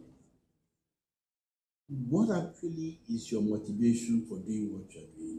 And secondly, who finances this? Because I know that mentoring or training people is an expensive exercise. We have done it. We still do it. Now imagine you take on 18 young people as this, and they go through a 1-year apprenticeship, in which period they're just paying them and teaching them, and they are not really contributing to the core business. So it's a very expensive exercise. So I want to thank you and congratulate you for what you're doing. You really can't tell. I mean, you must have an idea who your mentor is, either in terms of his professionalism, his attitude to life, whether you think he can actually positively impact your life. So you just don't walk in and say, oh, this is going to be my mentor. You must, I think, you must have looked at that individual. You must do a little bit about that individual. You say, look, I want this person to be. That's what I would. Initiative is going to go a long way because we find out that a lot of young ones are not taking advertising seriously. So with this initiative, having mentors is going to go a long way because they're going to learn, firsthand. They're going to have hands-on experience, and this will be a dramatic change for them. So it's exciting to be here this evening, and I'm very, very, very grateful to the organizers of this mentorship program for bringing this in a time where we young marketing and advertising people are not really and are not really tutored on what it takes to be a successful adma. So I'm expecting great stuff, basically to learn from industry leaders, as we told and according to the things on social media. There are successful marketing professionals that are going to be taking care of us, by mentoring us, teaching us on the nook and cranny of what it takes to be a successful marketing practitioner. And as you know, the program is all about marketing, entertainment, and technology. All these three sector works in hand to create magic in the advertising industry. So what I'm expecting is to learn, unlearn, and relearn about the things it takes to be a successful marketing and advertising practitioner. Thank you. Mentees should look out for. I think not just okay because I like this person. If where you're trying to go is where this person has already attained, so I think that's what you should be looking out for. Availability. This person has attained where I'm trying to go, and not just because you like that person, you like the aura, you like everything. I think that's one thing you should look out for. Okay. One thing is commitment. I believe a mentee is not supposed to come like all good or excellent, but commitment. If a mentee shows commitment, means no matter how hard the journey gets, that person will be willing to stay, learn, and grow. So that's one thing I look out for, like your willingness to commit. You really mean this thing, and you're yet to do it. So that's one thing. All right. Thank you so much. Thank you. I was one of the BJump 2.0 mentee, and the experience for me was very incredible. My career never remained the same since then. I learned so much. I was stretched. BJump is the kind of program that you come in and you look back after the program and you see yourself doing things that you could never have imagined that you can do, because Mr. Balaji personally will stretch you. We give you tasks, assessments that will really stretch you. And we had opportunities to visit different agencies. So that means we were exposed to, experiences, we were exposed to experts, and that really made us be so fast. And what I have to say to BJump 3.0 and every other BJump set that will be coming is that, put in your best to this. Put in your best to this, because you never can tell who is watching. It's very good to put in your best to whatever you have opportunity. Grab it very well and put in your mind to it, and you definitely no regret. You get the best out of it. Thank you very much. Thank you so much. The importance of mentorship cannot be overemphasized. I'm a beneficiary of mentors, and I have mentors in different areas of my life that I want to excel in. Now, when you have a mentor, the mentor handholds you and ensure that you don't have to keep reinventing the wheel. You get to sort of even have shortcuts in getting faster to where you want to be. And like our guest speaker mentioned, it's not just about learning in one channel, it's about an overall thing. So irrespective of every area of your life, it's better to have someone that has gone ahead of you, that can teach you, mentor you, guide you on these things. So its importance cannot be overemphasized. It's an amazing thing that Golaji is doing. Anybody that's into mentorship is definitely someone that is passionate at heart and interested in giving back to the society. Now, this mentees today has had a wonderful lifelong experience that they are going to cherish for many years to come, and it makes their journey ahead easier. Like I've said, the importance cannot be overemphasized. I wish so many other people, individuals and organizations can embrace the act of mentorship, because it is the way to go. Thank you. My most memorable moment was the first time we met Dr. Mr. Bolaji. Yeah, so it was very, very, how would I put it? His presence was very, very interesting, unique. This has been such a surreal experience. I really was not expecting it, and I am so, so, so grateful to have been chosen, because this is such a once in a lifetime opportunity. Because where else can you find the opportunity to have access to people like this. I mean, just the experience of Dr. Biodun Shobanjo being here, and then the list of the mentors, very, very impressive people. So I'm just pretty excited, and I hope and pray that I'm able to make the best of this opportunity. Okay, my expectations, to be honest, I'm going into this with an empty mind. I'm emptying my mind of what I knew before, and then I'm just going into it ready to take in everything I can and also apply myself the best I can. So I want to come out of this a way better version and prepared for like the big dreams I have. Prepared to be able to apply myself in the industry and fly so high. So yeah. I think it's a very, very welcome initiative. I think it's high time someone, stepped up to this challenge.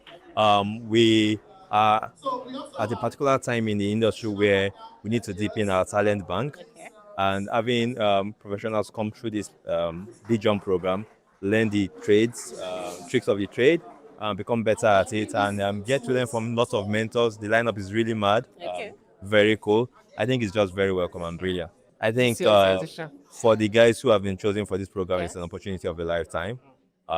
Dive in head first. Worry about nothing. Give it your best. If you give your 100% to anything, particularly to opportunities like this, trust me, you'll get many folds return. Okay. Like the popular saying, if you don't share them, they will leave anyways, right? I think a lot of people are speaking from a place of disappointment. But it's something we have to keep doing. We have to keep, putting back, into the industry, training and bringing up the next generation. It's very critical. Our future depends on it as a business and as a category.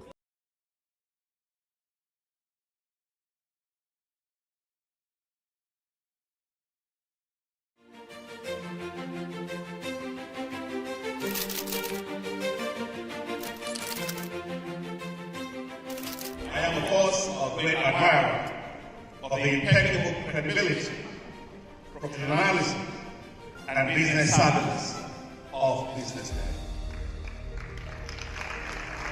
If you really mean business in Nigeria, start your day with BusinessDay.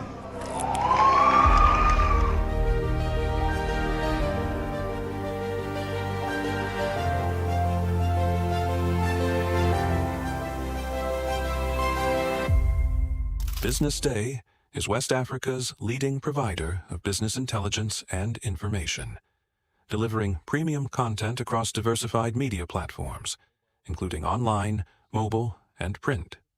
Since its inception in 2001 with a weekly newspaper production, BusinessDay has expanded its reach to provide exclusive content accessible through print, mobile, and online channels. Our premium offerings are further enriched with syndicated content from esteemed sources like the Financial Times, The Economist, and the Harvard Business Review. At BusinessDay, our mission is clear: to be the foremost provider of business and financial content, empowering readers to make informed decisions in Nigeria and Africa.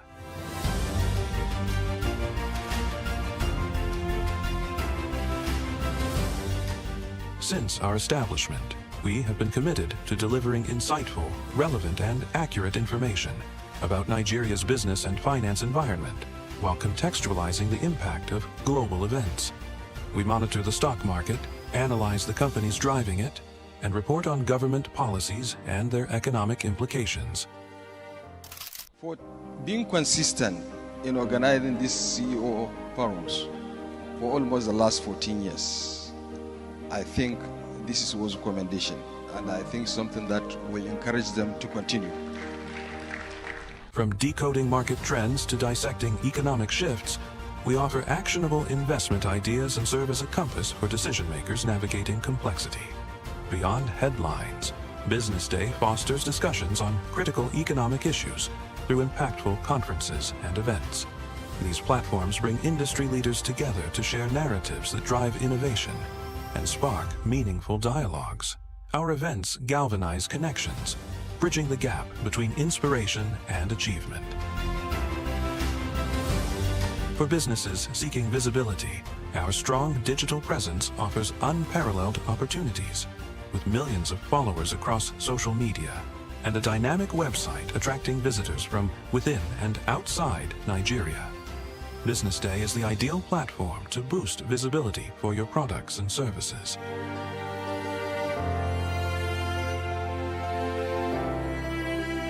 If you're looking for in-depth analysis and expert opinions on Nigeria and Africa's business landscape, Business Day is your guide.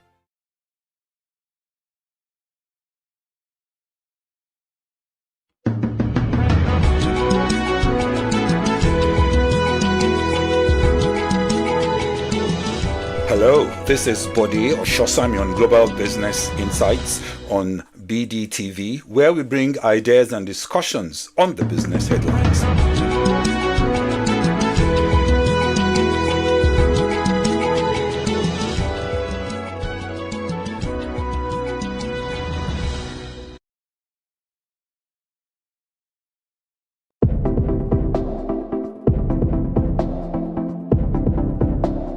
General of IOE, how have the body been able to work on global trends to ensure that the future of work and gig economy is being impacted in emerging economies like Africa?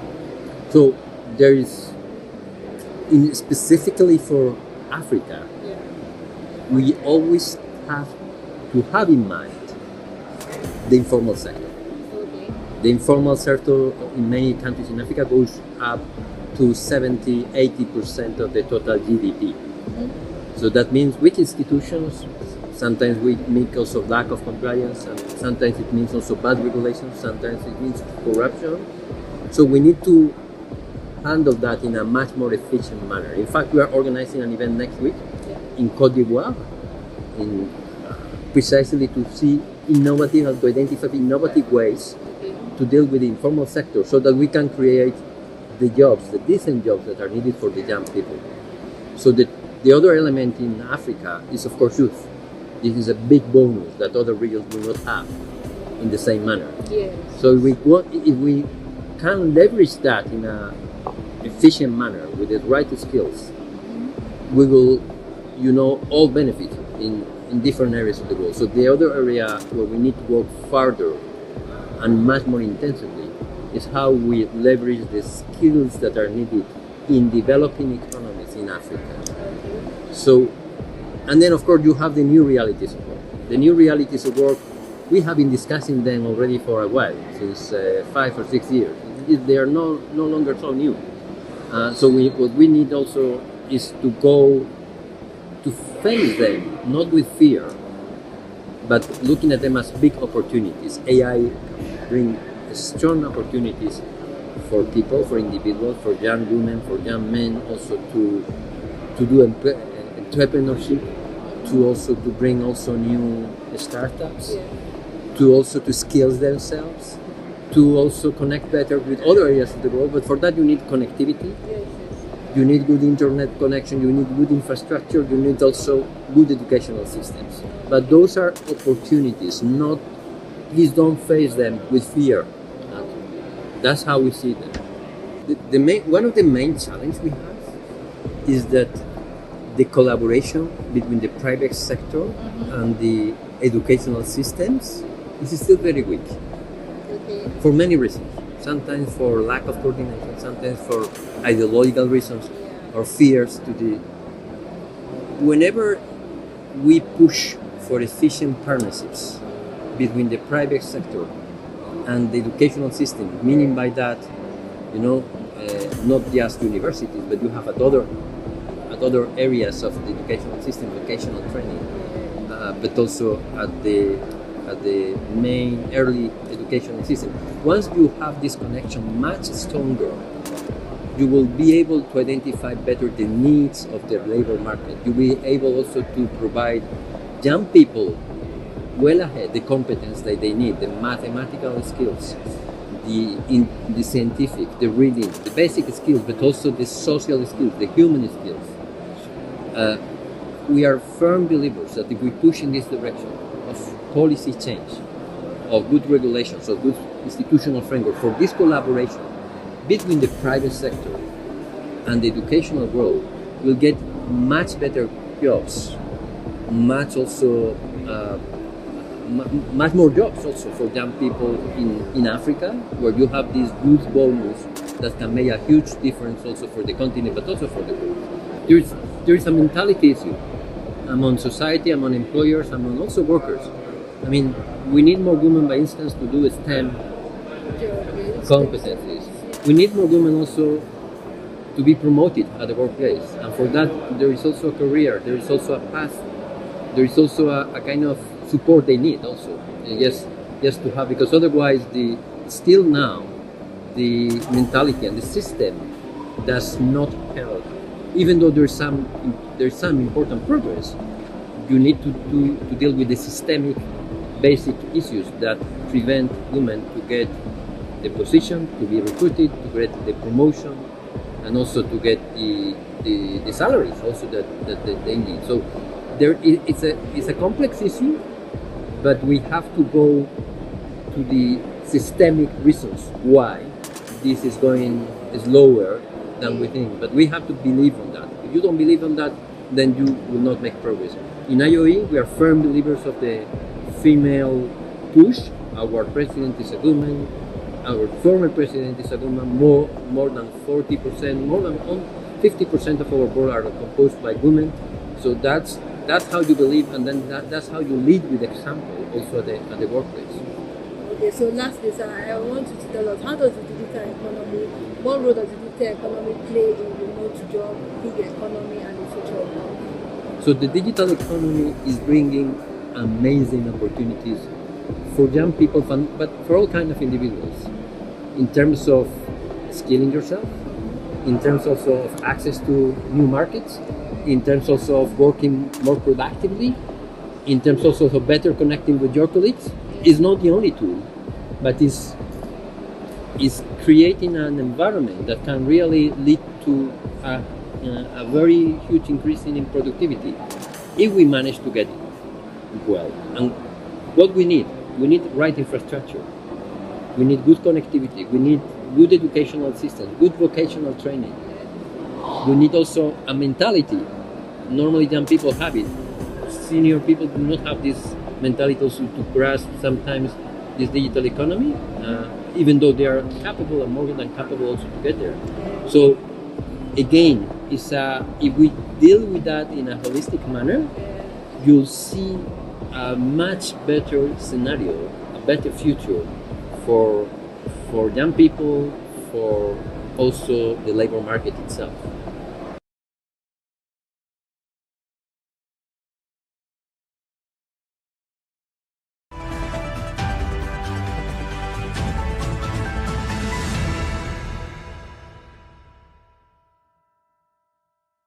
Welcome back to the BDTV Breakfast Show. This is the big story, and this is where we discuss key issues shaping our nation and our economy at large. My name is Elizabeth Musa. Today, we are exploring ways Nigeria can boost its production capacity as the country battles low productivity, especially in agriculture and industry. Productivity is a measure of economic performance that compares the amount of goods and services produced with the amount of inputs used to produce those goods and services. In Nigeria, productivity remains generally low, especially in agriculture and industry, contributing to poverty and underdevelopment.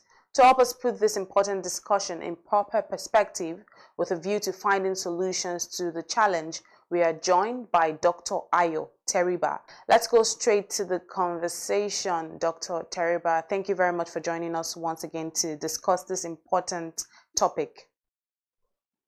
Thank you very much, Elizabeth. Good morning. Good morning to you, sir. Let's start by asking you to help viewers understand what productivity entails and why it's important in an economy, especially like Nigeria. Oh, well, you already defined what productivity is as the relationship between input and output. So how much output are you able to get per unit of inputs? The higher, the more productive you are. For the country, the trouble is with aggregate productivity, collective productivity. the things that the country permits you to do, or the things that the country inhibits you from doing. For example, the main bottlenecks in the way of productivity growth in Nigeria are very poor energy supply and very poor transport situation. If you can't get energy of any type, be it fuel or power, to ensure that you can produce when you desire to produce, then you have a productivity crisis. We all know the situation with supply of fuel in the country, in spite of we being a major crude producer. We all know the trouble with the supply of power in the country. The national grid collapses ever so often. So this, and we all know the bottlenecks with rail transport. The rail transport system hardly functions, and therefore everybody takes to the road for commuting and for haulage. And we see the gridlocks that creates. We see the accidents, that happen ever so often, tankers exploding and the rest of that. So as long as Nigeria cannot resolve these transportation bottlenecks, particularly ensure that there is a nationwide rail connection, our productivity level will be low. And as long as we can resolve the energy supply and the, whether it's fuel or power, our productivity levels will be low. Nigeria's productivity, like we know, is generally low when compared to the advanced economies like you've alluded to. Can you give us some insights as to why this is and what some of the key factors driving this could be? No, well, they deliver on energy supply. We don't. And they deliver transport infrastructure. They deliver well-functioning intermodal transport system. They are not down just to road transport, for commuting and for haulage. Most functioning, most productive societies rely primarily on rail for haulage. They rely primarily on rail for commuting. And road transport does the, small short trips from rail station to the last mile, to the final destinations. In many countries around the world now, including some countries in Africa, it's faster to travel by rail than to fly. Because rail takes off from the city center, it arrives at the city center. The travel time is the same with a plane, but you have to drive out of the city to go to the airport, and you have to drive into the city when you arrive to go to the from the airport to the city center. So rail is far more efficient than road transportation, and for domestic trips than air transportation. But we don't have it. We used to have it in the past, and that's a very sad commentary on Nigeria, that we did better in the past than now. Probably our rail systems are collapsing about 1980, and today we practically have no rail system that anybody can plan, for haulage or for commuting. So that's the difference. You don't need to search too far to know why they are productive and we are not productive. As long you have the 7th largest population in the world, just moving them from point A to point B can create a lot of employment, can generate a lot of output, but that fails. Rail doesn't work.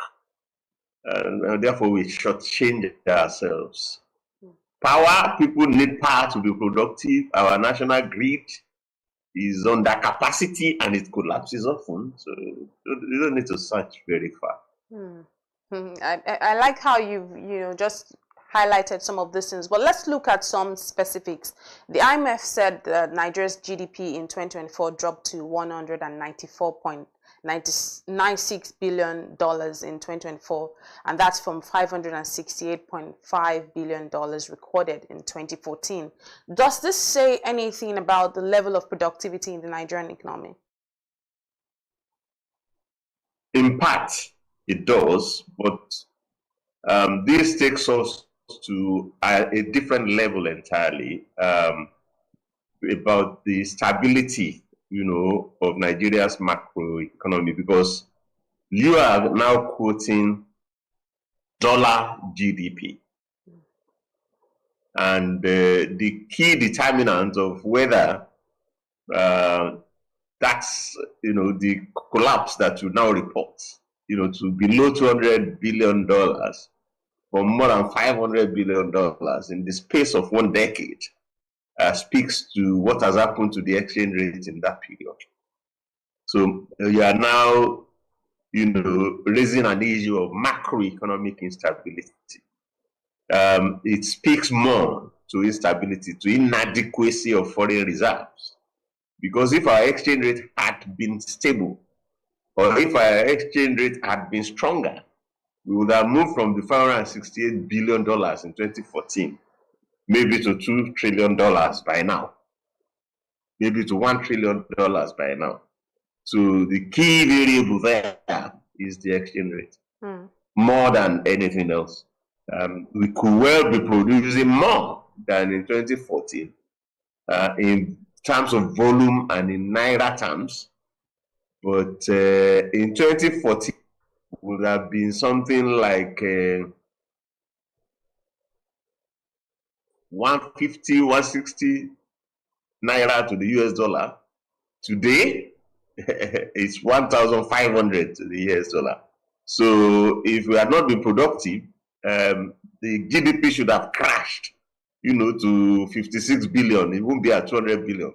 So the fact that in spite of that deep collapse in the exchange rate, is just what 10% of what it was worth before. Our GDP is still, just about a third of what it was then. Shows you that we probably are productive, but the macroeconomic instability robs us of the gain in dollar terms. And speaking of productivity, Dr. Ayo, analysts will say that Nigeria does not have a functional educational system. How does, in your own opinion, how does a functional skills-taught education system help to raise productivity in Nigeria? Well, I cannot comment on, you say analysts, unless you unmask who those Some analysts of those analysts, yes. Then we'll be able to, unless you tell me who the analyst is, we'll be able to judge their own competence to such assertion. I've listened to people who canvass skill-based education, but the majority of them have no understanding what education itself is. They begin to rubbish university certificates and say that skills are better. But when you look at them, you see that they themselves don't understand what a university education is. Knowledge, at the end of the day, certificates are about knowledge. And it's the knowledge, that drives the world. The inventions, the patents, that leads to trademarks and the rest of that are not skill-based. They are not skill-based. So the patents, the inventions and the trademarks that are driving those companies that now are worth more than $1 trillion on in stock markets, primarily in the US, but also in Taiwan and in Saudi Arabia. It's not about skills. It's about knowledge. It's about intellect. It's about creativity or inventions. And I'm not sure that that's something mechanical about skills. So there's a space for skill, no doubt, but you can never sacrifice knowledge on the altar of skills. I will not subscribe to it. I went to school. I went to some of the best universities in Nigeria. and abroad. I was at University of Ibadan. I was the premier university. I got 2 degrees there. I was at Cambridge. I was at Durham. I got certificates. There was nothing about skills. And if you now say contributions to knowledge doesn't amount to productivity, that skills help you to contribute more to productivity than knowledge, I will never agree with it. I will dispute it. So please, so name who is saying it, and let's see if the person knows enough about education even to be able to contribute to the conversation. That's my view. Yeah, Doctor, I like what you said when you said that you cannot sacrifice knowledge on the altar of skills. But let's give more details now. The Manufacturers Association of Nigeria has said that 767 manufacturing companies shut down in 2023, with 365 others experiencing distress. Is this in any way contributing to the low level of productivity in the economy? Well, see, low level of productivity in the economy, I told you, is an aggregate thing. It doesn't matter what you do. There are 46 sectors in the economy, and manufacturing is only about 13 of those 46 sectors. Low productivity affects everyone, more or less equally. So now, if manufacturing association, the problem I have with the figure, it's like you coming to tell me that so many Nigerians died last year. It means nothing to me. It's incomplete information because so many Nigerians were born last year as well.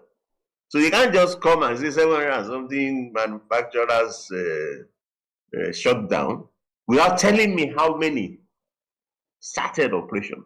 Human beings are not born to live forever. Companies are not born to exist forever.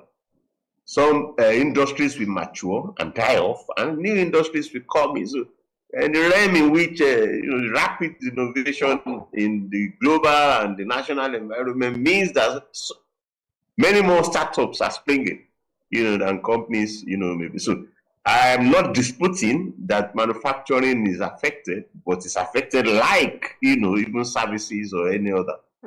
When we are talking of failure in infrastructure or failure in energy or in transportation. Agriculture, for example, suffers perhaps a lot more in terms of post-harvest losses of 60% that the government reports. It's not even farmers that are reporting it. It's government that is reporting post-harvest losses down to transport bottlenecks, down to a high energy cost and the rest of it. So I sympathize, that the Manufacturers Association may be trying to make a point, but they should make it meaningfully. Tell us how many new companies sprang up in the year, compared how many shut down in the year. And then we can make some meaning and sense out of it.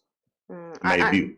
Right. And speaking of making their point meaningfully, the IMF data shows that Nigeria's per capita income has again slumped to $839 from about $877 last year.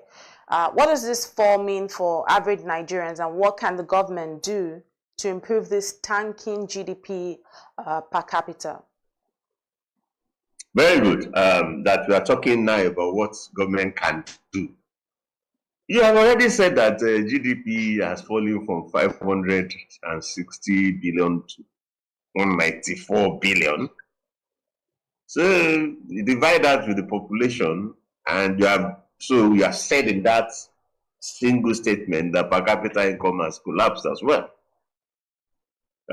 From above 2,000 in 2014 to below 1,000 now. What can the government do? As I had told you, there are productivity bottlenecks or supply bottlenecks. But there are also macroeconomic challenges. Nigeria's macroeconomic situation is unstable. Our foreign reserve levels are not adequate. Our exchange rate has been weak and may get weaker if we don't get reserves up to adequate levels. And that is token inflation. and putting pressure on central bank to hike interest rates, multiplying the mysteries and the woes, that Nigerians have to face. And in an environment of high devaluation, high inflation, high interest rates, Nigerians have to pay more. For example, for the fuel that they hardly get, pay more for the power that they hardly get, pay more for gas, pay more for this, pay more for that. And you can see now the latest round, telecoms companies are also beginning to adjust because they also face all those shocks and you can't blame them. So how should we solve the problem? Now, one of the clogs in the wheel of Nigeria's productivity that we worried about 25 years ago that we don't worry about anymore now is telecoms. Telecoms, like power and like transport, was a source of uncompetitiveness for manufacturing and for agriculture and for everybody else in the economy as of the 1990s. But in 2001, we opened the space to investors who have invested in the sector to saturation. You should do the same with power transmission.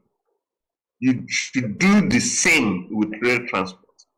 Open the space to investors and let them come and replicate what they have done in the GSM telephony. Let them come and replicate it in transportation and in energy. I see no other way forward. If government tries to continue to hold on to it, as they have in the 25 years since they liberalized the telecoms, we will continue to get the same results. So why is this important? Because opening the space to investors would also bring in foreign direct investment that can boost our reserves and lead to macroeconomic stability. So you can solve the two problems with a single stone. That as investment arises, it shores up foreign reserves, stabilizes exchange rates, and enables inflation to come down. And then it also fills infrastructure gaps in power, in transport, particularly rail transport. So this, very simply, is what I would recommend. We've said it to government, since we returned to democracy. We've said it to the military before then. Well, somehow we stumbled on the telecoms liberalization, and government has turned a deaf ear to letting investors, come in into power transmission and coming into rail. Until government listens, I don't see a way forward for the country. Dr. Ayon, speaking of a way forward, I have a two-pronged question for you, and I'm just going to come this way. So the Naira's rally is giving businesses and households renewed optimism, obviously. Now, reforms of the CBN are yielding results. Many people are saying beyond the reforms that the CBN's intervention in the market is really what's doing the magic. Do you share this sentiment? And also, do you think that this kind of intervention is sustainable, given that our reserves are already on a decline? Also, what's your general perception of the exchange rate market so far? Okay, I do think that we should be frank with ourselves. This time last year was when the Monetary Policy Committee of the First Bank of the Central Bank held their first meeting under the current regime,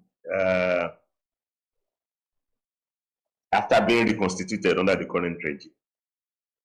And yeah, the exchange rate has weakened as far as 1,900, and it has improved. I thought the best record that we saw was at end of April last year, when it was at 1,300 or something. So it has gone to 1,650, is now going back to 1,500. But compared with 1,300 in April last year, which was, what you could say, after the scare of 1,900, That looks encouraging. Now, having 1,500 in the first, 3 months of the year, following the law that tends to happen in January and maybe February, before activities begin to pick up. Most people would have imported more than was required for December, and things may be weak in this first quarter of the year. So you have to be patient and wait and see if this improvement we are seeing in the exchange rate, given that March, April last year was the best record for the exchange rate. So don't be too quick, to express optimism and, commend efforts. Inflation is still at record levels. Let's hope that exchange rate weakens sufficiently on a sustained basis to bring inflation down. And I would be on the side of encouraging the central bank to do more, than commending them, for until maybe when we get to some more meaningful level for the exchange rate. I don't think 1.5 is something to celebrate, given that we're coming from about, less than 500 to the US dollars. And what the exchange rate is goes a long way to determine where our dollar GDP value is, where our per capita income. I thought that the government should be pushing more aggressively to see the exchange rate go back to below 1,000 to the dollar, and not be congratulating ourselves for 1,500 to the dollar. That's my view. That's why I was asking you. What magic? What I results understand. are you talking about? I completely understand. I understand that, sir. Uh-huh. So basically, we shouldn't be too quick to, congratulate or be overly excited. I think some people are just always looking to see the positives, even if it's just a little bit here and there. But thank you very much, Dr. Ayo, for your time with us this morning. It's been a pleasure having this conversation with you. Thank you for shedding more light and for being very frank about it. Thank you very much. Have a lovely day ahead. It's my pleasure to be here. Thank you very much, Elizabeth. All right. Bye-bye. Thank you. And that's how we bring it to a wrap this morning on the Big Story segment. Just stay tuned as we bring you more updates.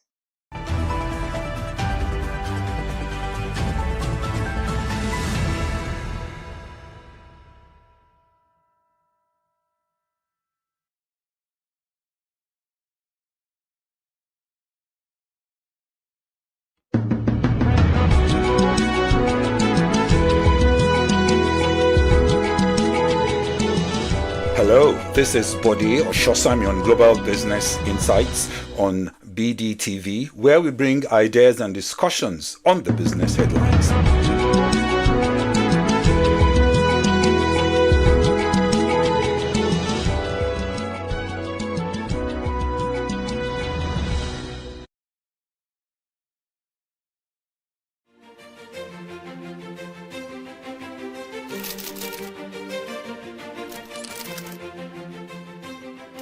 I am, of course, a great admirer of the impeccable credibility, professionalism, and business savviness of BusinessDay.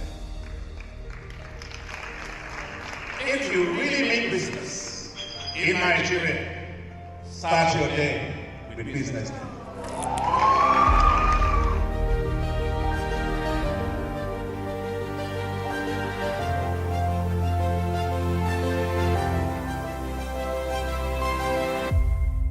BusinessDay is West Africa's leading provider of business intelligence and information, delivering premium content across diversified media platforms, including online, mobile, and print. Since its inception in 2001 with a weekly newspaper production, BusinessDay has expanded its reach to provide exclusive content accessible through print, mobile, and online channels. Our premium offerings are further enriched with syndicated content from esteemed sources like the Financial Times, The Economist, and the Harvard Business Review. At BusinessDay, our mission is clear: to be the foremost provider of business and financial content, empowering readers to make informed decisions in Nigeria and Africa.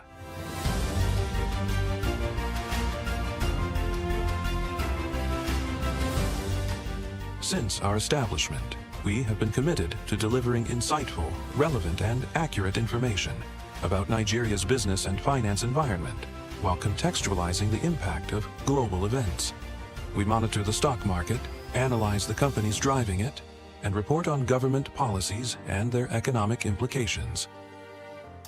For being consistent in organizing these CEO forums for almost the last 14 years, I think this was a commendation, and I think something that will encourage them to continue.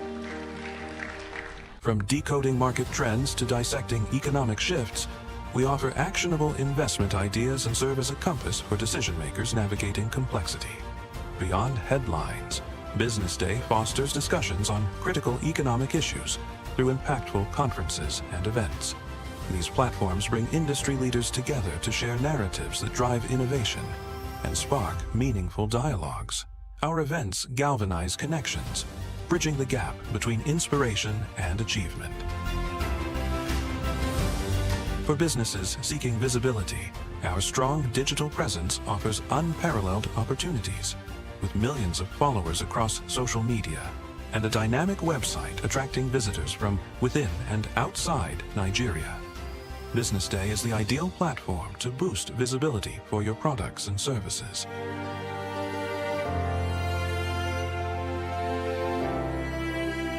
If you're looking for in-depth analysis and expert opinions on Nigeria and Africa's business landscape, Business Day is your guide. My name is Raymond Ezeku. I work for Dabodani Microfinance Bank, DDMFB. I head the business development of the bank. All right, sir. During the panel's return, there are important access to funding as a major challenge SMEs face doing business in Nigeria. So as someone in the finance and banking states, what are your suggestions? What can be done to address this challenge? Okay, you see, from what the panelists have been saying so far, SMEs have been facing a very huge challenge, okay, in Nigeria.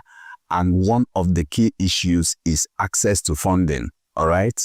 So access to funding, first of all, you will have to ask yourself as a business owner, have I really organized my business, okay, so that I should be able to have access to funding that is available, okay? Funding is available, take it from the CBN to the BOI to microfinance to commercial banks. Is my company prepared to access this funding? So what do you need? You need what we call the structure. You have to set the enabling structure in place. You have to formalize your business for you to have access to this funding. At DDMFB, we are a microfinance bank, having been in the industry for the past 10 good years, okay? We have understood the key challenges facing this sector, and to foster financial inclusion in Nigeria, that is why we are in business. So we are known for what we do in the SME, okay? So what we do is to develop products tailored to address the needs of these SME businesses, all right? We have our savings, okay? We have our loans. We have several classes of savings that we have, okay? We mobilize this deposit from these SMBs and then also deploy loans, okay, to these SMEs, depending on what you think. So our loans, okay, are tailored to address that critical need, taking your business to the next level.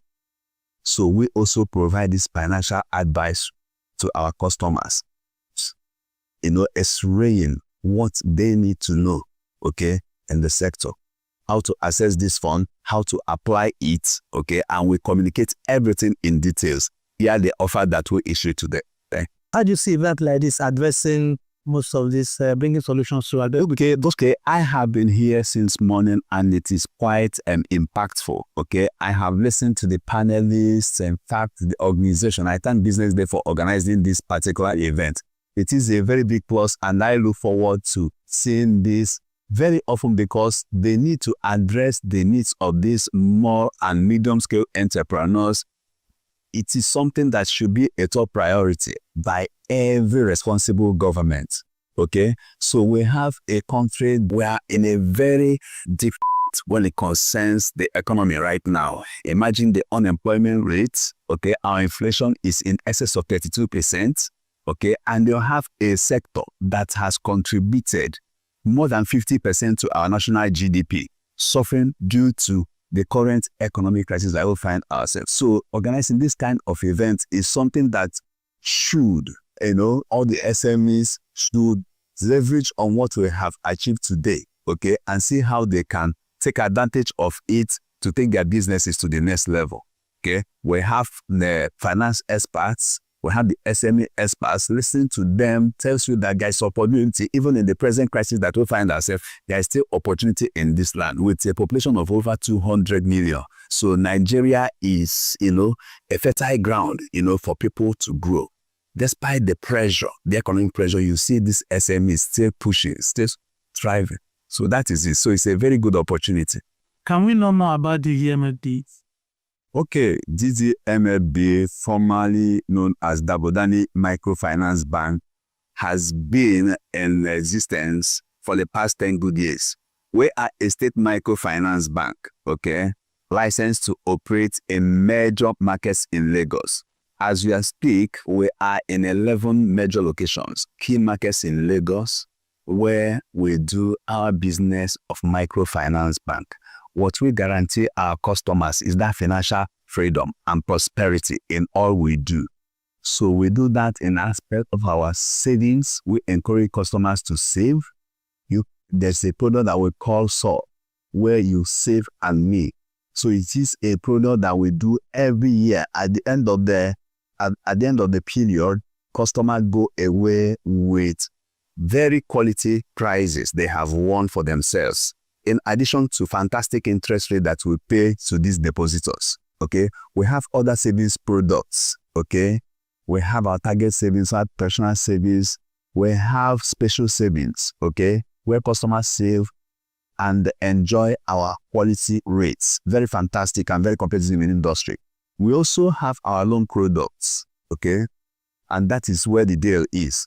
Our loan products, we have SME, we have micro. Our SMEs, we do that to take the businesses to the next level, okay? We have fantastic interest rates, okay? Our tenure, we drop these loans on a tenure, okay, that is, one, affordable and attractive to you, okay? So our loan ranges from 1 to 12 good months, okay? For other businesses like schools, okay, we drop these loans on quarterly basis or termly basis to enable these schools have cash flows to do what? Pay when the schools are in session, all right? So we have businesses out there in Alaba, Trade Fair, Ikeja, all the major markets in Lagos. DDMLB is playing real time, big time there, okay, for SMEs. Okay, so why only in Lagos and what are your expansion plans? DDMLB is a product of a successful buyover of one unit microfinance bank. So having gotten the state license, okay, our 3-year strategic plan is to expand our horizon to see how we can foster this, our pursuit of financial freedom and prosperity to our customers, nationally, okay? So we are looking at leveraging on technology, okay, seeing how we can deploy technology to our tools where you can sit at the comfort of your home, open our accounts, make application for loan, and have the same loan disbursed to you without leaving your debt. We are going to do that. Yeah. Okay, thank you very much, sir. I'm Peter Chinedu Warfare. I'm a tax partner and also the head of tax at Forvis Mazars in Nigeria. The panel session is centered on funding as a major constraint to the development of Nigeria SMEs. Okay. What can be done to address these challenges? If you listen to quite a lot of people who've spoken, you'd see that the issue about funding is a serious issue for SMEs. One of the things that stood out for me was when they said that the people who house these funds, the commercial banks, even the funds that come from Bank of Industry, Bank of Agriculture, even the grants that come from international financing organizations, they majorly go to the commercial banks who are supposed to redistribute this funds to SMEs. The problem is that these commercial banks do not understand SMEs. They are not interested in funding SMEs. I mean, you can see a lot of them say, oh, we have a table, SME does. But who is willing to sit down and see that, you cannot change the SMEs in Nigeria. I mean, the SMEs in Nigeria run a particular model that works for them. So if they have a job, if they want to do their business a lot of informal way, how can we come to their level, fund them at their level, and then make sure they receive this money and then scale their businesses? So for me, I think the problem is, let us change the model through which this funding comes. For now, the commercial banking model of funding SMEs is not working. So do you see events like this bringing solutions to solve most of these challenges? I think BusinessDay is doing excellently well. Why I tell you they do excellently well is that I was in the panel 2 years ago and I sat with other people from PwC. I mean, a partner from PwC. I think I also had a partner from Grant Thornton, and then I had other whites, big guys on the panel. Last time I also saw Ayo from Caladium speak passionately as he has spoken today. I saw Nelly from Niger Branch. These are people who SMEs cannot afford to talk to normally. I mean, yeah, we have a desk for SMEs in our firm, but I know it was quite expensive too. And how much of our time can we give to SMEs? You know, we can't really give a lot of our time to SMEs, especially if they come to us in bits. But I'm happy that we have a platform, and I'm happy that BusinessDay has been consistently doing this to gather speakers, to gather people who can speak to SMEs on how to scale their businesses, whether from the leadership or business management side or from the compliance side, as you see them talking about taxation. Yeah, so they're really doing a good work. And I feel quite sad that we don't get to see a lot of SMEs attend these events. And sometimes when they attend, maybe they sit for the session for finance or funding. After that, they run away. And, go ahead. But it's a good event. Okay, lastly, so what are your key takeaways? Yeah, key takeaway, quite a lot for me is, I think I have an advice for BusinessDay too, and even everybody who organizes events like this. 2 years ago, the last panel session was for tax. This year, the last panel session will also be tax. So that is how and that's exactly what happens with SMEs. So SMEs, as they start their businesses, they do not plan to keep their records. They do not even plan for taxation. And there's a lot of tax risks that lies with SMEs. So when investors are willing to fund SMEs, when they come, they see that the penalties for them having not complied with taxation is quite a lot, is even more than the taxes they should have paid. So you see that the same culture of keeping taxation at the rear is what you see with SMEs. So they don't talk about taxation until the tax authorities come and say, oh, you have a fine. So for me, the takeaway is that we should give tax the priority it deserves. That's one. Second thing is that I encourage everybody who have learned one or two to follow up and see how they can improve on whatever they've learned today. Yeah. All right. Thank you so much. Thank you very much. My name is Linda Onyeso, CEO, Merit Multi-Services Incorporated, parent company to Makeup Maven NYNG, Beauty by Aubrey, and Melanie Cosmetics Nigeria. Thank you. Okay, good to have you. Now, so during your panel section, you highlighted access to digital tools and documentations as one of the challenges SMEs face. So, and that brings me to digital literacy. One thing is to have these tools, another thing is to handle them. So what can we do to ensure digital literacy at the grassroots level? For digital literacy, I would say educate yourself. Read. Social media is a basic tool.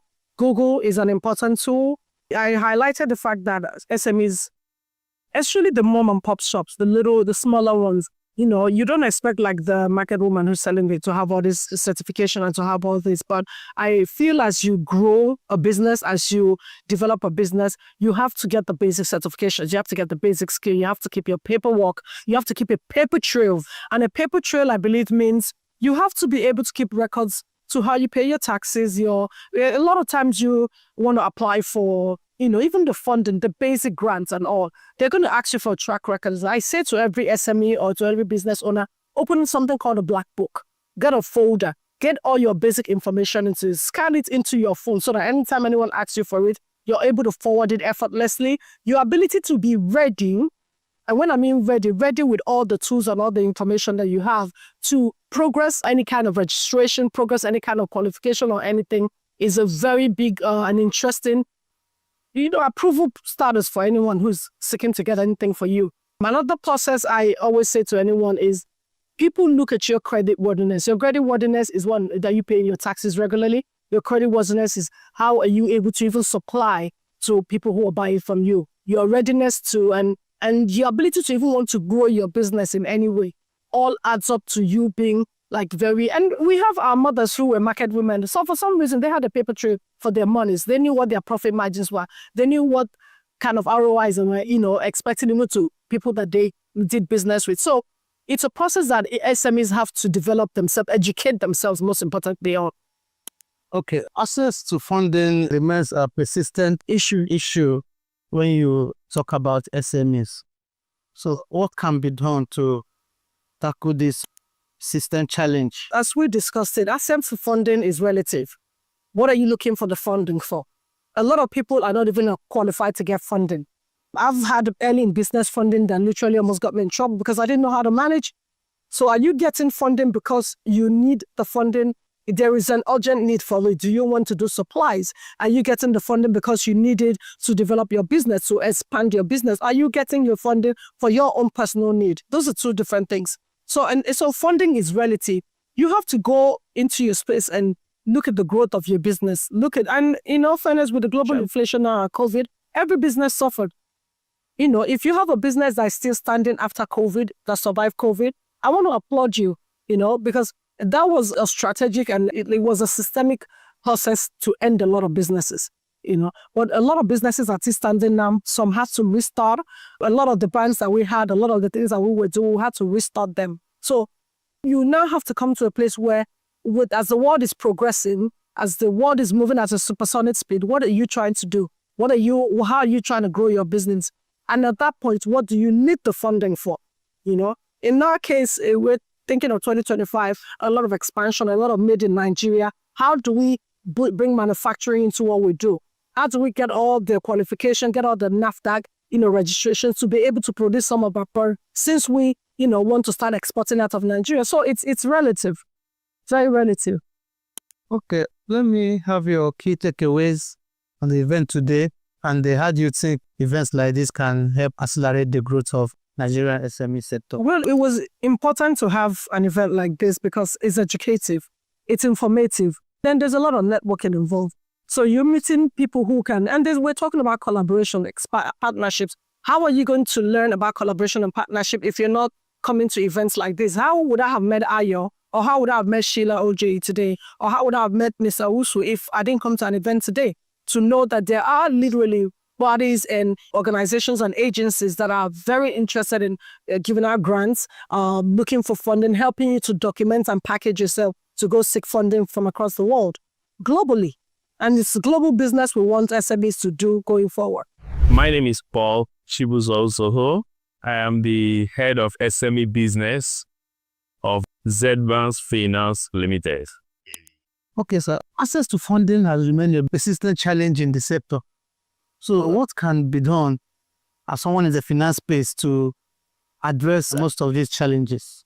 A lot actually needs to be done first from the financial service provider, which is those of us in the financial service sector, from the SME part also, and also lastly from the government side. So let me start from the financial service provider. For SME financial service provider like the banks and Z-Banks, today we have been able to do a lot when it comes to helping SME businesses to have access to funds. And one of the things that we've been able to do is for us to be able to design our process in a way to suit the structure of SME businesses in Nigeria today. For example, we have over 40 million SME business. Out of these 40 million SME businesses, less than 5% are formalized, meaning that over 95% of them are not formalized.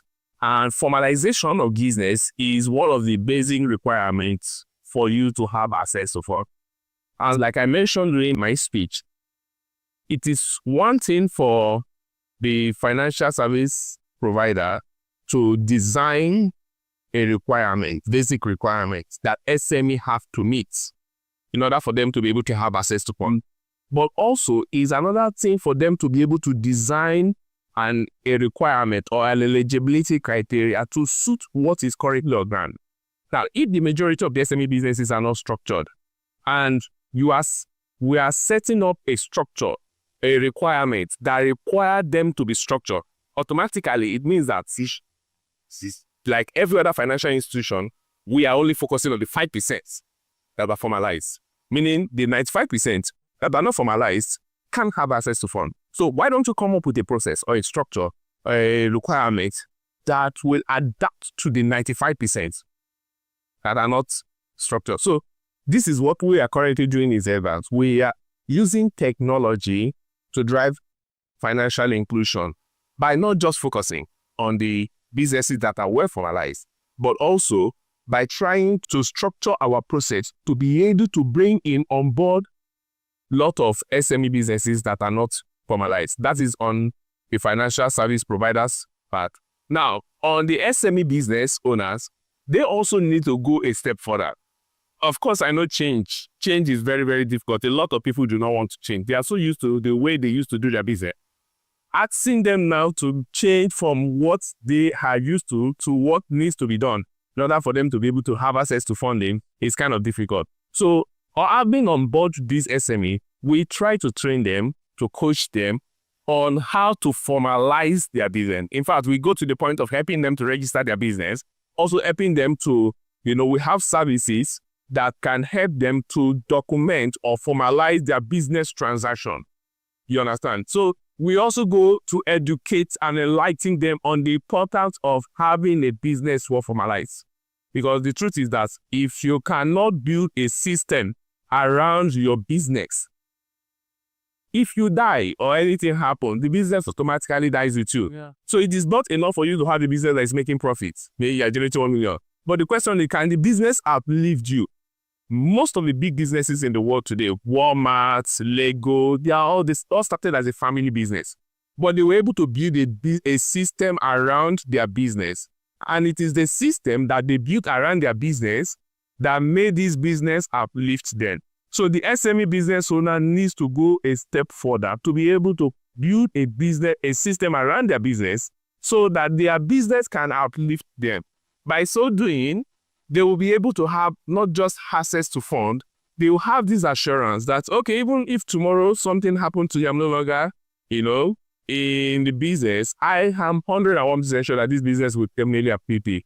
And lastly, from the government aspect, the government also needs to do a lot. And that was one of the things I appreciate so much about what one of the speakers mentioned, is that the government needs to build a system, to address the current constraint that SME businesses are facing today. Unfortunately, what the government is doing, they are trying, but they still have a lot to do, so the government cannot just continue the way they have been supporting SME business and expect SME business that are contributing more than 84% to the country GDP to be able to strive. So one of the things government needs to do is that government needs to come up with a program that will address the current challenges that SME businesses are currently facing. And I'm sure that if these three things are put into consideration, SME business today will be able to strive and have easy access to funds. And the truth is that there are trillions of dollars out there looking for businesses, looking for home. People use the word, home.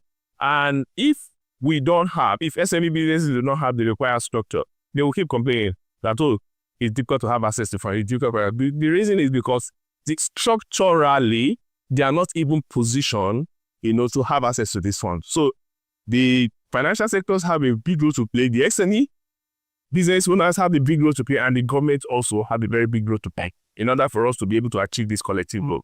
All right, so lastly, can we get your key takeaways from the... Okay, my key takeaway is just what I mentioned, is that every one of us here today, the SME, the financial sector, and the government, everyone have a very big role to play if we must succeed. Because there's no any economy in the world today that can do without SME. Like, it's practically almost impossible. The truth is that we all know government has no business in business. Government needs to create an enabling environment for business owners, for SME business to be able to strive. So the best government can do is just to create an enabling environment. And that is where the private sector needs to actually come in. And for me, every one of us, the private sector, the government, the SME, everyone has a very big role. So one of the things I gain here is that we all have to play our own role. Everyone must play his own role properly. And in addition to that, everyone must understand the government, the financial service provider, which is the banks, and the SME needs to understand the pain points of each other. The government needs to understand what are the challenges SMEs are facing. The SME needs to understand what are the challenges that the government are facing that is making the governments not to be able to provide this enabling environment. The same thing, the SME and the financial service provider needs to understand the pain point of each other so that everyone can structure their process to align with each other's pain points in order to be able to address these unique needs. Thank you so much. My name is Dr. Femi Egbeshola. I'm the National President, Association of Small Business Owners of Nigeria, known as ASBOS. Okay, sir. The panel discussions today are centered on funding as a major constraint in this space, and you're a big player in that space. So, your own view, what can be done to address this funding challenges still of this space? Funding has been one of the major challenges of MSME, N for nano, M for micro, S for small, M for medium. So it's been one major challenges across boards for all of us. And we feel that government needs to approach it with a different model. The current model has been on for many years, and it has not been successful. Successful in the sense that 12% of MSME have been able to access funding over the years. At the same time, too, with all the main intervention fund of government, we have not seen tangible impact in the MSME ecosystem. It means that something new needs to be done.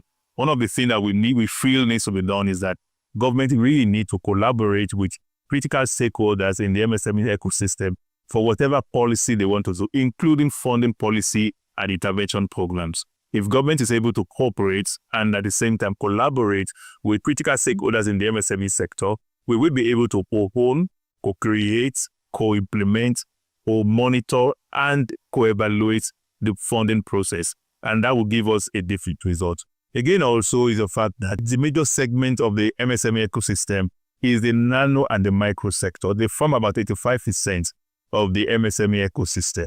The funding model we have now does not go in tandem with their capacity. And the structures available now is not accessible to this particular set of nano and micro business owners. We need to begin to draw down and look at how we can rejig our financing policies to be able to accommodate these vulnerable ones and bring them on board for funding. We also need to ensure that a lot of capacity building is done for the MSMEs also, so that they will get to learn where funding are, how to access it, what they need to do, and build their capacities to be able to do it. We also need to work on ensuring that financial literacy is improved upon, so that when they get this funding, they'll be able to use it for the right purpose and repay back at the right time. Okay, sir. So I think you answered both my first and second question well. Yeah, okay, so let me have your key takeaways on the event today. Yeah, for today, I think it's a wonderful platform created by BusinessDay to practically build the capacities of MSMEs again. For us to grow, we must be able to scale. It is either we scale or we die. And this event has given us a lot of insights, a lot of nuggets on how we can scale our businesses. We want to begin to see actionable plans coming up from the MSMEs that are here today to take away what information they've gotten here to improve their businesses, such that 2025 and beyond, we see business scaling up and coming back to give testimonies that these are some of the things they learned while they attended BusinessDay SME 100 Conference 2024. All right, thank you very much. You're welcome. Thank you. My name is Kehinde Oluwayemisi Omojigbe-Ifebogo. I'm the founder, CEO of the Fufu Factory. Congratulations on winning an award on the under SME 100 category by BusinessDay. So how do you feel to be recognized for what you do?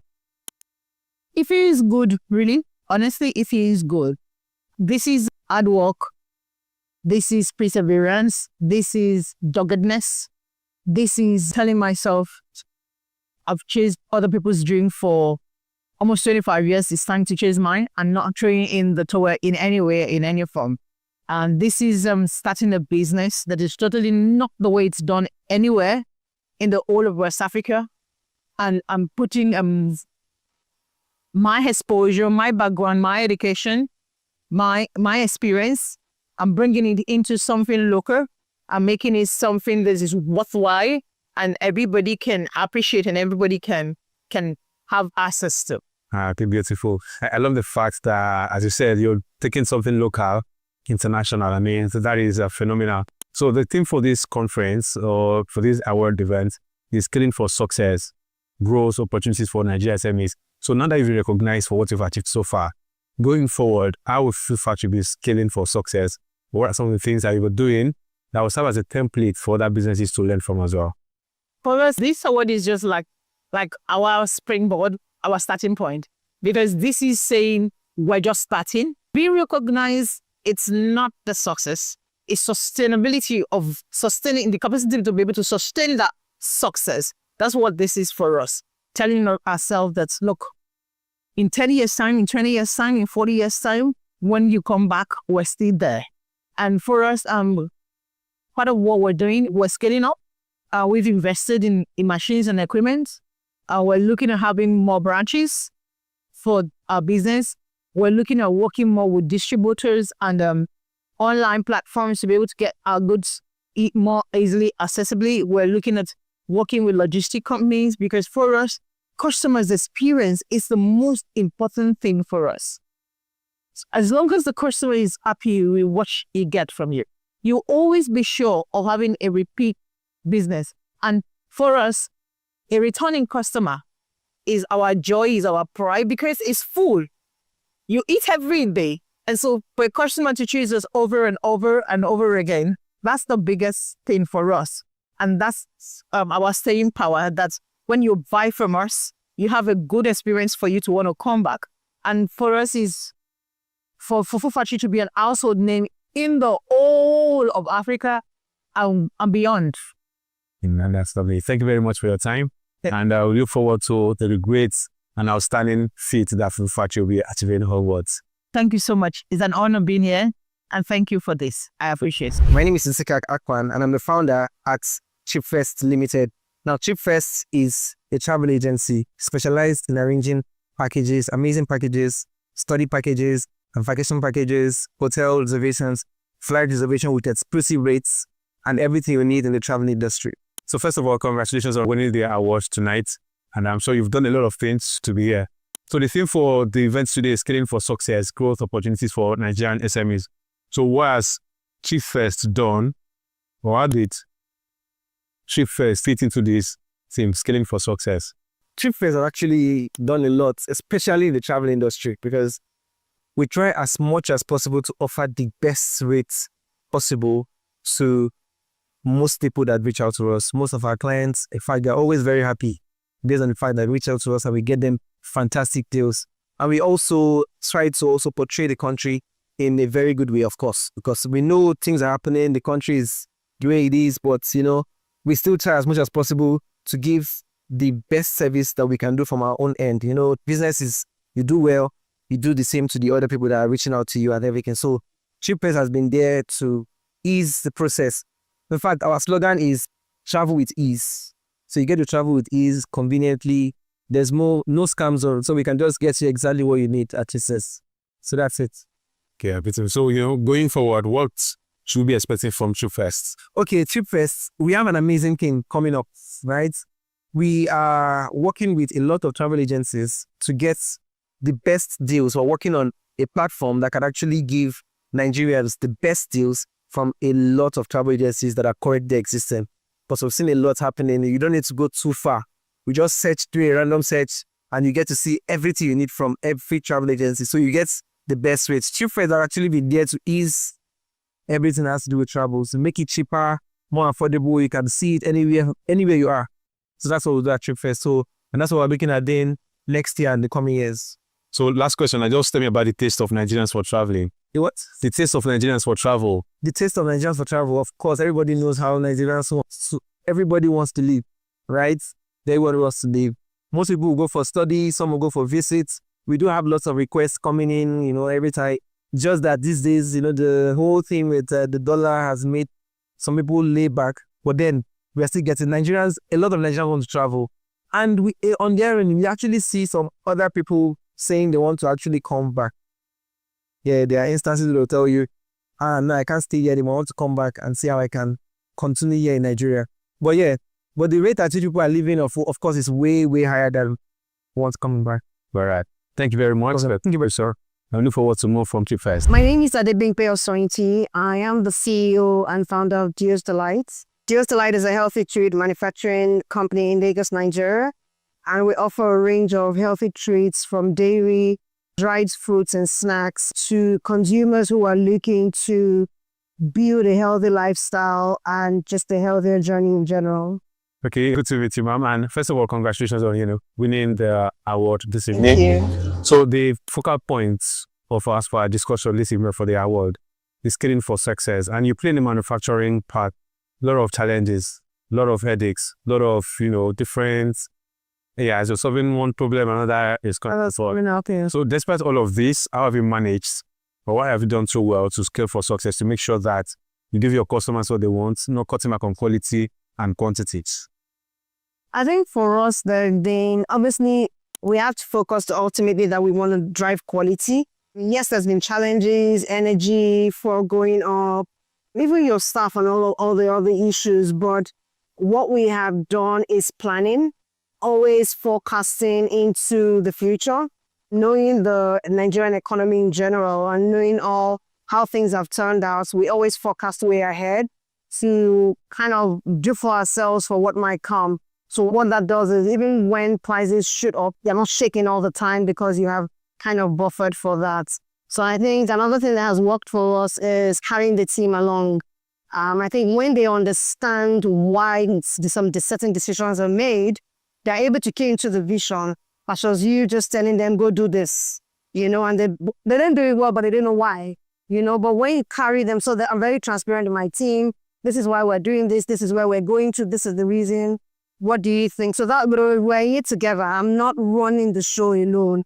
So I think that has also worked for me tremendously. I love that because, one of my mentors would always say, your first customers are your employees. So thank you for taking care of them.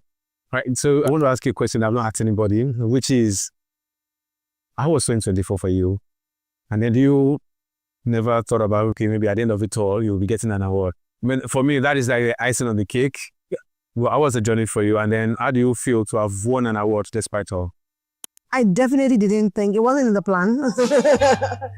I wasn't looking for it. I wasn't expecting it. So it's come as a pleasant surprise. I came in with my head of sales. It was like, they're recognizing us. So they are seeing what we're doing. And I was like, yes, this is not about the product in the store. This is about the business being recognized. So that is a big deal for us. And it's quite exciting.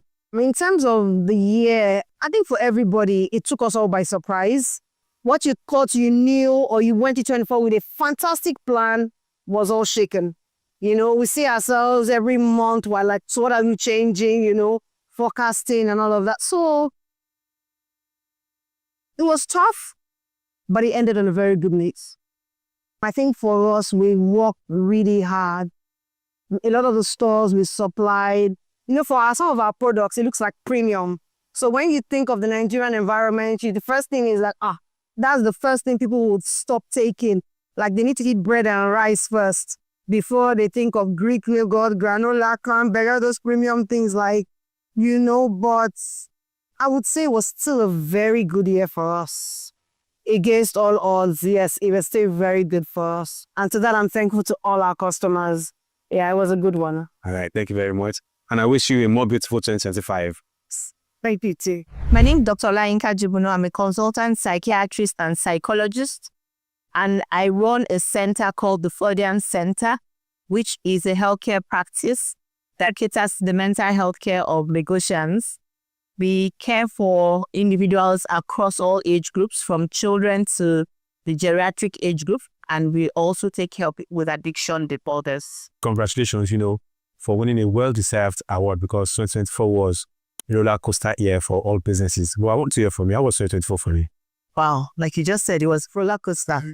We all know that there's been an economic downturn, and because of the reform going on, and businesses are feeling the impact of the reforms that are ongoing.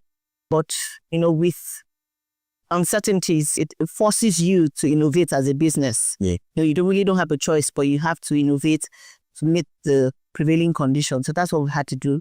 Practice, what had to incorporate other businesses into our core business just to help us to survive the economy. So there is a rumor, I'm hoping you will help us, dispel tonight, which is that when it comes to anything mental health or psychiatric solutions, Nigerians withdraw because we believe we are tough enough. So is that really the case, or are people, opening up about their mental health issues or challenges from your own point of view? So with westernization and globalization, the culture is changing. People are now more aware. They go on the internet, they read more. So they're now more aware about these things, and they actually come out and seek for help themselves. And the interesting thing is that mental health is silent until the individual starts to portray certain behavioral issues. So sometimes family members might be silent about it, but when there are outright behavioral issues, they have no choice but to seek for help. So truly the culture is changing. We're getting people come out to seek for help, and the patronage has been improving over time. How do you feel about this award tonight? I'm glad. I'm happy that the work we've been doing is being appreciated and is being noted by other people. And I thank BusinessDay for this opportunity. And thank you for, this is an applause for my team. So I'm receiving this award on behalf of my entire team. And I thank you for recognizing us and the work we're doing. Okay. So the last question now. Nigeria's entire 2024, not knowing that fuel will move from 200 to 1,000. Now we're on the brink of entering a new year. So how should we prepare for any shock that will be coming, F-wise? Truly, irrespective of where you live in the world, whether Nigeria or even outside the country, the economic challenges we're facing is actually a global issue. Because I believe because of the war crisis in certain parts of the world and the oil issues across the world, it's a global problem. So we have to, irrespective of where we live or work, we have to learn to be more resilient as humans. The more resilient we are, the more strengthened we are against whatever economic challenges we face. So for me, I'm just going to preach resilience. Learn how to be resilient in the face of adversity, in the face of challenges, and you make it through no matter what. All right, thank you very much once again.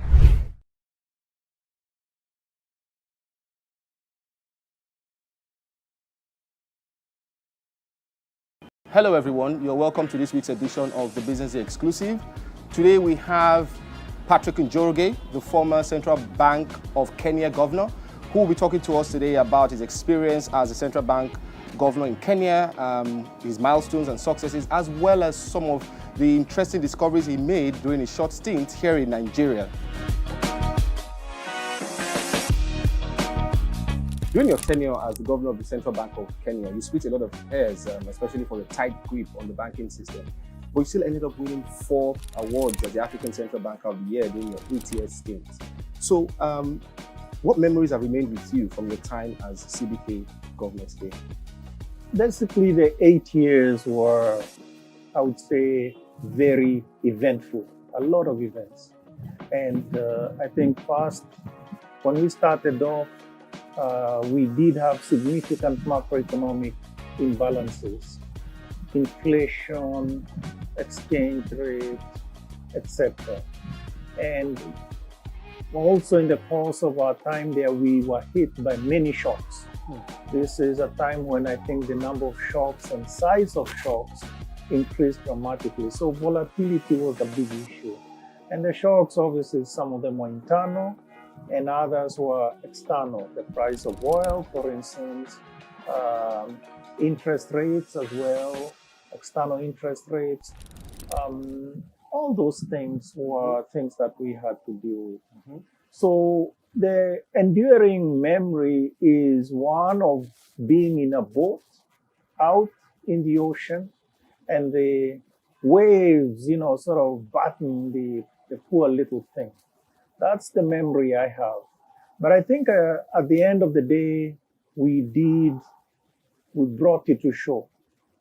And it is true. Maybe there were some large waves that almost capsized the entire economy. For instance, the interest rate caps that were imposed, and also some banking sector shocks. 3 banks were closed, and other shocks like that.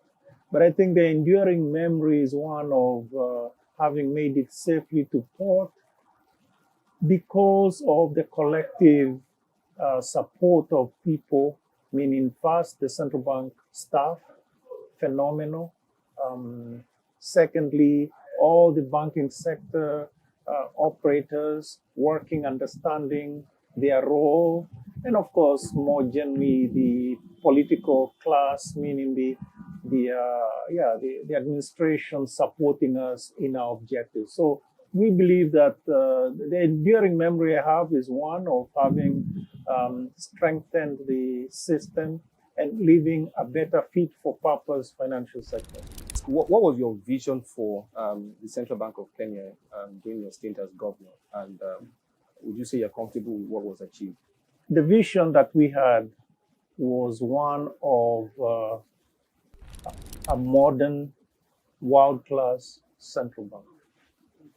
And that's really the dominant, let's say, direction, our North Star, our guiding star during the time we were there. Now, that really meant that we needed to improve whatever was there in order to be that modern central bank in both the systems, the processes, and the people. So it wasn't just a general thing. So in each area of the central bank, we needed to be world-class. So we just went up one after the other, Obviously, everybody first had to be seized by this vision and understand that in their space, they need to improve the systems, the processes, right, and the people, right from, let's say, the people who do the cleaning or the security to, how the governor did his work. Everybody had to be world-class and all the processes around that. So it was a dominant sort of direction. And I think we achieved that in various ways. And I think it's a vision that continues to guide the central bank after we've left the place. But I think it is something that we can say we are proud of, because in some areas, actually, it is true. There has been recognition even externally. For instance, a key area, we won a prize on central banking prize. This was in 2016 in the area of communication in terms of our website. The best website was central banks. And then just most recently, we won a prize. This is after I'd left the place, on a project that we had been doing for 5 years. And this was the Central Securities Depository.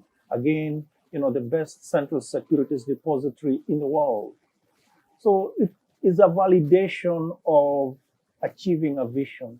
But that doesn't mean that it has ended. But I am delighted that we have been recognized. But there are many other things that have not been recognized. The people, the training we had to do, the improvement in, let's say, the processes that they did. So that's really what I can say. And I'm most proud of what we've done during that period. Okay, so you alluded earlier to interest rate curbs, that happened while you were governor. I know that, yes, indeed, one was imposed in September 2016. And I know that you were very vocal in opposing those interest rate curbs on how much banks could charge on loans to customers, because it was felt at the time that some of these banks were ripping off customers with high interest rates that were not, and then you wanted them to show walk-ins and all of that. The government wanted them to show walk-ins and all of that. So you opposed that. What were your concerns at the time with that policy? So really, the whole story around interest rate caps, the genesis of it was a general concern that banks or customers were being charged very high interest rates on loans. Also, there are other things, nuisance costs or nuisance charges on all sorts of things. So that sort of general feeling, and the population felt that actually the bankers, the banking sector was tone deaf. So their concerns and their cries had fallen on deaf ears. At the same time, the banks were doing very well in terms of their return on equity, etc. So it didn't, there was clearly a problem. And unfortunately, if you have a hammer, everything you see looks like a nail. So the politicians, the legislators make laws, and they thought that the way to deal with it is to make a law that actually dictated what needed to happen. And we opposed that because first, having an interest rate cap was going to have significant consequences, negative consequences on the economy. Beyond despite the issues that they were trying to address, there will be other much larger, much more adverse consequences, such as things like we say that there will be significant rationing of credit, and so it will be available to just some people. And so banks won't do what you expect them to do, which is have credit available to most borrowers, etc. And then other things as well. There'll be also, I mean, it's not clear that banks will end up having lower income, right? They'll continue with this lack of sort of understanding of where the customer is, etc. So we opposed it because we knew that that is actually not even the best practice around the world, and we say there are other ways of dealing with this thing. Anyway, be as it may, we were overruled. It went ahead, and indeed, what then happened is we communicated to the public. We told the public these are the things that are going to happen. And indeed, after they went ahead, and the law was put in place. It was put in place on September 14, 2016, which was the 50th anniversary of the central bank. So that was a 50th anniversary gift, yeah, on that very day. So the point is that what the consequences were exactly as we had mentioned, and indeed as dire, and they pushed down the economy, and it became clear that we were right after all. And therefore, in the end, the interest rate caps were lifted, were removed. But in the interim, we had been working with the banks to make them much more customer-centric. That's really what we thought the dominant solution would be. And much more customer-centric, or to be customer-centric, to have better pricing of model or better pricing of loans, so risk-based pricing of loans, to have a better credit referencing, meaning credit assessment of different borrowers having different, let's say, risk, and that being assessed exactly. And basically, those are things that we put in place in the context of a new banking charter, which we introduced later and has remained in place. So I think the banking sector now is stronger. So in a sense, from a difficulty, we got a strength, we drew out a strength. And I think the banking sector was therefore, in some sense, saved, and customers were also saved in this regard. I mean, it's not much different in Nigeria, because you hear people also talk about how banks are not necessarily giving out loans at favorable interest rates. You feel like they're being ripped off as well. I think Kenya probably offers a good example why such interest caps on how much banks can price their loans would never work. Really, it ends up being counterproductive. I think it's important for us to learn from each other. Yeah. The experiences of Kenya on interest rate caps have actually been picked up by other countries that maybe where there are those same concerns. meeting the same. But at the end, we need to appreciate that you cannot. At the end, the laws of economics apply. Precisely. And there are differences across countries, but laws of economics apply. Yeah. And it is important, therefore, for banks to be customer-centric and improve. And there's an entire framework that they need to put in place in order to be to have risk-based pricing of loans, etc. But it is important to walk that journey. Yeah, you don't start at the end. You start where you are and continue on that journey. Okay. So, are there any parallels you see between the Kenyan banking sector at the time where you were central bank governor and the Nigerian banking sector today? Well, I don't know. I've only been here a week, so I mean, there's no way I can pretend to be an expert or you know more about the banking sector here, or virtually every Nigerian knows more about the banking sector here than I do. The thing that has struck me while I've been here is just like the number of bank branches that you have. I mean, I've just going down one of the streets, there are like 10 of these branches. Yeah. In Kenya, you don't quite have that. Why? Because we are much more in the mobile banking space. So we use our phones. I have made the point before that in my 8 years as central bank governor, I've probably gone to a bank branch once. And since then, in the last 1 year, I haven't been to a branch.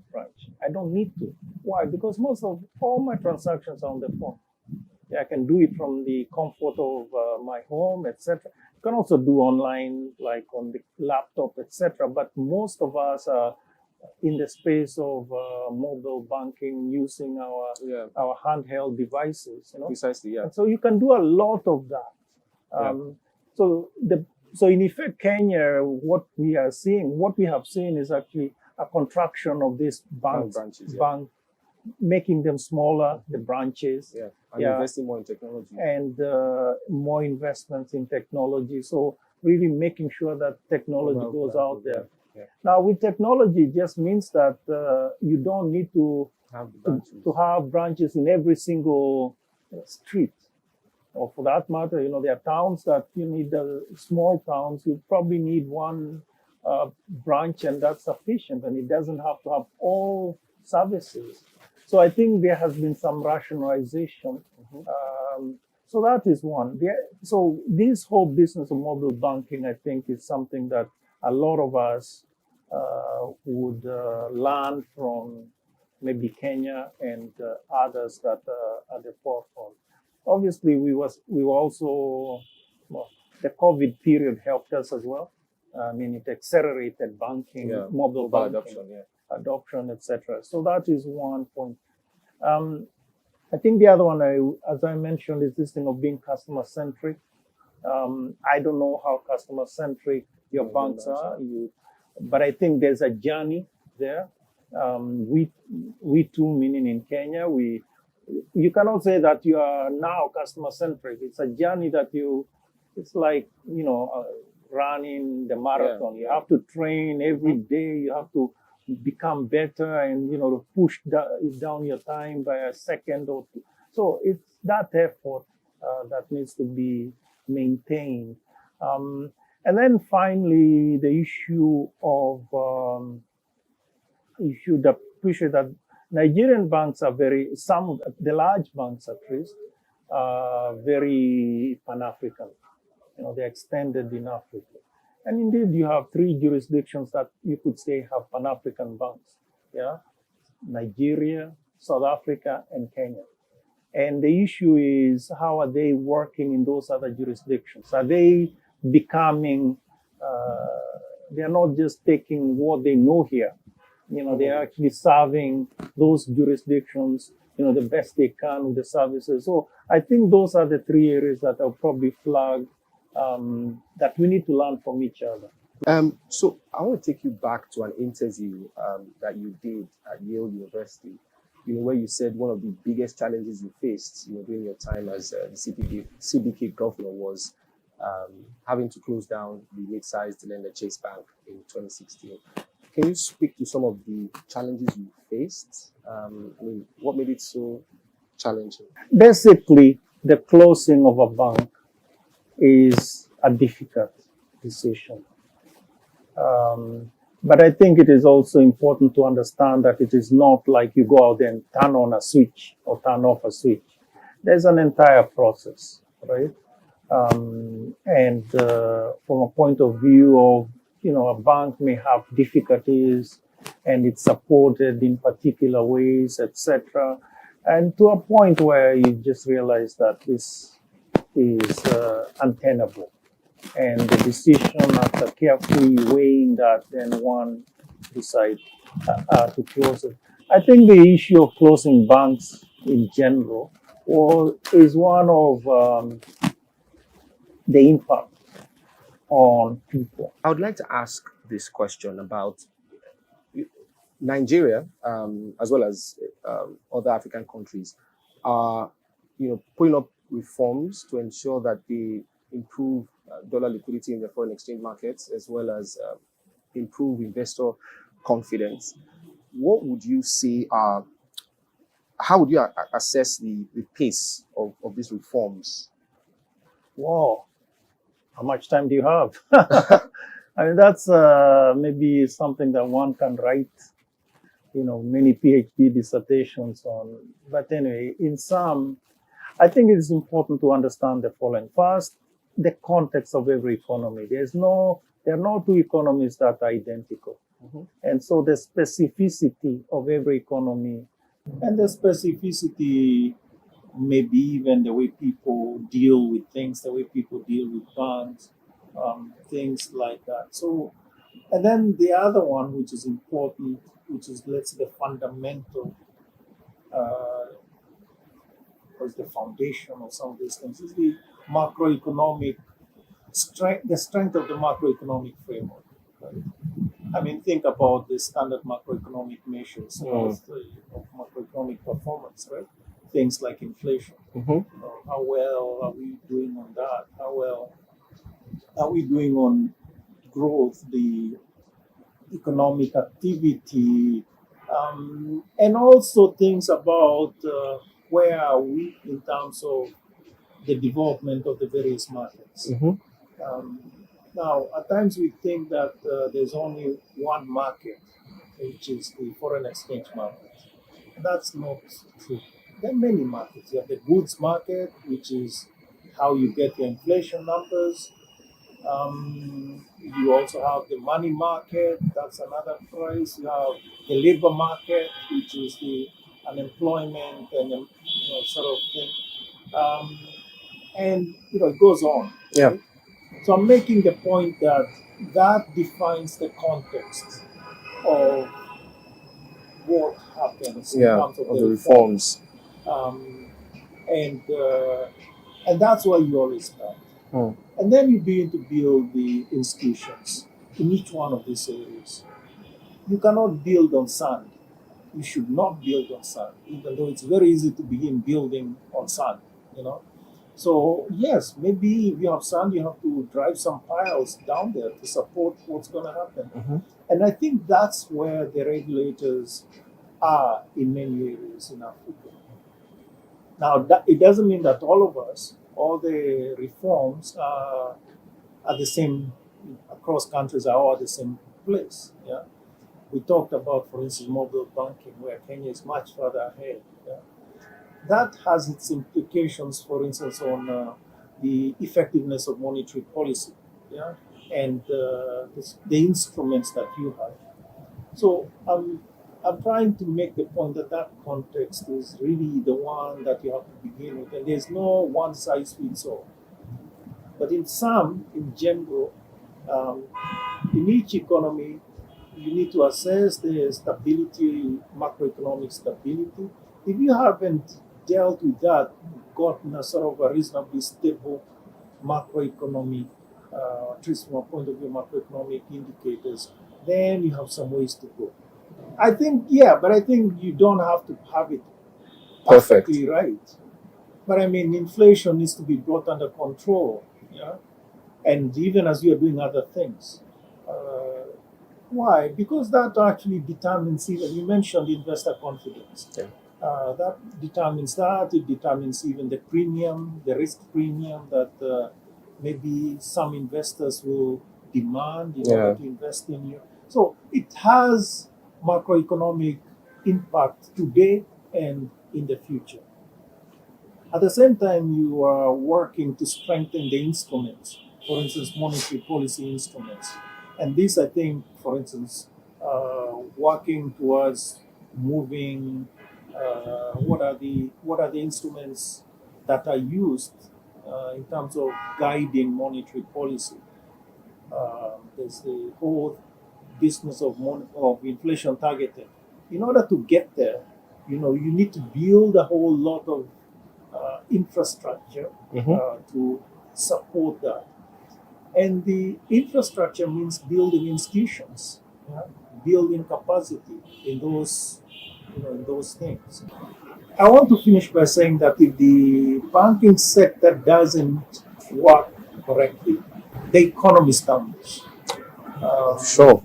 And this is from a point of view of even, let's say, risk management.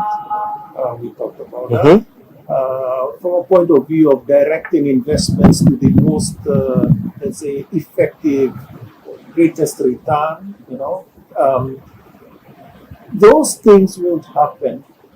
You can also talk about intermediation of savings. So all that won't happen if indeed we have a weak banking sector. Precisely. And I think banks are not just trading; they're supposed to do all those things. And I think that's the journey. And I guess that's why a lot of African economies are prioritizing strengthening the banking sector, at this time, to just ensure that they get their economies up and running. What would you say are your thoughts on how to go about this? Because during your tenure as Central Bank of Kenya's governor, you also went about the same purpose of, just trying to strengthen the banks in Kenya as well. No, I mean, one needs to be clear. Starting point. All jurisdictions are not the same. All economies are not the same. So what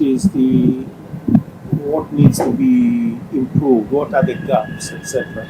And in general sense, I just say that there is this improvement that needs to be done towards customer centricity. Meaning, what is the objective if it is not to serve customers?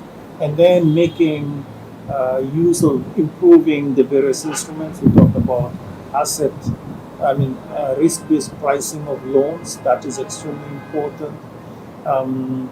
We talked about improving the various delivery channels, and even internally, the thing of risk management, internal risk management. I mean, think for instance, if we are more into digital technology, or let's say IT based, it means you have to be much more concerned about, for instance, cybersecurity. And that requires so it's not a free lunch. All right, sir. Thank you so much for your time. That was a great conversation. Thank you. For more in-depth analysis, please read up on our website at www.businessday.ng.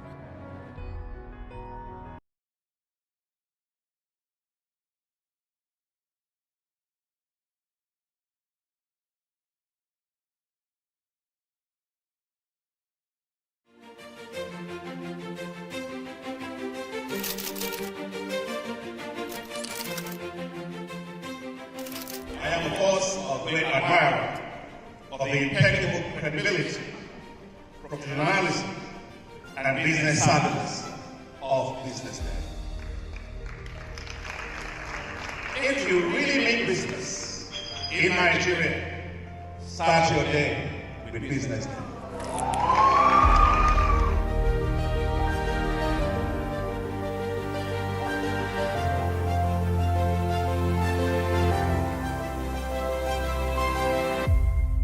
BusinessDay is West Africa's leading provider of business intelligence and information, delivering premium content across diversified media platforms, including online, mobile, and print.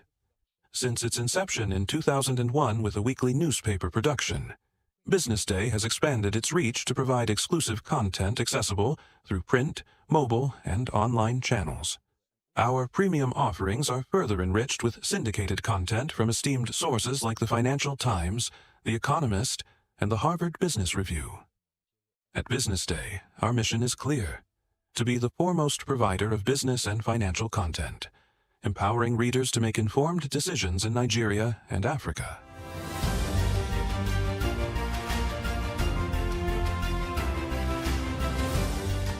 Since our establishment, we have been committed to delivering insightful, relevant, and accurate information about Nigeria's business and finance environment, while contextualizing the impact of global events. We monitor the stock market, analyze the companies driving it, and report on government policies and their economic implications. For being consistent in organizing these CEO forums for almost the last 14 years, I think this was a commendation, and I think something that will encourage them to continue. From decoding market trends to dissecting economic shifts, we offer actionable investment ideas and serve as a compass for decision makers navigating complexity.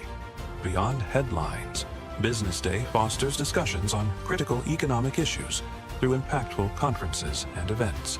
These platforms bring industry leaders together to share narratives that drive innovation and spark meaningful dialogues. Our events galvanize connections, bridging the gap between inspiration and achievement. For businesses seeking visibility, our strong digital presence offers unparalleled opportunities, with millions of followers across social media and a dynamic website attracting visitors from within and outside Nigeria. BusinessDay is the ideal platform to boost visibility for your products and services.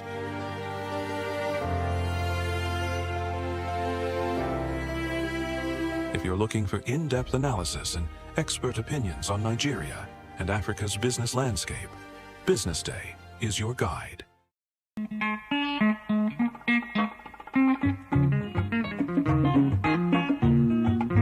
Kemi Michael here, your Yoruba named Akwa Ibom girl, welcoming you to Go Local.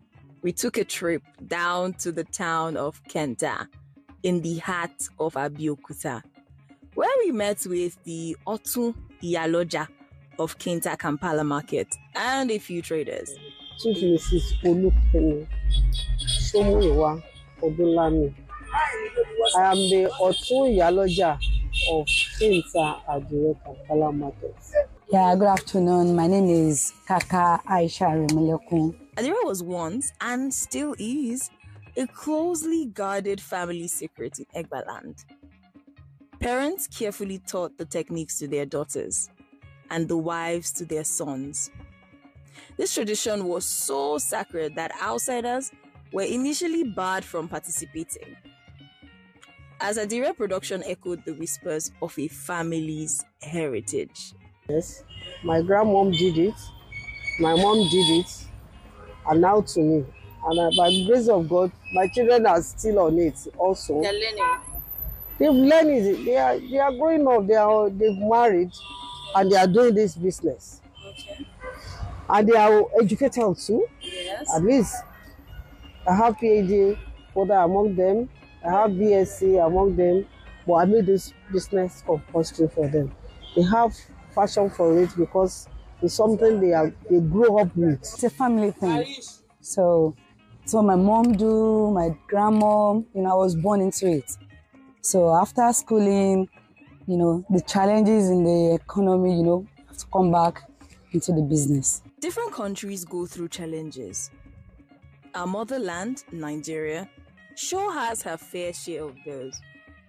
In these trying times, the Adira makers and producers are also affected by several challenges. The challenges that we are facing presently is the material we are using.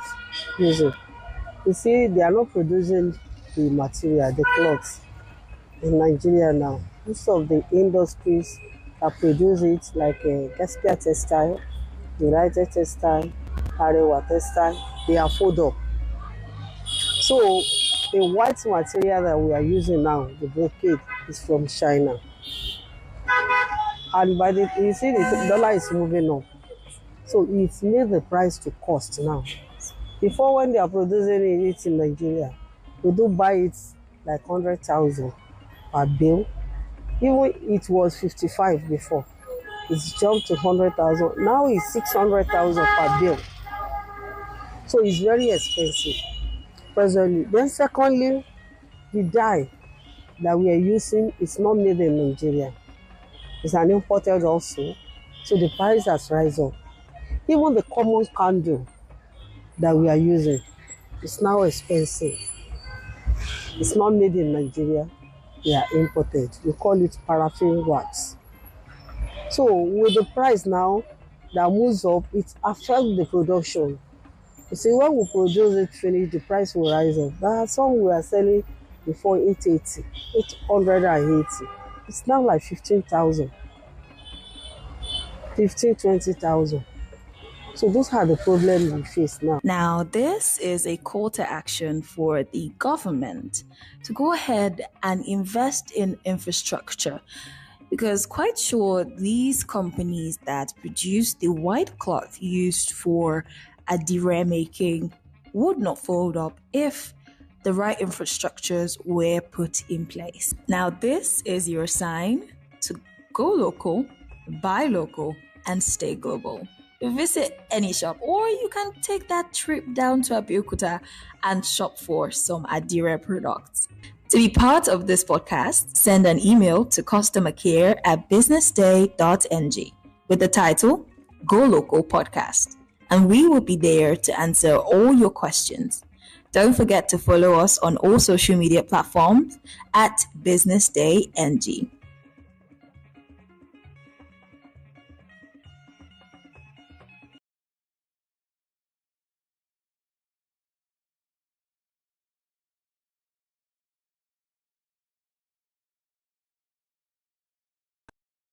This is Bolaji Junaid.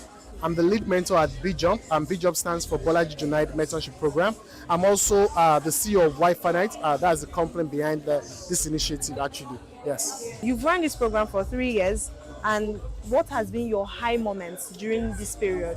I mean, so actually started officially 2021. That's 4 years, but this is the 3rd edition in 4 years.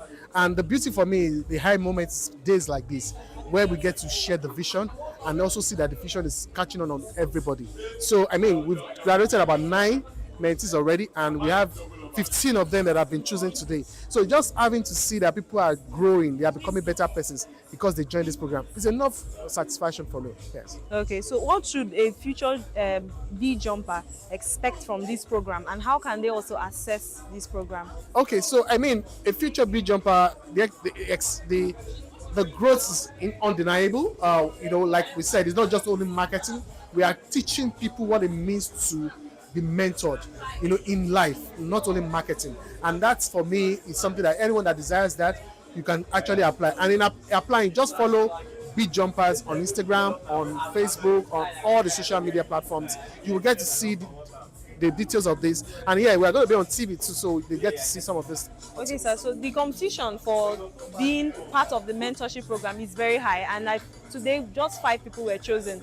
So what about other people? About 15 of them were chosen overall. About 15 yes, 15 were chosen. So those that didn't make the list, what do you have to say to them? Okay, so for everybody that didn't make the list but applied, they are now in the community, and we engage them very well. So in as much as you didn't apply, we can actually still help you. If you are good enough and we know we can vouch for you, we can help you get a job, placement in different marketing firms, because we have that network. Even in different industry, we have that network. So just keep at it. First of all, signify your interest in BJump. Then we can take it up from there. Okay, what do you have to say to those people who have not heard of BJump and they are just contemplating whether they should apply for it or not? Okay, so you've not heard of BJump. But BJump, I will tell you, is the first reality show kind of mentorship for the corporate world. And for us, you will get to see our products than the name.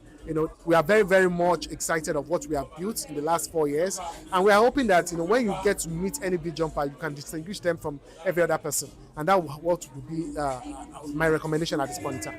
Okay, thank you so much, sir. I'd like to say that since we coined our dear Dr. Show the godfather of advertising, I would like to be goddaughter one day. I'd like to be the goddaughter of advertising in Africa. I'm Dr. Biodun Shobanjo. I'm the chairman of Welcome. According to the event, what are the things that a mentee should look out for when picking a mentor? You really can't tell. I mean, you must have an idea who your mentor is, either in terms of his professionalism, his attitude to life, whether you think he can actually positively impact your life. So you just don't walk in and say, oh, this is going to be my mentor. You must, I think, you must have looked at that individual. You must know a little bit about that individual. To say, look, I want this person to be. That's what I would. The initiative is going to go a long way because we find out that a lot of young ones are not taking advertising seriously. So with this initiative, having mentors is going to go a long way because they're going to learn, firsthand. They're going to have hands-on experience, and this will be a dramatic change for them. Thank you. My name is Barnabas Adejimi Iyagbenga. So I'm a brand strategist and I'm a privileged mentee of the Bolaji Junan mentorship program.